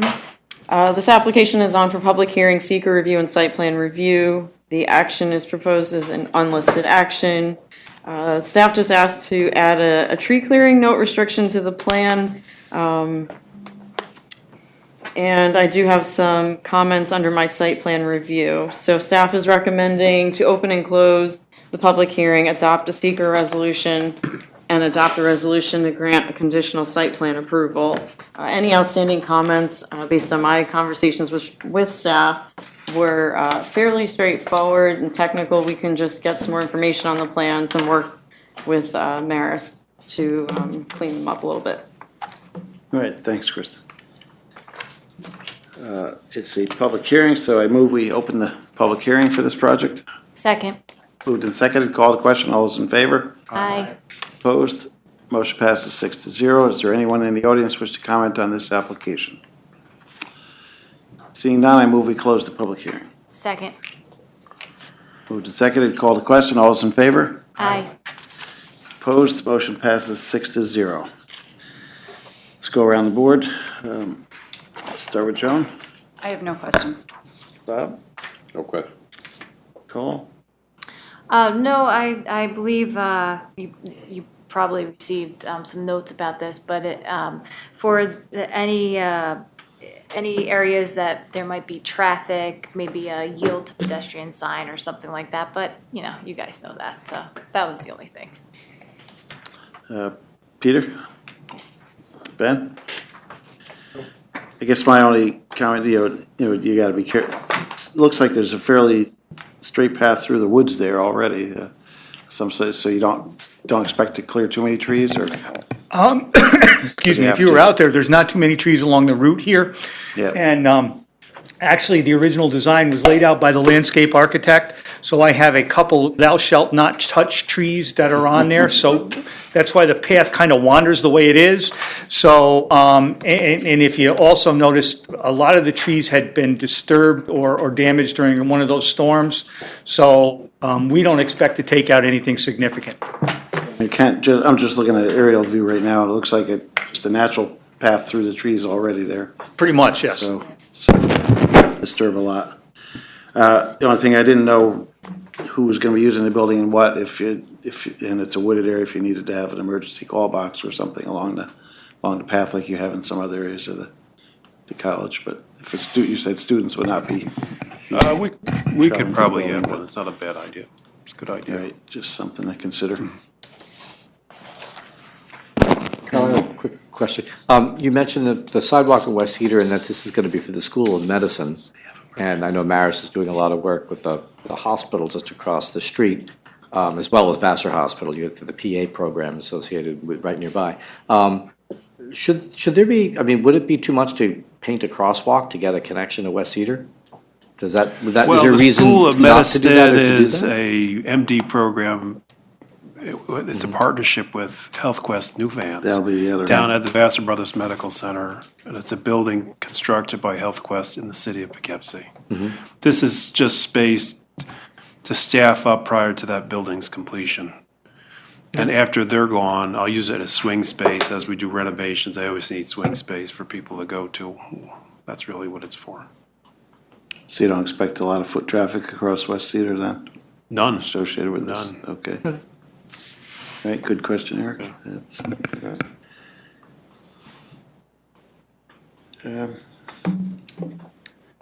right. Go ahead. I move that the planning board hereby determine that Marist 69 West Cedar sidewalk connection site plan would not have a significant adverse impact on the environment, and that no environmental impact statement will be required for the reasons set forth in the seeker negative declaration for an unlisted action dated June 20th, 2019. Second. Moved and seconded. for seeker. Call the question. All those in favor? Aye. Opposed? Motion passes 6-0. I move that the planning board grant conditional site plan approval for Maris 69 West Cedar sidewalk connection, subject to the following. Respond to comments for the planning board and those received from town departments and agencies, and said response to be reviewed by the planning department as to adequacy and completeness, inclusive of, but not limited to, the following 1 through 8. And I would add 9, investigate the need for the call box. It's actually in my Oh, is it in yours? review. Oh, Yeah, never mind, it's a never, feature. scratch that then. Kristen already caught it. Called the question, all those in favor? Aye. Opposed? Motion passes 6-0.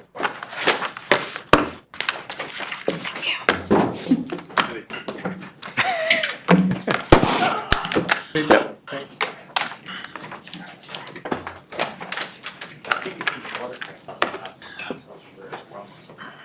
All right, we're finally through all the public hearings section of the meeting. So this is the public comment portion of the meeting, and Camelot? Oh, yeah, we have Camelot, yes, Camelot. right. oh, that's stuck in there, right? That's before. Yeah, Never mind. never mind, hold on. I was thinking that was at the bottom of the page. There you go. One more public hearing, Camelot Village Mobile Home Park, public hearing, seeker review, coastal consistency review, and amended site plan review for a proposal to combine an existing mobile home park with an adjoining 1-acre parcel for a storage building. It's to be adjourned. I move that the planning board adjourn the public hearing to August 15th, 2019. Second. Moved and seconded, call to question, all those in favor? Aye. Opposed? Motion passes 6-0. Or 5-0, sorry. Okay, now, this public comment portion of the meeting is intended to give the public an opportunity to comment on those projects for which the public hearing will not be held. For example, members of the public wishing to speak for Central Hudson Naps Corners tonight, please know it's not a public hearing, but a public hearing will be held in the future at a date and time that is publicized. In order for your comments to be part of the record, they will need to be made also during the public hearing or submitted to the board in writing. So we ask that you keep your comments brief tonight and submit them in writing, since no decisions will be made at tonight's meeting. The board will listen to comments made tonight, but will not respond to questions or comments. I move that we open the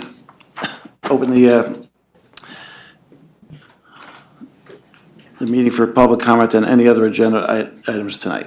Second. Moved and seconded. Called to question. All those in favor? Aye. Opposed? Motion passes 6-0. All right, does anybody in the audience wish to comment on any remaining agenda items tonight? I see a few people out there. It's getting late. All right, seeing none, I move we continue the meeting. Second. Moved and seconded, called to question, all those in favor? Aye. Opposed? Motion passes 6-0. Marist College up again. Long time no see. It's been a war of attrition. The crowd keeps getting thin up here. There's a lot of people still here, though. Thanks everybody. Thanks everybody for hanging in there tonight. We had a lot of agenda items. It was a busy month. And some big items. Marist College City Town Lot Line Revision for seeker review, coastal consistency review, and lot line revision to add the town of Poughkeepsie's 3/8 interest in a portion of 173 Kittredge Place and adjacent property Kittredge Place to Marist College. It's a type 2 action, Town of Poughkeepsie, City of Poughkeepsie, and Marist College owners. Good evening. Again, for the record, my name is John Andrews. I'm here on behalf of Marist College. I'll keep this brief. This is merely a housekeeping matter. If you remember, when we were before you for the McCann Center, we were proposing to acquire an easement from both the town of Poughkeepsie and then the town and city of Poughkeepsie and the city of Poughkeepsie for historic encroachments that Marist had made over the property line. Through negotiations with both communities, it was made, the determinations were made that the communities would be more comfortable selling the land to Marist. rather than granting an easement. So in this case, they have agreed to sell, and all the paperwork is in place. Before we can file the final deeds, we needed a document that would memorialize all that. And just to refresh the board, that is the approved site plan. It's the same acreage. What I have identified here in yellow is what is at question. And again, this is a housekeeping matter. It's a condition of, we were obligated to do this as a condition of our site plan approval for McCann Center.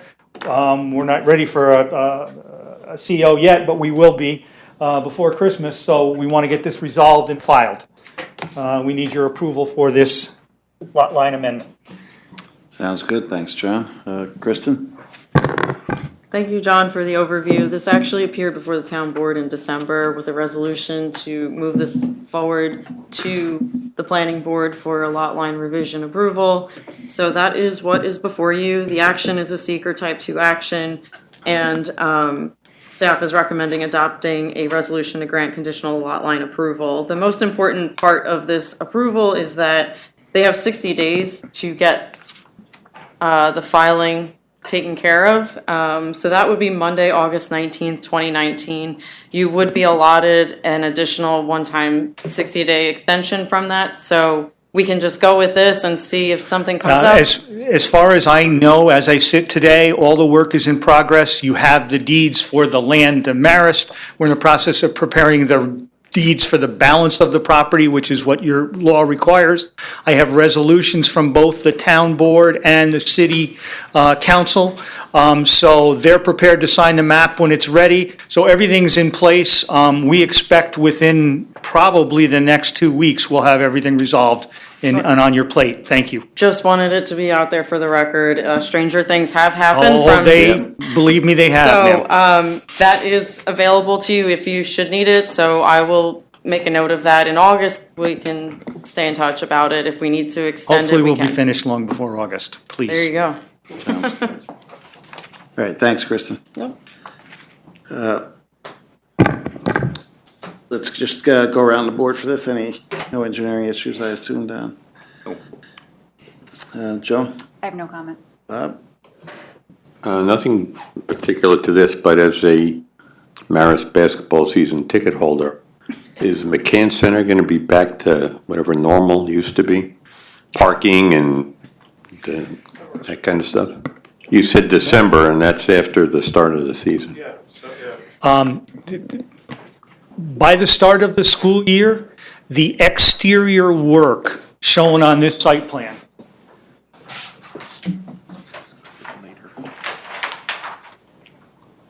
all this, and this will all be physically complete. Whether you will enter through the new entrance for the beginning of the season or not, I don't know, but you may enter through, this has all been redone over here as well, so you may enter through there for the basketball season. Okay. But essentially, the parking lot will be cleared up and should be fully occupied as built right there. All right, thanks. Yeah, that's an important thing. Yes, that's important, yes. It's important to our sports staff as well. Nicole? No, I don't have any comments. Ben? Congratulations. Thank you. Just a quick question, the town attorney, the city corporation council, your attorney have all reviewed the deeds, and the deed descriptions are accurately reflected in the survey. You feel comfortable? Has that work been done? That work, the land that's shown here, Mr. Finelli, yes. The deeds were drawn up by our attorney. They were reviewed and accepted by both Corporation Counsel and Mr. Nelson of the town. The deed descriptions, I don't know if Don's office has reviewed them, but we've reviewed them. Your law has an interesting part that we haven't completed yet. I also need new deeds for the remain. Pardon me? What part is that hasn't been completed? We need new deeds for the land that remains in the town and remains in the city. So in other words, I have to, for each piece, you now have two separate pieces. I need two separate deeds and two separate remaining descriptions. Typically, you don't refile the main description, but your code requires it. Should we So make that's that- in process. Should we make that a condition of this? It already is. It's part of. It's in there? It's All right. already part of Kristen's comments. And you feel satisfied that the survey reflects the deed Yes, descriptions? it does. Okay, great. Okay, thank you. Good catch. Yep, I mean, it generally looks like just, it's just the sloped wooded land and that divides the two pieces there, so. Good that you went this route instead of dealing with the easements. So, I move that the planning board determine that the proposal meets the criteria for a seeker type 2 action pursuant to seeker part 617.5C16 and no further environmental review is required. moved and seconded, called to question, all those in favor? Aye. Opposed? Motion passes 6-0. I'm going to interrupt because I noted in the description on the agenda that this is due for a coastal consistency review. So just to be consistent, I would like for the board to vote on that. Essentially, you would just be stating that this is consistent with the town's local waterfront revitalization plan. Same as the previous. We have the CAF on file that was provided for McCann Center when you came in. Yes. So And you did issue a coastal consistency, and it Correct. was shown as easements. Now it's Correct. property ownership, so they're not internally inconsistent. Correct. So, All right. I'll move that this project is consistent with the coastal, the town's the LWRP. town's LWRP. That's it. That's it. Second, yeah. Second, moved and seconded for coastal consistency. Called to question, all those in favor? Aye. Opposed? Motion passes 6-0. thank you all very much. Thank you very One more, Most one important more. one. More. I move that the planning board grant conditional lot line approval subject to the following 1 through 7. Second, to grant conditional, moved and seconded to grant conditional. Called to question, all those in favor? Aye. Opposed? Motion passes 6-0 again. Thanks, guys. Thank you again.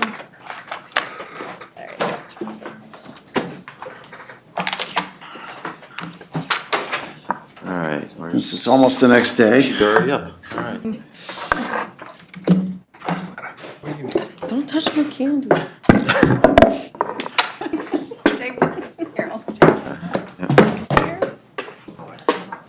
All right, Central Hudson Naps Corners Substation Site Plan Review for a proposed new 115/69.8 kV rated substation at 19 Spring Road, zoned R, 1.5 acre resident single family district, 6.7 acres. It's an unlisted action, Central Hudson and CGH&E Group owners. Good evening. Good Welcome morning, back, I'm not guys. sure. It's almost morning. And it's been a long night. We'll keep it to a tight 30 or 40-minute presentation. Just, Denied. but seriously, thank you for hearing us tonight. We appreciate it. We're glad to be back. As you know, the last time we were here was back in March after we did a presentation. We then proceeded in April with a site visit that was noticed and coordinated through your town staff. And we filed essentially an engineering submission back in April, and we are now here before you this evening.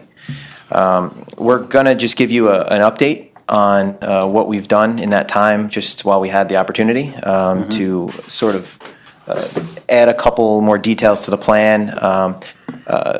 Greg is going to go through in a minute some additional landscaping that we sort of strategically placed and things of that nature. So I'll hand it off to Greg to start walking through that. All right, thanks. Is this on? Just takes 2 seconds to come on after. Perfect. Good evening, Greg Liberman, Project Manager with Environmental Design and Research. I will go through this pretty quickly because I think this has generally been seen before, and as Anthony alluded to, we had a site walk in April where we talked through the various aspects of this plan. This is the landscaping plan from from the February submittal, and as revised in the April submittal. And I just want to point out a few minor changes. There's been some refinement to this landscaping plan from what was included in the February submittal to account for some grading and some stormwater management items. So for instance, there's been some minor tweaking of plant placement here on the northern end, but what you can see is we've actually installed additional trees in that cleared distribution corridor that exists on the site to try to get the trees closer to the viewer here on Kerr Road. We've shifted a couple of plants here to allow for some clearances to some transmission infrastructure. We've maintained the vegetation planting in the wall that many of you may recall here along Kerr to make sure that we have these areas appropriately screened. The plant material and the plant quantities actually increased slightly from what was included in February, and there's still a very strong prevalence for landscape screening. And I'd also talk through this graphic as well. This is a rendering from viewpoint 1 at the Spring Road intersection. This was filed with the original August filing of 2018. We've since gone back and updated this to account for the modified location, which is set back here. The one thing I just want to point out is you may see the biggest change is the reduction of the lattice tower in the existing substation that is very close to the viewer.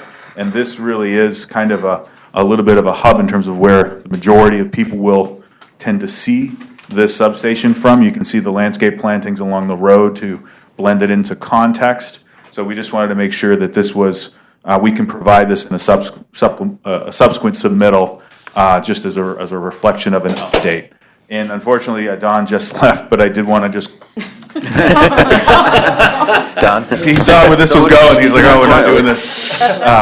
We in response to a letter from Clark Patterson Lee, we went and made some modifications to the SWIP, and I think one of the big items was we had a conversation with the New York State DEC about the ways in which we quantified our stormwater calculations. We had a call with Natalie Brown at the Division of 3 Bureau of Water. She agreed with our assessment. Our engineers have talked to Andy Learn at CPL. They're in agreement with the DEC's assessment. So we will provide a record of meeting minutes, telephone conversation, and if we want to facilitate a call between the DEC, Clark Patterson Lee, and EDR, we're happy to do so. But my understanding from Andy was that that closes out that topic.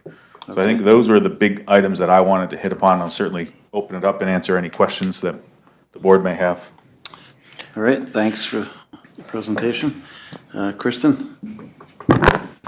Thank you for the update. I will be brief in my comments as well. The planning department did, along with planning board members, attend a site visit at 19 Spring Road on April 15th, 2019. The purpose of the site visit was to allow the planning board members to view the site and gather visual information to assist them with the review of the application. No discussion or deliberation was had at the planning board by the planning board during the visit, and no action was taken. After the site walk, the planning department staff, along with some of the planning board members, did view 19 Spring Road from surrounding public viewpoints and from those neighboring properties where homeowners did allow us onto their sites or onto their properties. Planning department staff, per the March 21st, 2019 planning board authorization, has retained an independent consultant, Stantec. Keith Silliman is here tonight from Stantec to discuss the application a little bit further. But we did hire Stantec in compliance with all local procurement policies. And now staff refers the planning board to the memorandum provided by Stantec and also Keith Silliman for further review. All right, thanks. I do want to, thank Central Hudson for the walkthrough. That was very helpful to go on site and see it in person, and thank the neighbors also for allowing us to go on their property and view it from that viewpoint. It certainly would have been, in the original plan, it certainly would have been right on top of the neighbors if you had not done the move of about 55 feet, 53 feet. So that was an improvement as well from what I could remember looking at the site visit. At this point, I want to refer to our Stantec consultant, Keith. Thank you. I'm Keith Silliman. I'm a senior project manager with Stantec. And it's important to note that I'm not an engineer. With me tonight is Rebecca Knowlton Fournier. She is a transmission engineer. And let me just describe for you a little bit of what we did in terms of our review to date. We have gone through all of the material that Central Hudson has provided to the town, with the exception of the SWIP-related material. We did not review that. Our focus was more on environmental impact and the electrical and transmission-related issues. At Stantec, in addition to myself, the review was conducted by two engineers. One is a transmission engineer, the other is a substation engineer. And the purpose of our review initially was review the file and did anything leap out at us, and did we have any questions? So as we independently reviewed the file, the three of us came up with almost the same identical first question. And that basically, we then refined it several different ways and asked for some more information. But the basic question we had from looking at what Central Hudson had provided, the fundamental question is whether or not it's possible to upgrade the existing substation within the existing footprint and still meet Central Hudson's objectives. It may not be, but we couldn't tell from the information that was provided to date.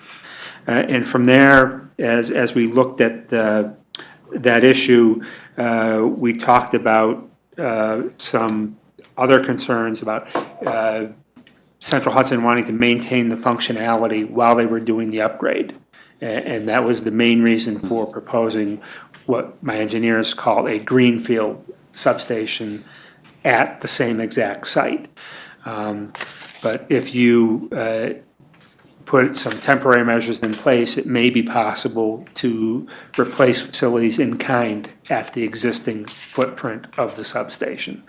All of our questions tend to hone in on those particular issues and get into them in some more detail. But there may be very good reasons why you can't do that. We just didn't know, and we thought we should raise these questions to Central Hudson, allow them a chance to respond, and then, be able to advise the board further. I will say we found no fatal flaws in the analysis. We didn't see anything that was untoward or just didn't strike us as being what a typical engineer would find when they were laying out the analysis. So this fundamental question, though, is one that we think Central Hudson could provide us with more information on. Okay, thanks for your initial look at it, and I know there's more to examine and get I some. want to point out that they didn't have a lot of time to work on this. We finally did retain them just earlier this month, so we appreciate, Keith, your team's efforts to get us these questions as quickly as possible, so we give you guys a chance to respond to them as well. And I wanted to comment that, yes, we did pull together kind of quickly. So if there seems to be a little bit of redundancy in a couple of the questions, it's because I was pulling together information from a couple of different folks, and we wanted to get it to you all as soon as we could.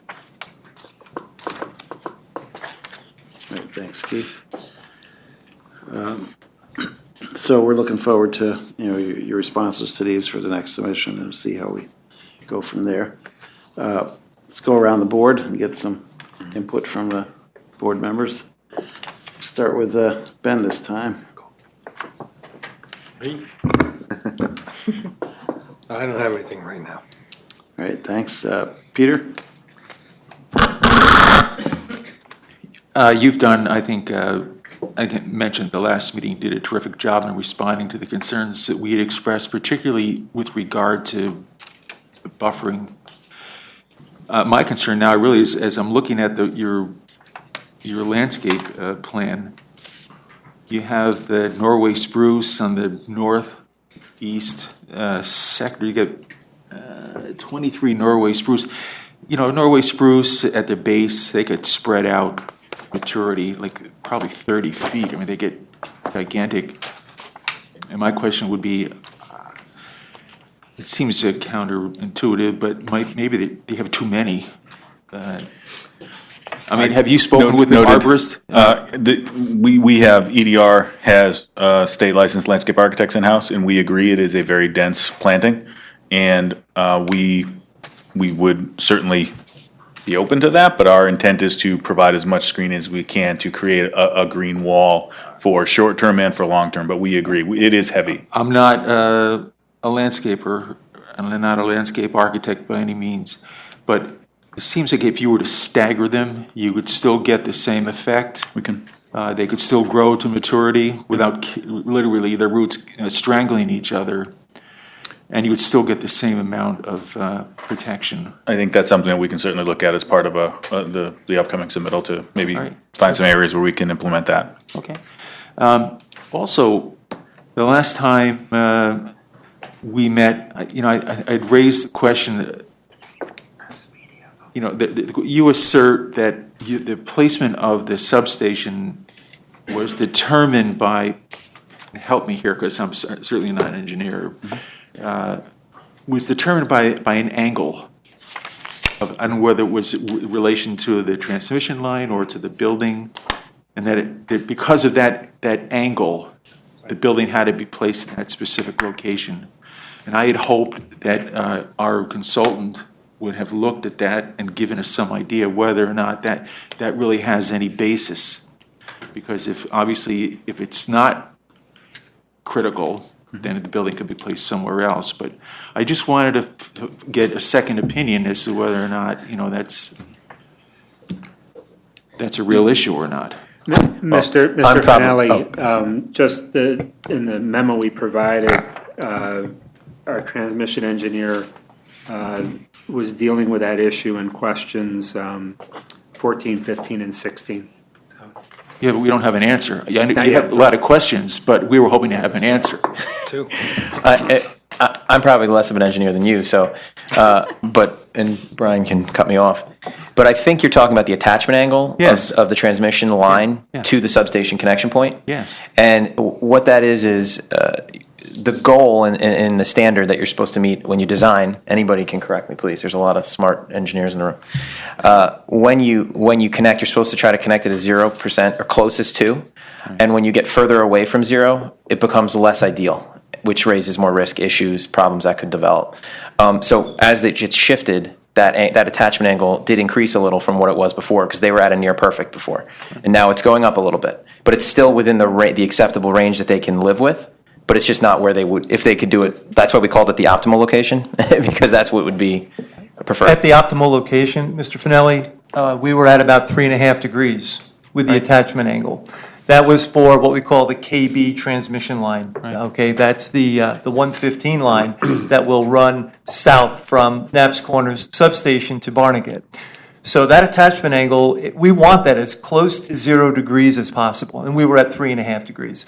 What we did was we shifted that substation 53.5 feet, you'll recall. Right. As we made that shift, the angle opened up, the departure angle, the attachment angle opened up.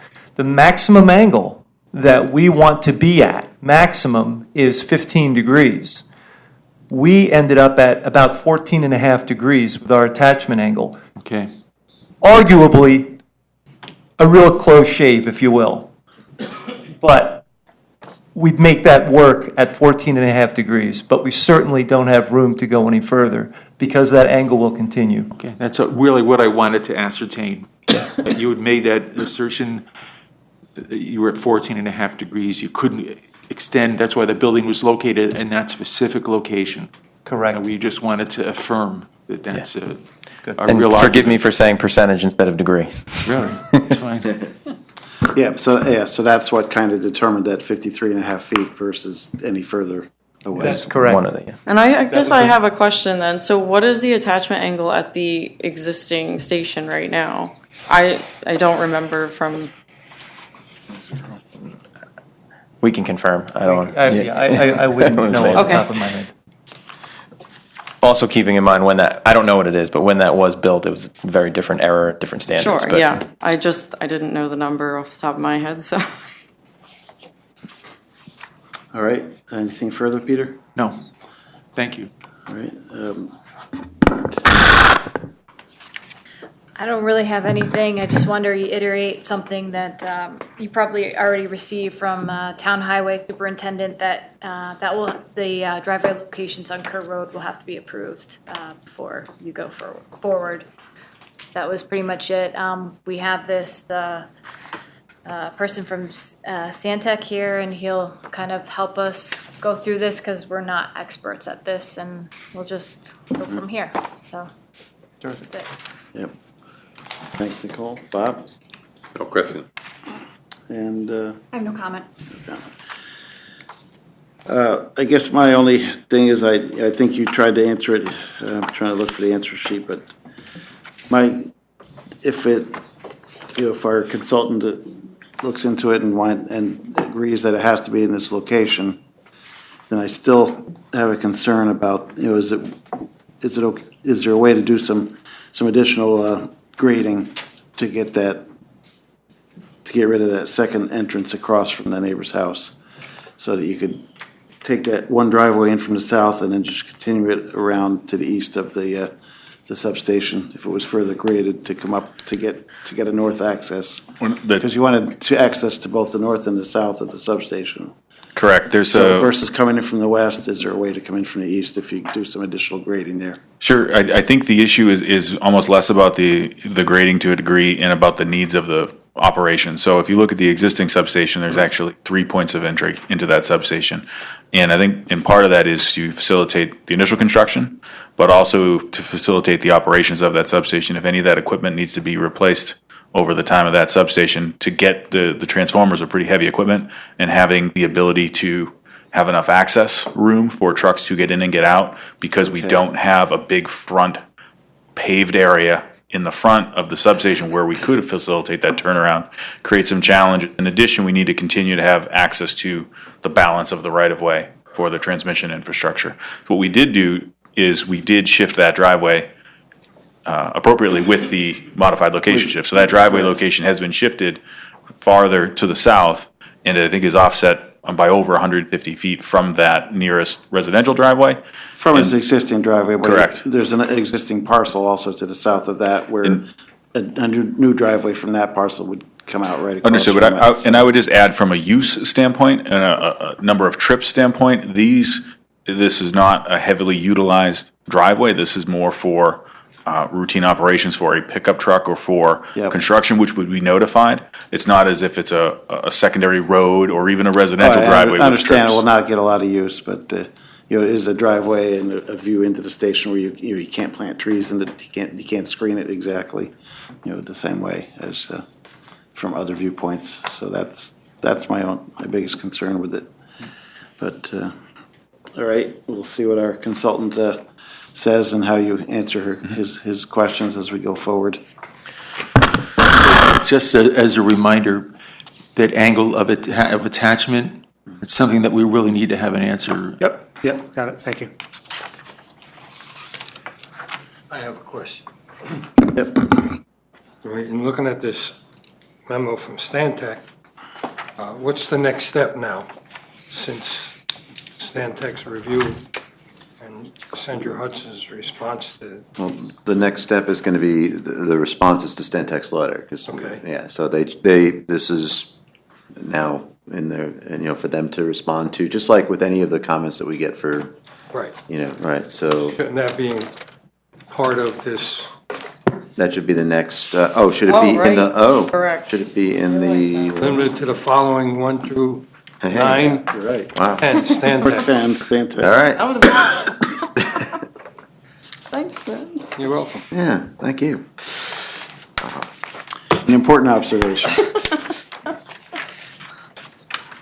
And as Mike said, Stantec has not been able to look at it for that long yet, so I'm glad they came up with some questions, but it's early, and we want to make sure there's a give and take there and get this looked at. So, as Nicole said, we're not the experts in it at all, you guys are, and we hope to have something to protect the town and residents' interest as well. Right. If If I could ask, can I ask a question? Just in response to the comment about what we do next. So we received this memo just the other day. We've already gotten into it and are working very closely on it. Luckily, we feel we have some answers to these questions already, because part of the initial evaluation of the site was first looking at, could we rebuild in the same location? That was something that was first considered by Central Hudson. So we're working through assembling a response appropriately to be able to give you that information. Just from a more logistical standpoint, we now received the memo, and then we're going to come back. But as you know, your filing deadline's Monday. So that means we're going to be pushed out to August. If we get more memos at the next meeting, then we're pushed out to October. And we don't have a public hearing yet, and we're not really we're trying to get to a path of, some sort of completion at some point. So I was just putting that out there. If there's anything we can do on our end to help move it along, and we'll be as responsive as we can, as quickly as we can. But we're sort of subject to deadlines that are set. Understand that. I mean, I think, we also need to give the reason for the deadlines being where they are is because we need to have an adequate time to review the responses and so forth. So I think certainly for August, we should, that's probably our next stop. The question about whether or not we can perhaps open the public hearing in August, I think is a fair question. One we should, let's see where we're at when we get your submission. Ideally, we would have at least the answers that we feel we need to do that. But let's see where we're at when we receive your. And just confirming that you're aware that you don't need to show up in August to wait 30 days to set the public hearing, so that when you submit, within a couple of days, we can have that discussion as soon as staff can review preliminarily, we could set that hearing. Oh, okay, great. Yeah, the planning board doesn't have to set the public hearing. We can. Thank you. That was, okay. That's good point. All right. I move that the planning board defer action on this application and direct the applicant to respond to comments of the planning board and those received from town departments and agencies, including but not limited to the following 1 through 10, answer Sandtex memo of questions. Moved and seconded. Called to question. All those in favor? Aye. Opposed? Motion passes 6-0. Thank you. Thank you. Thank you. Thanks. Keith, thank you.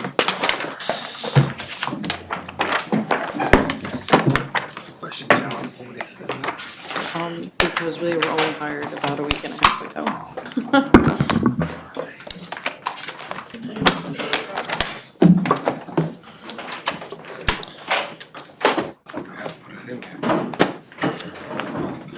Yeah, so, I mean.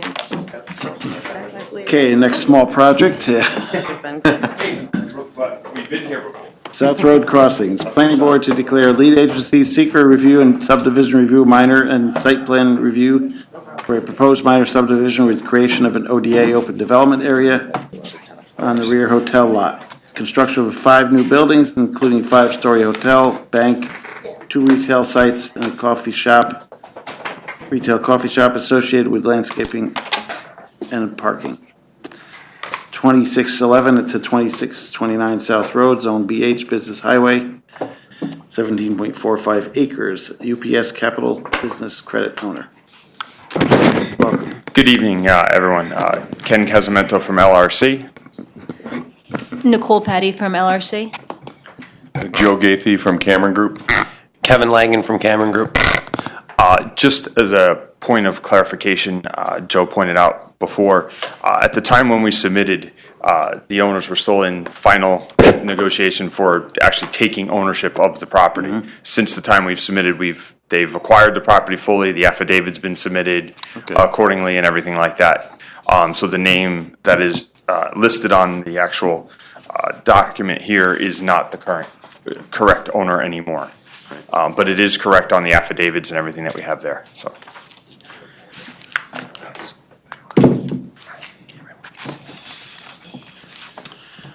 All right, give us a quick overview and. Yeah, so a quick overview here. In 2008, I went off. There we go. Sandy's mad at me. Current property now, I don't know who, if you're familiar with it or not, it's existing 200-room hotel. Back in 2008, it was approved for a 32,000 square foot assisted living facility off in the back of the property with 2 out parcels up front that weren't fully developed at that time. They were kind of all speculative phase 2 of that project. After that point, in 2013, our firm started working on the project that you see here, which was known as the Ambassador Town Square.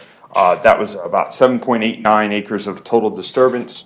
Again, what we proposed at that time was a almost 21,000 square foot footprint that consisted of a 3-story hotel, a bank, a full McDonald's, and a gas pump station that was to serve part of Stop and Shop across the street.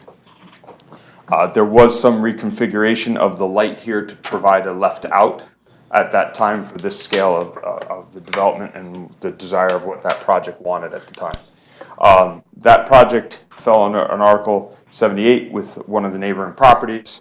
During the course of that time, long story short, tenants walked, the property went, and never got fully developed. Cameron Group has since purchased the property and is looking forward to go forward with a project of somewhat similar nature. Again, it's going to have multiple buildings with a hotel in the back. One of the bigger differences, we are not looking to reconfigure the road out into Route 9, which at the time was quite tricky specifically to that. So we're looking to keep a right in, right out. It's slightly shifted from where the existing entrance is.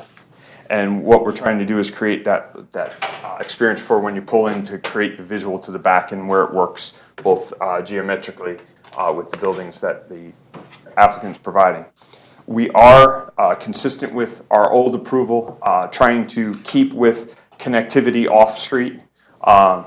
This property owner here at the plaza, they've reached out to, is not interested at this time to create that full connection.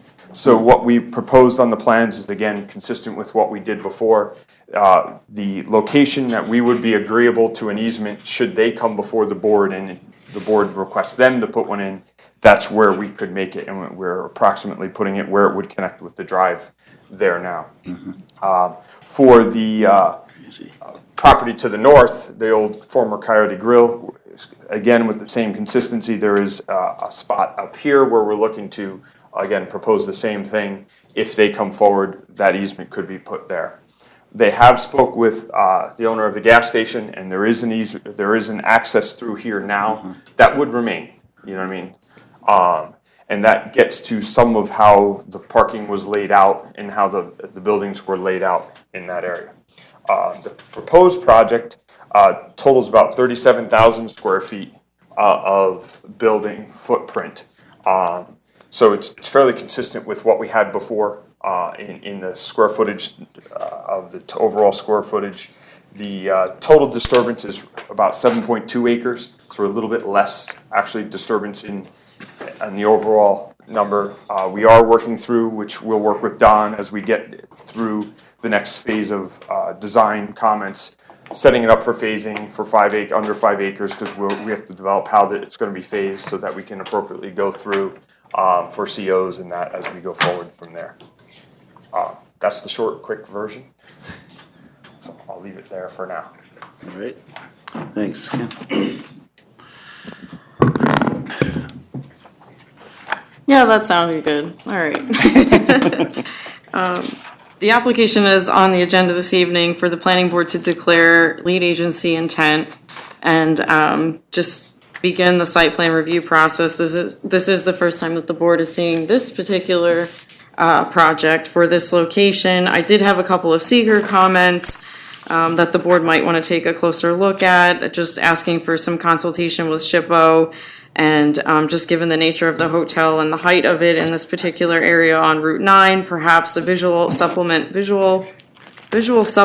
the EAF may be appropriate. This does fall within the LWRP area within the town, so it will be subject to coastal consistency review. I do have a set of preliminary site plan comments. I know other staff has provided comments as well, and you're already actively having those discussions, including with me as late as this morning, to keep things moving along. So we appreciate that. But yeah, staff is recommending that the planning board discuss the application and adopt a seeker lead agency intent resolution and also defer action with comments pending establishment of a lead agency. Thanks, Kristen. Don't imagine there's much engineering issues yet, Don? We got a lot at this point. We'll work them out. Yep. I assume there'll be a SWIP coming and such, so. There it is. Yeah, we'll definitely do, the full SWIP as we get a little further. I've already talked to Andy about scheduling the testing, and one of the things to come out this, verification of the soils for the stormwater practices. One of the benefits we have here is we have done a lot of that historically for the older project. So some of the practices are situated in areas that were contemplated for old stormwater systems. That's where they were designed now. But we will go back and do some of the testing. We've talked to Andy. We're not going to do deep testing because we have that data. What really didn't change, but we will retest the percolation rates in that just to be consistent. If I may, real quick, one note I didn't. I skipped my mind real quick. One other difference this project has to the other is that we're looking for an open development area of subdivision. The hotel part would be creating a parcel in the back using the open development rules. So this would be a parcel in the back here. It's approximately, I have that number, bear with me.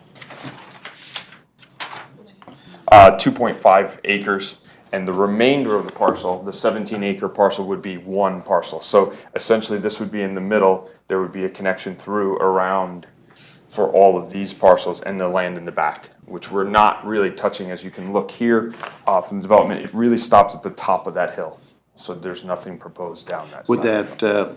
Would that separate parcel include enough of the parking to satisfy the hotel needs? It wouldn't fully satisfy the code requirements because of the location of the lots, and what we're trying to do is make sure that we meet the zoning setbacks and everything on that lot.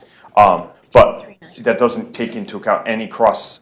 Yeah, I was saying you could do a cross easement then for that. Okay, just didn't know if you're. All of the normal cross easements we would need anyway for access for water, for sewer, and all those snow storage, that type of thing. All right. Thanks. Let's go around the board then. For the separate lot that you want to create for the hotel, do you intend on conveying it to the hotel subsequently? Yes, That is the intention, yes. Okay. And how much bigger is this hardscape footprint from what's currently there? From what's there now? Yeah. Existing? I don't have the existing line. The main line is about here on it, that ends where the buildings are now. But it's almost consistent with what was approved before and what was approved before that. Gotcha. Thank you. No problem. Yeah, it's gone through a couple different plans on this site over the last 10, 12 years, I'd say. Bob? Hopefully we can see it finally Yes, built. yeah, well, we had that 2008 downturn, that was part of the issue as well at one time. The direct access is only from Route 9 southbound in and out? Yes. So northbound, they'd have to go up and make a U-turn and. Yeah, consistent with the way the parcel acts today. Unless you go through the gas station. Well, yeah. Correct, unless you use that as a pathway. Then you gotta turn in that plaza. You gotta turn in through Poughkeepsie Plaza through that way. And I just, it's another hotel. We seem to be getting a lot of hotels around you. You're satisfied there's a need for a 5-story hotel here? Yes. Yes, okay. They've done the research on as far as what the market's demanding, and that's definitely Yeah, we have Residence Inn and Courtyard and Holiday Inn and a couple more down the road there. I keep telling them, plan a wedding in Poughkeepsie and try and find a hotel. You have to book it a year out, 365 days when they let you book it. Are you talking from experience? That's all. All right, Nicole? Do you have any signage on this yet? So we have some preliminary signage. It was included in that document that we had. This is the the retail building, I'll put it this way so you can see which one's which. This is this building here.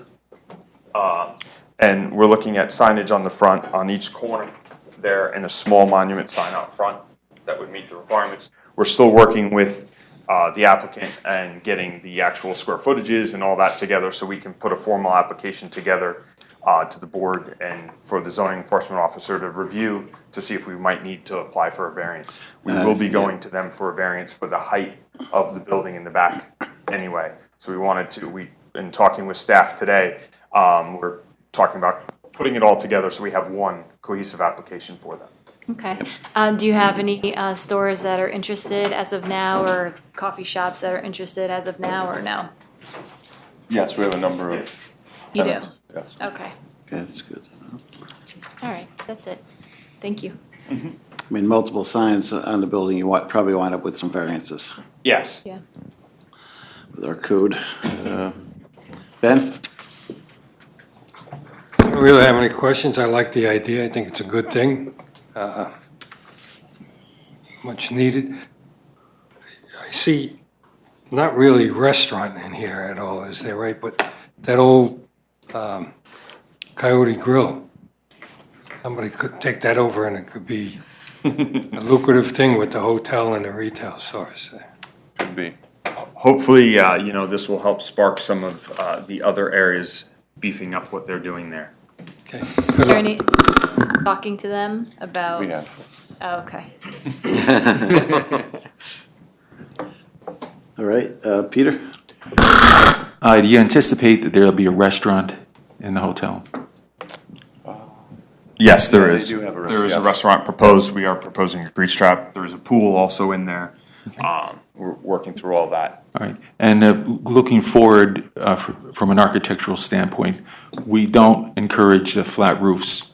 So if you can find some way to either get a peak roof or some architectural element that would provide some relief from the flat roof. But those roofs, I don't think are going to be acceptable, that roof line. Yeah, and that was just a quick, what he put together Yeah. for the signage. I'm just saying forewarned is forearmed. Yep. No, we appreciate your comment.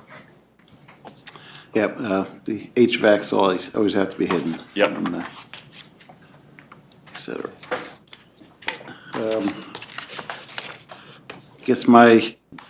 I think the fire department was interested in how to get into it from the north, so I don't know if you'd entertain trying to work with DOT to We actually have. make a So, multiple median in that area. Yes, so we spoke with Phil Greeley, who was the original traffic consultant, who is also working with us now on this subject. And just north in front of Coyote Grill, actually, this exists for them to get access down through the Rivercrest Road. Okay, right. So there's a precedent set So right down it's- the street, so we have no issue, reaching out to them, and applying for that as we start to, working with them on the Okay. right in, right out access Great. areas. Terrific. Yep. And I think Kristen alluded to it in her comment, like the Friday is right up on the street with no parking in front. But you guys have parking in front. Is there reasons for that specifically, or? Well, because of the way the parking situates along here, the tenants really want to have that parking right up front. When you put it in the back, it really creates a spot that you can't really get to, and we can't get the number of spaces. So now by pulling it up, now you have a big sea of parking between it. So we were trying to break up having a large, giant lot, as well as accommodating the fact of having the parking in.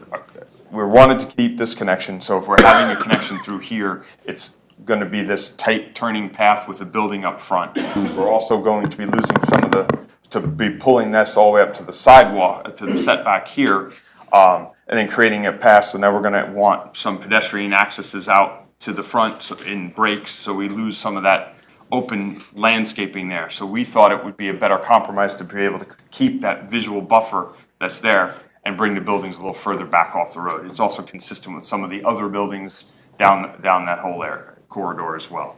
And I imagine that's going to remain a discussion item because I know that Lisette, our zoning administrator, had captured that in her comments as well, that per our town code section 210-152-5A, parking shall not be located within a front, side, or rear yard setback, proposed parking located within front and side yard setbacks. I'm not sure if there was a further discussion this morning with her already, but. There wasn't, but I'll let Nicole talk. No, we did have some correspondence, but basically looking at that section of code, which are site plan elements, feel it would probably be more of a waiver than a variance request. Okay. There's specific language within the first paragraph A of that code that says that the zoning board actually doesn't have any review of those specific Sure, requirements. so it'll come down to the planning board Right. making that decision. Correct. Right. Yeah, it's just something that, the town, once we passed the new master plan a few years ago Understood. and Yep. tried to update the zoning code, we tried to encourage that, more of that style, even though there's precedent set from older Understood. developments. And understood, and again, what we were trying to do is keep the consistency of not having a big sea of parking. You know what I mean? So by putting this building front, to get all the parking, it's all behind. So we were trying to break it up, and it also, I mean, it becomes more of a burden on them in a way, because now we still have the double-sided front building at each side for entries and how they put it together, but it'll be a little nicer of a building, I think, in this regard. If you want to talk to it as well. but- All right. Well, it comes down to functionality for the tenants. They want to be facing the front and parking right in front of it. And think about when you run into the coffee shop, or everyone goes to that first spot closest to the door. Their convenience for the customers. So this is more of it's not an urban setting like a downtown area. It's more of a strip center, and the tenants, they won't live with it. I mean, that's difficult to lease like that in this setting. In this setting. All right, thanks. Are you thinking of, how are you gonna will this layout provide for future access to the rear portion of the lot for future development, if and when you ever come up with something? Down here? Yeah, what's the, Well, I mean, really, you're at the top of the hill. right, So, downhill. don't know what you do to get down that hill. So there really is no future plan for the bottom of that hill, to get down to that. We'd love to be able to figure a way down, but the hill becomes somewhat of an impediment there. Yeah, I mean, it's a private road. Correct, and that's a private road. Right. If the applicant was ever able to negotiate an agreement for access, then there'd become a different location maybe that we could get in off of that road. But at this point, coming down off the hill would be problematic for meeting the town requirements. You got the pond and the buffer around it and Correct. everything, so it's Correct. an issue. I pushed for, even on the previous plan to get a pedestrian connection from the hotel to the mall. I can't believe the mall's not interested in getting, Well, we people do walking over from the hotel to get, Yeah. to go to their, we are still proposing. tried. Right. yeah, I appreciate you trying and Yeah. talking I'm to them. very but persistent, so I'll keep up. That sounds good, that the mall is just very, Yes. anti-customers, or whatever. All right, I guess we're ready to declare. I move that the planning board declare its intent to be lead agency to coordinate the environmental review of the proposed action as an unlisted action, and authorize the planning department circulation of a notice of said intent dated June 20th, 2019, a copy of the EAF, and a copy of the application to the identified involved agencies. Second. Moved and seconded, called to question, all those in favor? Aye. Opposed? Motion passes 6-0 for lead agency.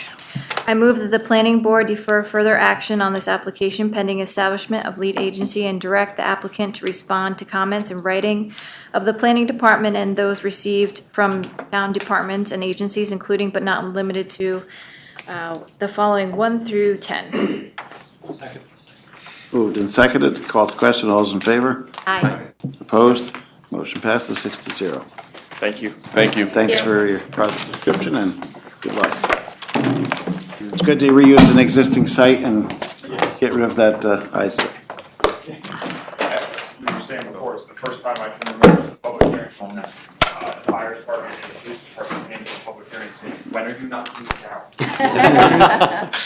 So when you do knock it down, does that, Thank you tear up all the blacktop and everything too? And you just go down to bare soil and start over? Yeah, there is some underground septics out there, as Frank noted in his comments, the old drywall septic system. Yep. Yeah, that you want you to That we abandon. want to get. You gotta pull everything out of there. Yep. Okay. Thanks. All right, Thank you, have a good day. thanks. And I'm sorry, I'm out of chocolate, so I think we're gonna have to. Oh, these are, All right, thank you. Got one more. okay. Eric tried to block it. Thanks for hanging in there, guys. Next up, Valley Christian Church, Planning Board to declare lead agency intent and site plan review for a proposed change of use from a recreation facility to a religious place of worship, including alteration and addition to an existing building, repair and expansion of existing parking at 657 Chief Road, Zone Business Highway. It's an unlisted action. Valley Christian Church is the owner. Welcome. You have a presentation, that's great. Which Carol, you kind do you wanna have? text Sandy, make sure Is she's that still HDMI or VGA? Sandy, make sure she's HDMI? Still awake. There we go. All right, she heard us.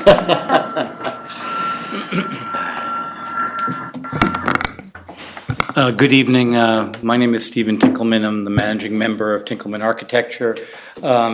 To my right is Dr. Greg Williamson, who is the senior pastor of Valley Christian Church. We're here tonight to present the project at 657 Chief Road, which is the adaptive reuse of an existing and an empty former recreational facility. The conversion would be into a place of worship. And I'd like to introduce Dr. Williamson to talk a little bit about it. Good evening. Valley Christian Church has been located for 44 years in Hopewell Junction, East Fishkill. I'm the second pastor in the history of the church. I've been on staff for 29 years and 25 years as the senior pastor. 4.5 years ago, we began a portable church location at Regal Cinemas at the Galleria. So every Sunday morning we have a team that goes in. We lease 4 theaters. They set up 1 theater for worship center, 3 theaters for children's ministry, and we have our services, and then they tear it down at the end of service. Initially, from the start, the idea was we would do that for a temporary time and then find a permanent location. What happened during that time, though, is the church has grown. We have a significant portion of our church that comes from Poughkeepsie. I've been a resident of the town of Poughkeepsie for 19 years now. That's part of the reason why we started the portable location. And so this location in Chief Road, we're very excited about. It'll be a little bit larger than our Hopewell campus. We're going to continue to have services there as well because we reach not only Southern Dutchess from that location, but also down to Westchester County, even some into Orange County. And so we'll have an earlier service in a Hopewell location, later service here in the Poughkeepsie location, and I'll just kind of be like the Pony Express going between the two. But we feel like that's a better strategy to really accommodate more people. So I think they're going to give you now kind of an overview of the project. Briefly, the structure is about 29,000 square feet. The intent is really not to increase the size of the facility, though there are going to be new entrances on the front and back side of the building. Planned is about 145 cars in the current site plan that's been submitted. The site is 3.63 acres. Again, the building is ripe for a retrofit. And the use that is proposed lends itself real well to it. I'd like to turn the presentation of the details over to Joe Plouffe, who's the head of architectural studio at TA.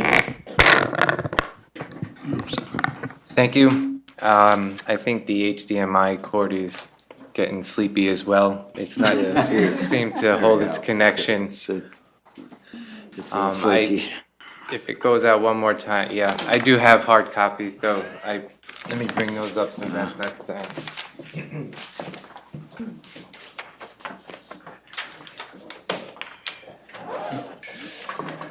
Gotta look into that. Yeah.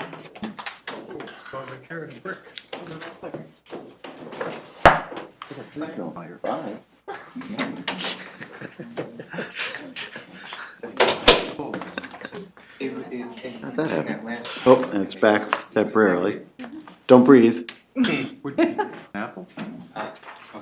Well, just, yeah, I don't know what it is.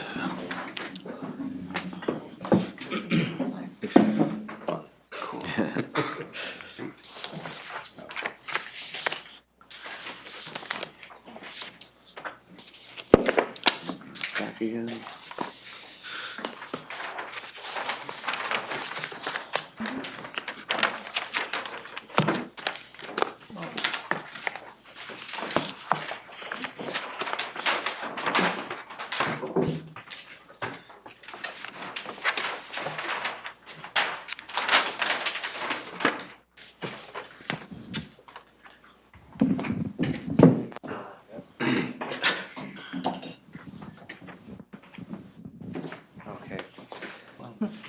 Yeah, it's gonna go on and off. Okay, so the existing site plan, currently there's parking located in the front of the building here, and there's also a smaller section of parking in the rear.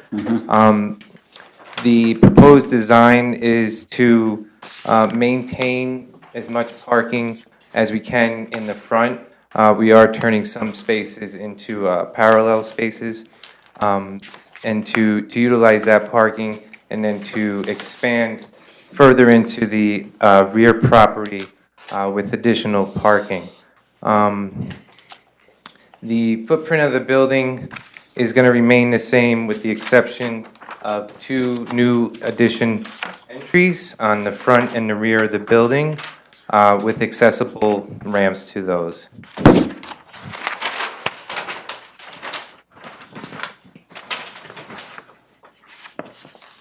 Briefly, this is the proposed site plan here.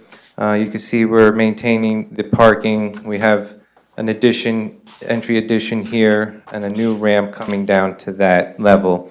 The way the topography, the site slopes down in the back as well. There's 2 halves of the building. This is approximately 5 feet lower than this other south side of the building. So we do have an internal ramp that connects to 2 levels, as well as 2 exterior ramps that can access the entries from both the front and rear parking. And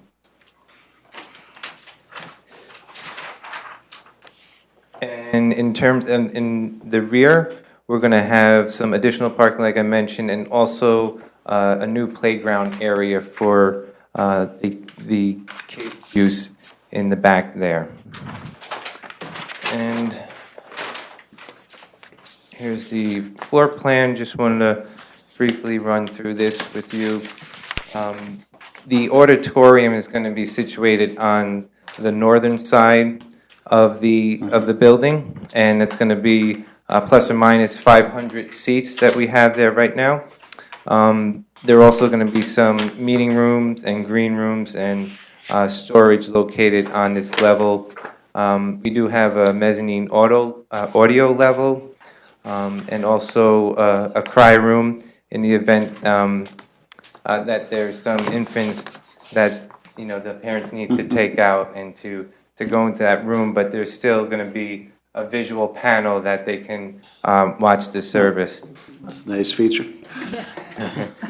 And in the vestibule here and in front of the auditorium is kind of the circulation area, but we do have some potential areas with built-in seating that can be used as just a functional space of a gathering and meeting after the services. And moving on up to the southern portion side of the building, we have in the lobby a lounge with a small kitchenette to serve the cafe there. We have a family bath and the public men and women's bath. Towards the back here, we have the church staff office. And then on this portion of the building is going to be the children's and nurseries kids room. And on this portion here, we're going to have storage for the church and their different events. Part of our submission package, we provided the occupancy load and egress paths and paths of travel.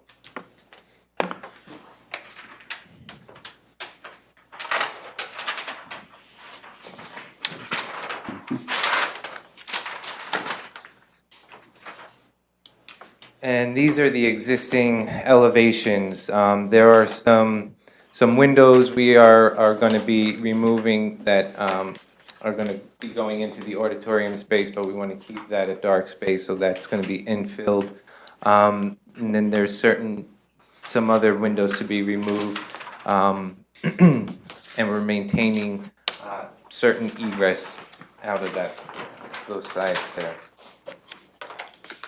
The front entry has a canopy and awning and some retaining walls and steps going down that's going to be removed and where the new entry is. On the rear side, there are some garage door openings that we are going to be infilling.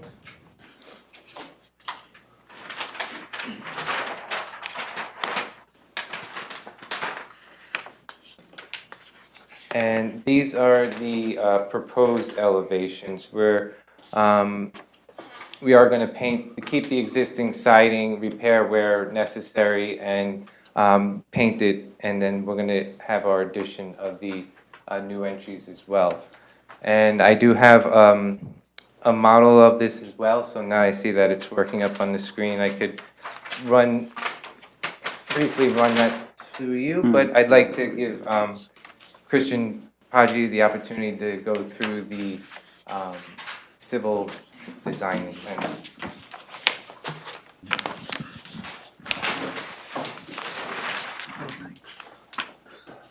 Thank you. I will keep this brief because it is getting late quickly. Again, my name is Christian Paggi with Lawrence J. Paggi, PEPC, civil engineer for the applicant. So as Joe mentioned, we are maintaining as much of the parking in the front of the lot as possible. The few parking spaces that we are converting to parallel are so that we can maintain the required separations and aisle widths in between the two parking aisles. Previously, these are striped right now as standard perpendicular spaces, so we're converting them to parallel just because there's not really enough width existing there for two full stalls.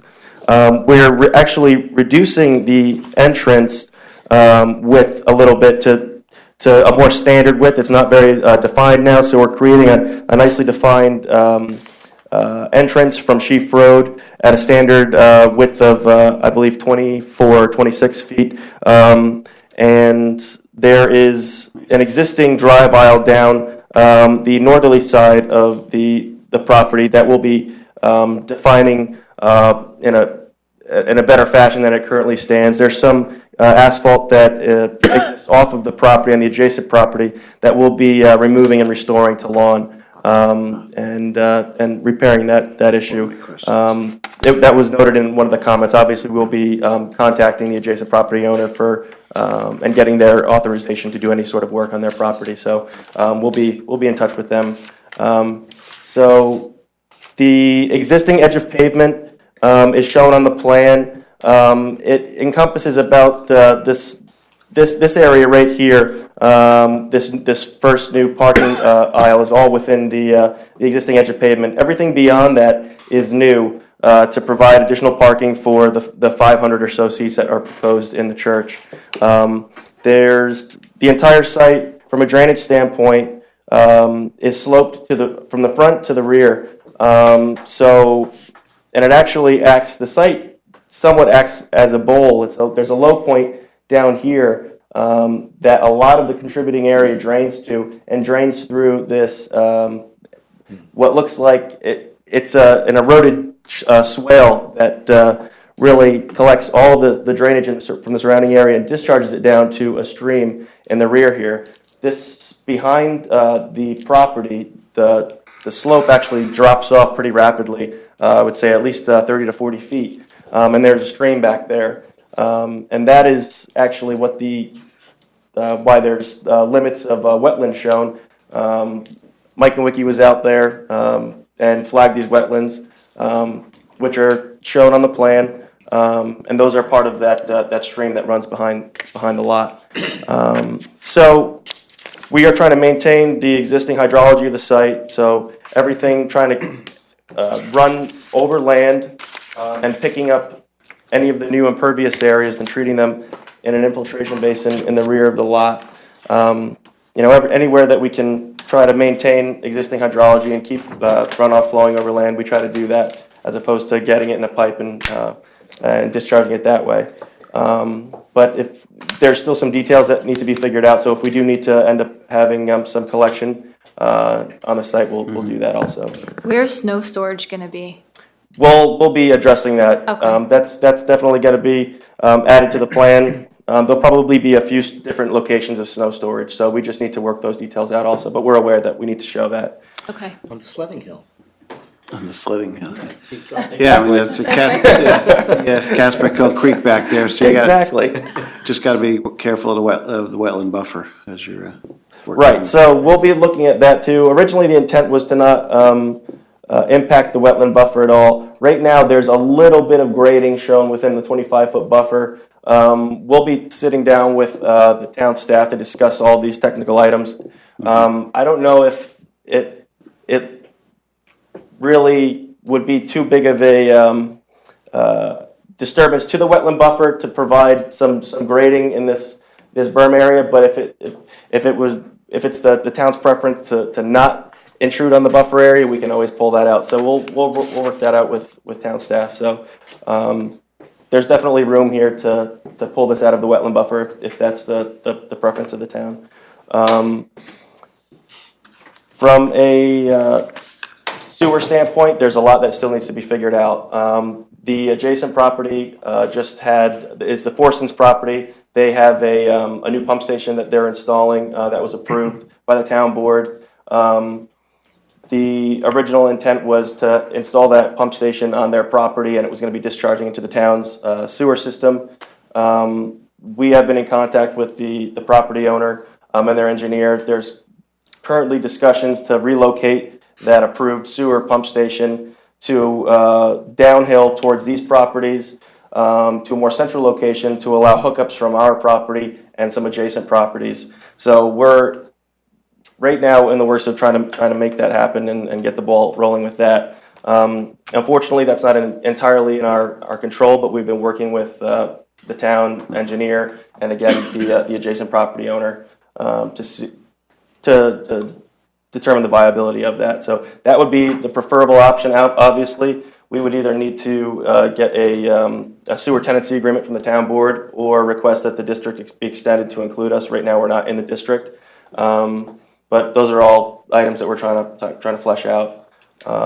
Worst case scenario, for some reason, some of that falls through, or the pump station from the Forsons project does not get built. We could always install an on-site sewage disposal system, which would have to be reviewed and approved by the Dutchess County Health Department, which we're aware of. So that's always an option, but obviously we prefer to tie into the town if possible. Yeah, it would have to be quite large for a project like this. Actually, the usage for a church is not that large.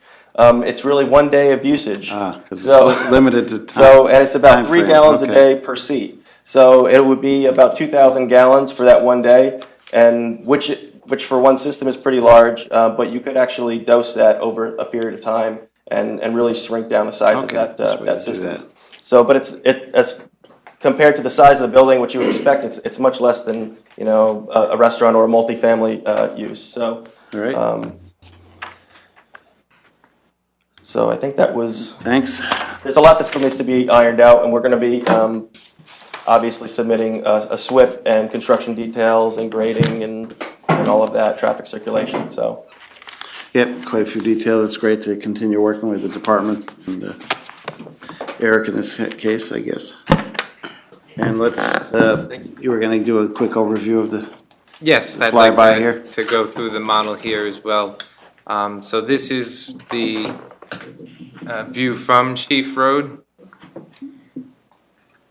And the orange is the new entry addition.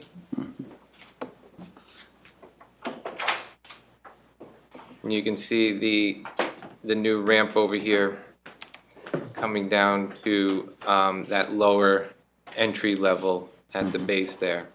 Yeah, now there's steps down going into the building Right, currently. correct.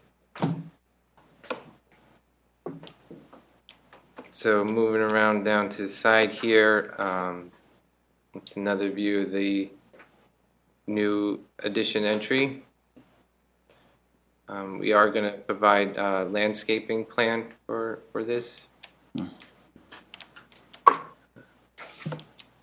And going down around the side of the building, this is an existing door we're going to maintain. We're going to have a new entry exit pad out there. I've used that door. Yeah, me too. And then just a view from the back. This is the rear entry. Oh, wow.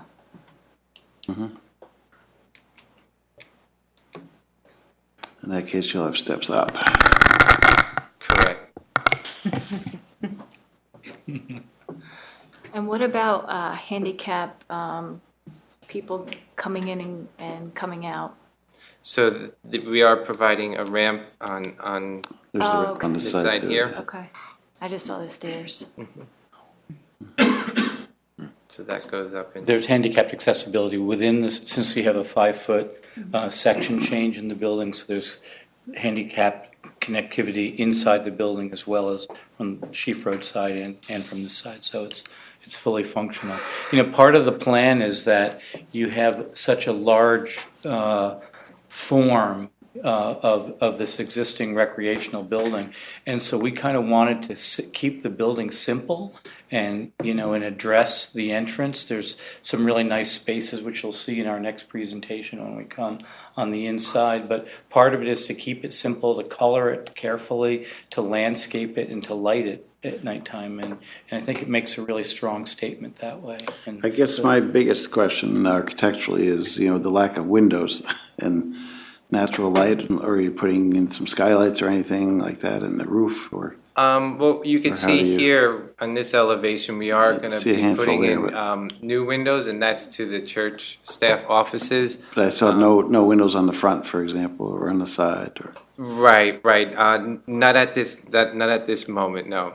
On this side is the auditorium, which we'd like to maintain with no windows, and we are introducing some additional windows on this rear entry here. All right.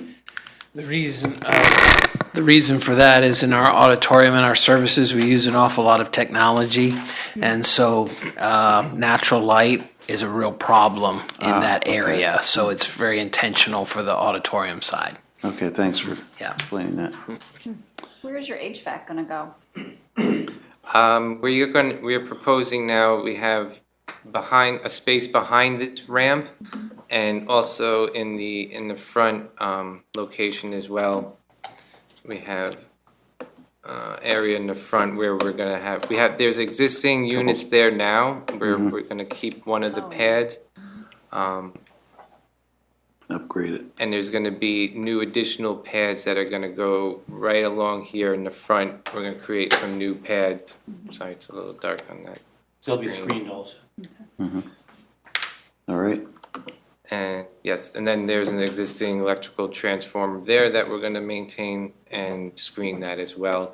And then moving up on this side, we have existing pads there now, and we're going to remove one and keep one. Over here too, we have an existing ramp, wooden ramp, that we're going to maintain and rebuild. And just for your knowledge as well, the fire department connection is going to be located in this corner of the building as well. Okay, so you've already had some discussions. Yes. That's good. Thank you. Good to head that off. So there'll be no equipment on the roof? Yeah, it's kind of a, yes, it's peaked roof as it is, so. Thanks. Eric, you got any? Sure. This is just on for lead agency. We have a number of comments. Happy to meet with you, set it up in the near future. We also will probably need to get our wetland consultant involved, depending on what happens with the aquatic resources. Maybe, maybe not. We'll see. I guess that's it. There's some questions. We're just getting started. Just a note, because it often takes a lot of time. If I remember correctly, yeah, there's it's archaeologically sensitive. So it takes a while. You start thinking about working through that, because it can take some time. And then, as Don said, sewer be an issue. That's what I was going to next. Also, just a quick question that I don't have on there. There's some large spaces in here, including the storage is almost a third of the building, it looks like. Are all of the uses, I guess two questions. One is, are all of the uses in the building for church use? And can you say something about you mentioned before, it's mostly one time a week? I think that answers the question, but do you anticipate it remaining that way into the future, or do you anticipate having an educational function in the building on additional days of the week at some point in the future? Currently in Hopewell, we have a nursery school. We just started. We have 4 kids in that. The September enrollment's 8 kids. We don't, it's kind of on our never list. We don't ever see ourselves in any other education in terms of like a Christian school, anything like that. And the storage area, that would be, if we did anything with that, that would be some sort of phase 2 in the future. Currently, all that we see is really just for church use. It's operating as an office as well for our staff throughout the week, but that's maybe 10 people or so. So it's really that prime, I guess you could say, probably 2.5, 3 hours on Sunday morning. Thanks. All right, thanks, Eric. Don, any early comments? We've got a lot of things to work on, but you know what the sewer situation is. If they're able to get together with Forsons and make something work, I think we can accommodate probably 2,000 gallons once a week without too much trouble. And I was curious what the other old warehouse as well is. There's somebody using that as well. So I don't know what all they're all on septic now, or could tie it all in there. Yeah, no, there's discussion for all of the properties. There's a property to the south of us and the property across the street, and also across the street and north. There's talks with everybody around that would like to tie in, and Porco has an undeveloped property on that. Yep, he's the one to the north. Porco has an existing tenancy agreement with the town. Does he? So they just haven't ever built anything to use it. All right. Thanks. Let's go around the board. It's Peter. You have 500 people, God bless you, on Sunday. You have 145 parking spaces. So at some point, we're going to have to do some calculating to determine whether or not, I don't know what the demographic is, if 145 spaces are really going to be sufficient to accommodate that type of full house. Generally, one parking spot, 4 chairs is, I think, what the ordinance is. We think it's significant enough that it will accommodate us. When you have 500 seats, you never have 100% capacity. Generally, when you get to 70% capacity, people think it's too full. And then what we would do at that time is what we do now in Hopewell. We would just have a second service on a Sunday morning, say 9 o'clock and 11 o'clock at that time. And again, I understand you have your reasons for no windows. That makes sense. I'm not sure if we have a requirement for when we have, I know for certain commercial buildings, there is a requirement to have a certain amount of fenestration for if there's a long wall, but I don't know really if that applies to this type of structure or not. Something we'll have to take a look at.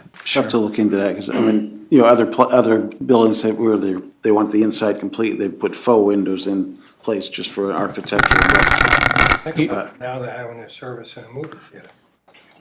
Right. How many windows they have. Yeah, so not the comment, so in our next presentation, we'll address that. You know, so you can also see what the inside looks like and where the fenestration is now and how that works and stuff, so thanks. One more, just a question for the chairman. Did you bring enough for everybody?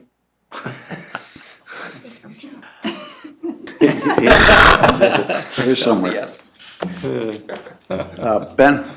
Does Al and Matty Corey mean anything to you?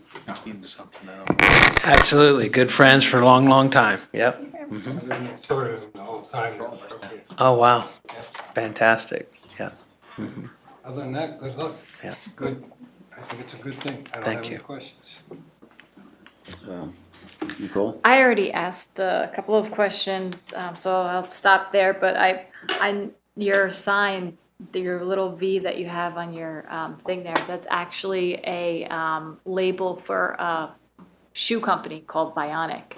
It's the same label, just to let you know. Oh, really? Yes. Oh, wow. So, No shoes produced here. no. Yeah. We've had that as our logo for, I think, 6. Yeah, you can look them up. Bionic.com or Yeah. something like that. Oh, I Question is, will. who came first and who can sue who? Yeah. So, anyway, Bob? little tidbit. Anything? I have no comments. Nothing. I guess my only comment is it's great to see, you know, an old building reused like this, so hats off to you for that. And if there's tree cutting involved, that you have to wait till October to do that. You've explained the encroachment on Forsons. I had that as a question. Only other thing is it's, might want to include a bike rack in the front because it's surrounded by residential. Get some of those, just people coming in. I'll also add to that, you couldn't have selected a better architect. I mean, they are masters at adaptive reuse. Everything they have done, they've done a terrific job. So you're in good hands. Thank you. We certainly think so.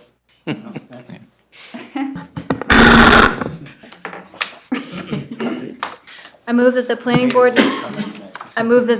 board declare its intent to be lead agency to coordinate the environmental review of the proposed project as an unlisted action, and authorize the planning department circulation of a notice of said intent, a copy of the EIF, and a copy of the application to the identified involved agencies. Second. Moved and seconded to declare lead agency intent. Call to question. All those in favor? Aye. Opposed? Motion passes 6-0. I move that the planning board defer further action on this application pending establishment of a lead agency and direct the applicant to respond to comments of the planning board and those received from town departments and other agencies. Said responses to be reviewed by the planning department as to adequacy and completeness, including but not limited to the following 1 through 10. Second. Moved and seconded. Call to question. All those in favor? Aye. Opposed? Motion passes 6-0. All right. Good luck, guys, and thanks for your presentation. See you soon.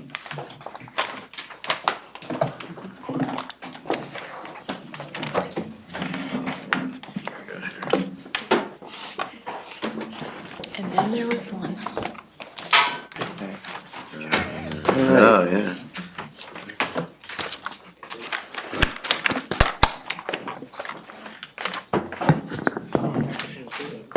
One more item on the agenda.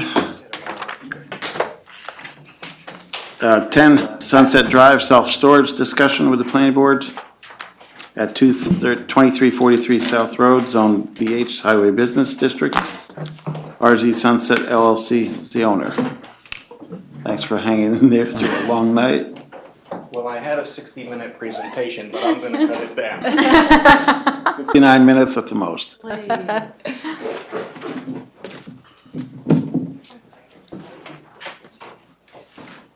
Okay, so we are on an existing lot that is pretty much, it's landlocked from Who are Route you? 9. Can you introduce yourself, please? Steve Burnaby from Maserati I know. Architecture and Planning. Sorry. Trying to move it along here.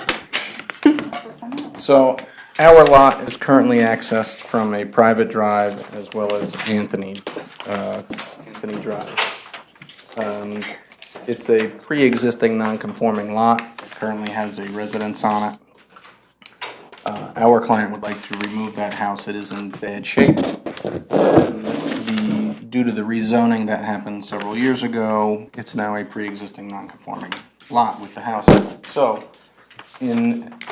by removing the house, self-storage is a permitted use.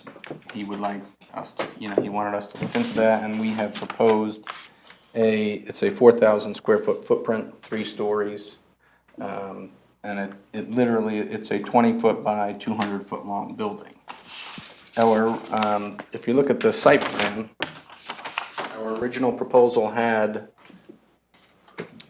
with the lot being 100 feet deep, and the side yards being, required side yard was 40 feet, that left us with a 20-foot wide building. We met with several of the town officials a couple of times. This, as you see, our sheet numbers 6 and 7, we've done this a couple of times. So after discussions with the zoning administrator, the planner, we've spoken with the fire department, the building inspector, we've decided instead of putting the building in the center of the lot, which would have allowed us to comply with our side, front, and rear yards, we've moved the building back because this is Anthony Court, this is apartments back here. Right. Yes. So we abut a residential district. And using the building as a buffer, our original plan was to drive around the building and have access on both sides. So by shifting the building back, we're now using the building as a buffer, access from one side.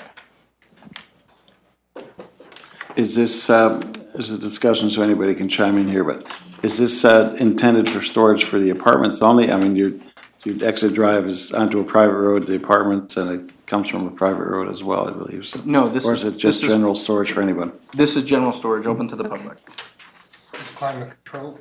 climate controlled. And the access road, it being a private road, I think to Carl's point, allows for this level of usage, commercial use like this? Right now, Anthony Drive, is Anthony Drive a private road? Yeah, that's private for the, So, for the apartment. okay, our client owns both lots. Right. So, we will be looking into that because we did speak to the fire department as well, and they have an 80,000-pound truck, so we need to make sure that we can get access in and out of our site, as well as the access from Sunset coming in off of Route 9. We have to make sure that is going to be capable of, firematic access as well. So the owner of Country Club owns this lot? That's correct. Okay. That means he probably has no issue coming out on his private drive. And so then that would also help you out with your parking, because I think you're a little short on parking. So if he's allowing you access onto that, then possibly there could be some shared parking there too, right? There could be some shared parking. We are going to speak with probably you guys as well as the zoning administrator, because for a building like this, with the 12,000 square feet, the required parking spaces is 48. 48. Yeah. But for we don't know that the need of 48 parking spaces Right. is gonna be Yeah, required, so. for a storage unit, Yeah. it's not, usually not everybody coming at once. That's correct, that's correct. I have a question for the town, for our attorney, and that is, even though both properties are owned by the same owner, will we still need a right-of-way? Yeah. A deeded right-of-way? We will need deeded right-of-ways if there's any shared parking. We need shared parking agreements and easements and all of that, whatever, as if they were not commonly owned. Because at some point in the future, they may not be commonly owned, and we need to prepare for that. It is a separate parcel, so it has to, Correct. all the legal agreements.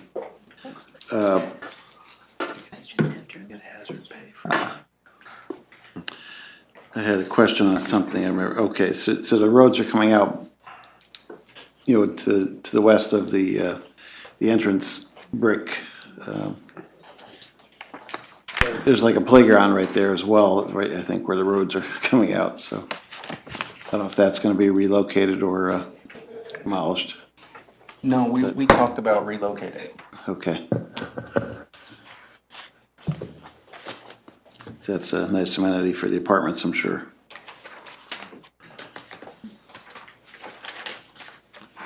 So just include all that in the plan, what's gonna happen with that? It will, right now, we're kind of torn, we had spoken to the town officials, and to do a full site plan submission, there's numerous variances we're gonna need as well, and do we go through and provide a complete site plan submission for you guys to see, and then go to the zoning board and then find out that we don't get our variances to allow this to go on?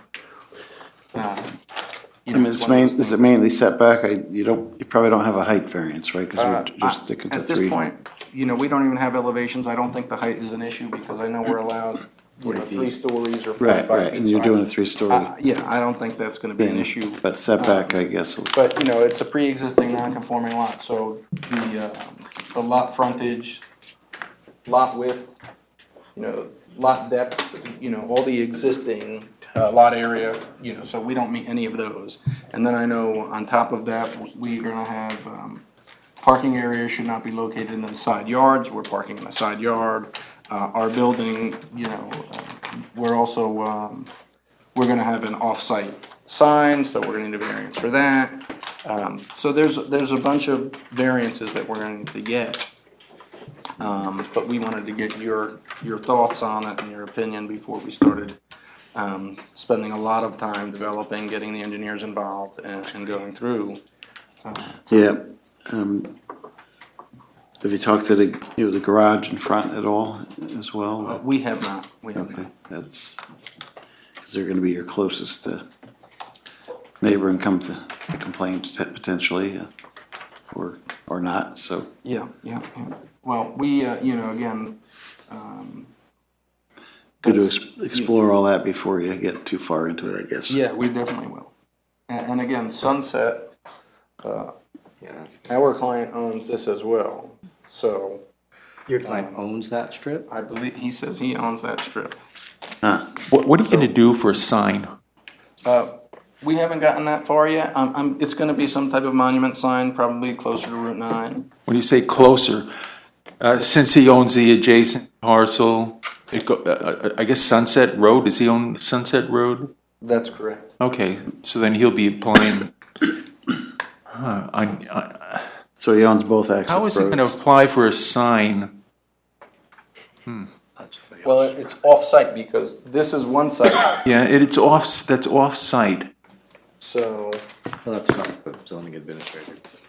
Yeah, off-site signs are generally prohibited, so you'll need a variance for that. But when we've done it in the past, we've required the consent of the owner for the off-site. The application is actually made by the person putting up the sign, but it references both lots. We've done it with one of the hotels, I believe, Yeah. has off-site. The Hilton. Didn't we just do that with the Hilton? You might think, this is a storage building, so the BH parking requirements are probably somewhat high. So I'd Yes. suggest you consider what the actual demand might be, and the board has some discretion. You could do something like show land banked parking so that if the property transferred and it went to another use, the board would be assured of the availability of parking in the future, but you could plan for it and only build what you need for this use. Sure, sure. And then it would also be more green space. And you'll also, have you thought at all about, it looks like you've got enough for drainage, to deal with drainage. We haven't even started looking at that yet, so. So what's the board's preference in terms of procedure here? I think at some point, this board should give some more direction before it goes to the zoning board, because even if they were to grant variances, if this board absolutely disliked the planned layout, then that wouldn't, the variances would be pointless. Right. But also, I don't know that you want to hold up or require them to do a full site plan analysis prior to, because there do seem to be some really extensive variances that are needed and they might not be granted. So I don't know. It is zoned business highway already? Yes, it is. Even though it's a residential, single family on there. Right, so the use is permitted. The zoning and use is permitted correctly. And the area variances typically aren't that big an issue. The only thing I can see, though, is that there is the one that's very close to the apartments, although I guess in this It's the case, same the owner. applicant If it's is the the same same owner, owner. so probably It's not not going going to to get much complain at this objection. point. It's not a question of whether you'd get much pushback from the neighboring owners, but the ZBA is required by law to grant the minimum variance. Right. And, here you're looking to change that and grant almost, a pretty significant variance on one side and no variance on the other, where there is an alternative which would allow for no variances if you put it in the middle.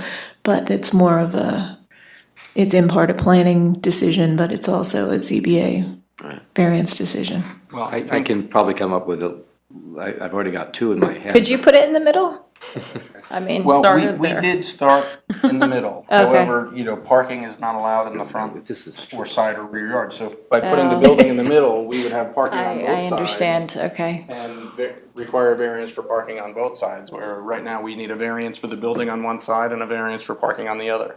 Wasn't there also concern about the fire access with the Fire building in the middle? access. Yeah, By and it putting the narrows building the- in the center, narrows the lanes. it really makes it difficult to get a truck in. Right. So, I think it's been the practice that you would submit both applications or you would submit planning and then, you didn't want to pin one board against the other's decision. So or hold a board accountable for making a decision because one board made their decision. Right, but we've also done, on some situations, an uncoordinated review, which allows a sort of double track. I think at minimum here, you'd want some input from the fire department as to site layout and perhaps other entities before the applicant moves forward with any design, just to hear back from. I'm just thinking that the zoning board variances are more permanent, and if they have to change the variances because of decisions driven by planning, he's gonna have to go back and do new variances, change his variances, and it's a lot harder to change a variance than it is to change a site plan feature. So usually, the procedure usually has been, or that's evolved over the years, is to do site plan, at least through seeker first. okay. Because by the time you get through seeker, the layout issues that are being driven by site plan are pretty well resolved, and the variances and whatever you're gonna need in the way of variances are unlikely to change after that point. But before you get through seeker, if there are issues with, fire access, sewer layouts, stormwater, SWIP, you could get your variances and find out that there are site plan decisions that completely change the variance you just got. Sure. Yes. So we have spoken to the fire department. We have shown them the access we have. However, again, to do, the next step to me sounds like we're coming back here first. And then. I would almost say the best next step would be to have another pre-app meeting with staff, because you have changed the plan. So to get everyone back around the table to look at the plan, I think is probably the best step. I know that you've met with us a couple of times, primarily planning staff, but there are so many other groups that would want to weigh into this, especially the fire department. Well, we met with Tim, we met with Captain Finn. Okay, and he's happy with this layout versus in the center? Yeah, the center layout didn't work at all. I mean, there was no way Okay. for us to get a, fire access at all. That kind of, So, it meant, we either have to push this building to one side or we're not gonna get access. Interesting lot. So, but again, we've met with them, and again, we can meet again. For us to put forth a full site plan submission, we'd like to know, your thoughts and. I mean, how much in the plan that you have drawn now, what's the dimension to the property line from the back of the building? I have 6 feet. 6 feet. Just wondering if it could be. 6 feet, and then we have, a lawn area here, and then this is all existing parking. I know, okay, I was just wondering what kind of space you'd have for screening and stuff, for some Yeah. plantings. Yeah, well, we envision a fence. Fence, okay. In 6 feet, I don't think we're gonna be putting many trees, and then, like I said, this is already a row of parking. So to put trees in to screen, we'd be screening the parking from the cars from our building. There's trees there now and some lawn. The trees are there now. Well, it's not going to do a lot of screening. I mean, you have a 40-foot high building. Well, that was the intent, was pushing the building back, use the building as part of our screen. Again, this way we're not driving around both sides. Do you know how many stories the apartment buildings behind it are? It's three stories also. 3 stories. Yeah. I think it's a benevolent, for that zoning designation, it's a benevolent use. It's almost a passive use. There's not a lot of traffic and lighting, noise, so. Seeing as we are right up against the residential units, we went through that list of, permitted uses.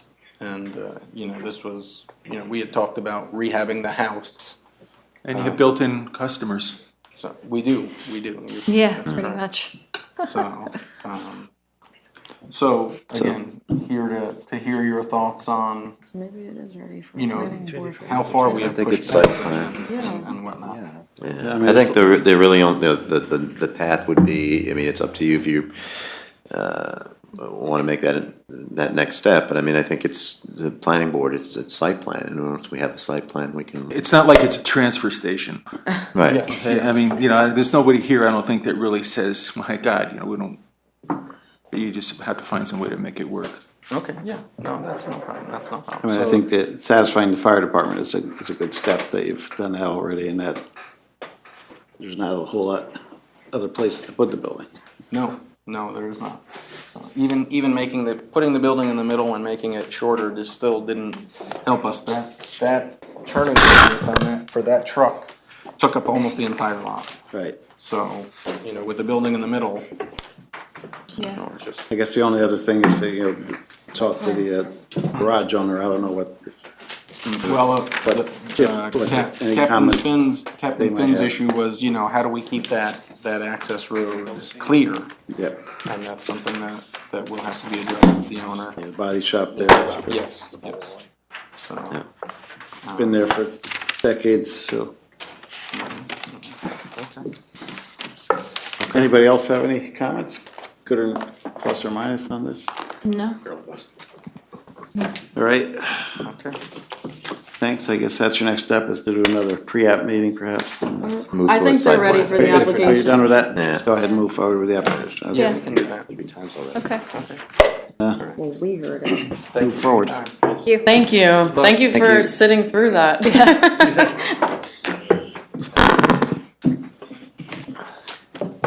I move that we end the planning board meeting. Second. Any thirds? Fourth and fifth.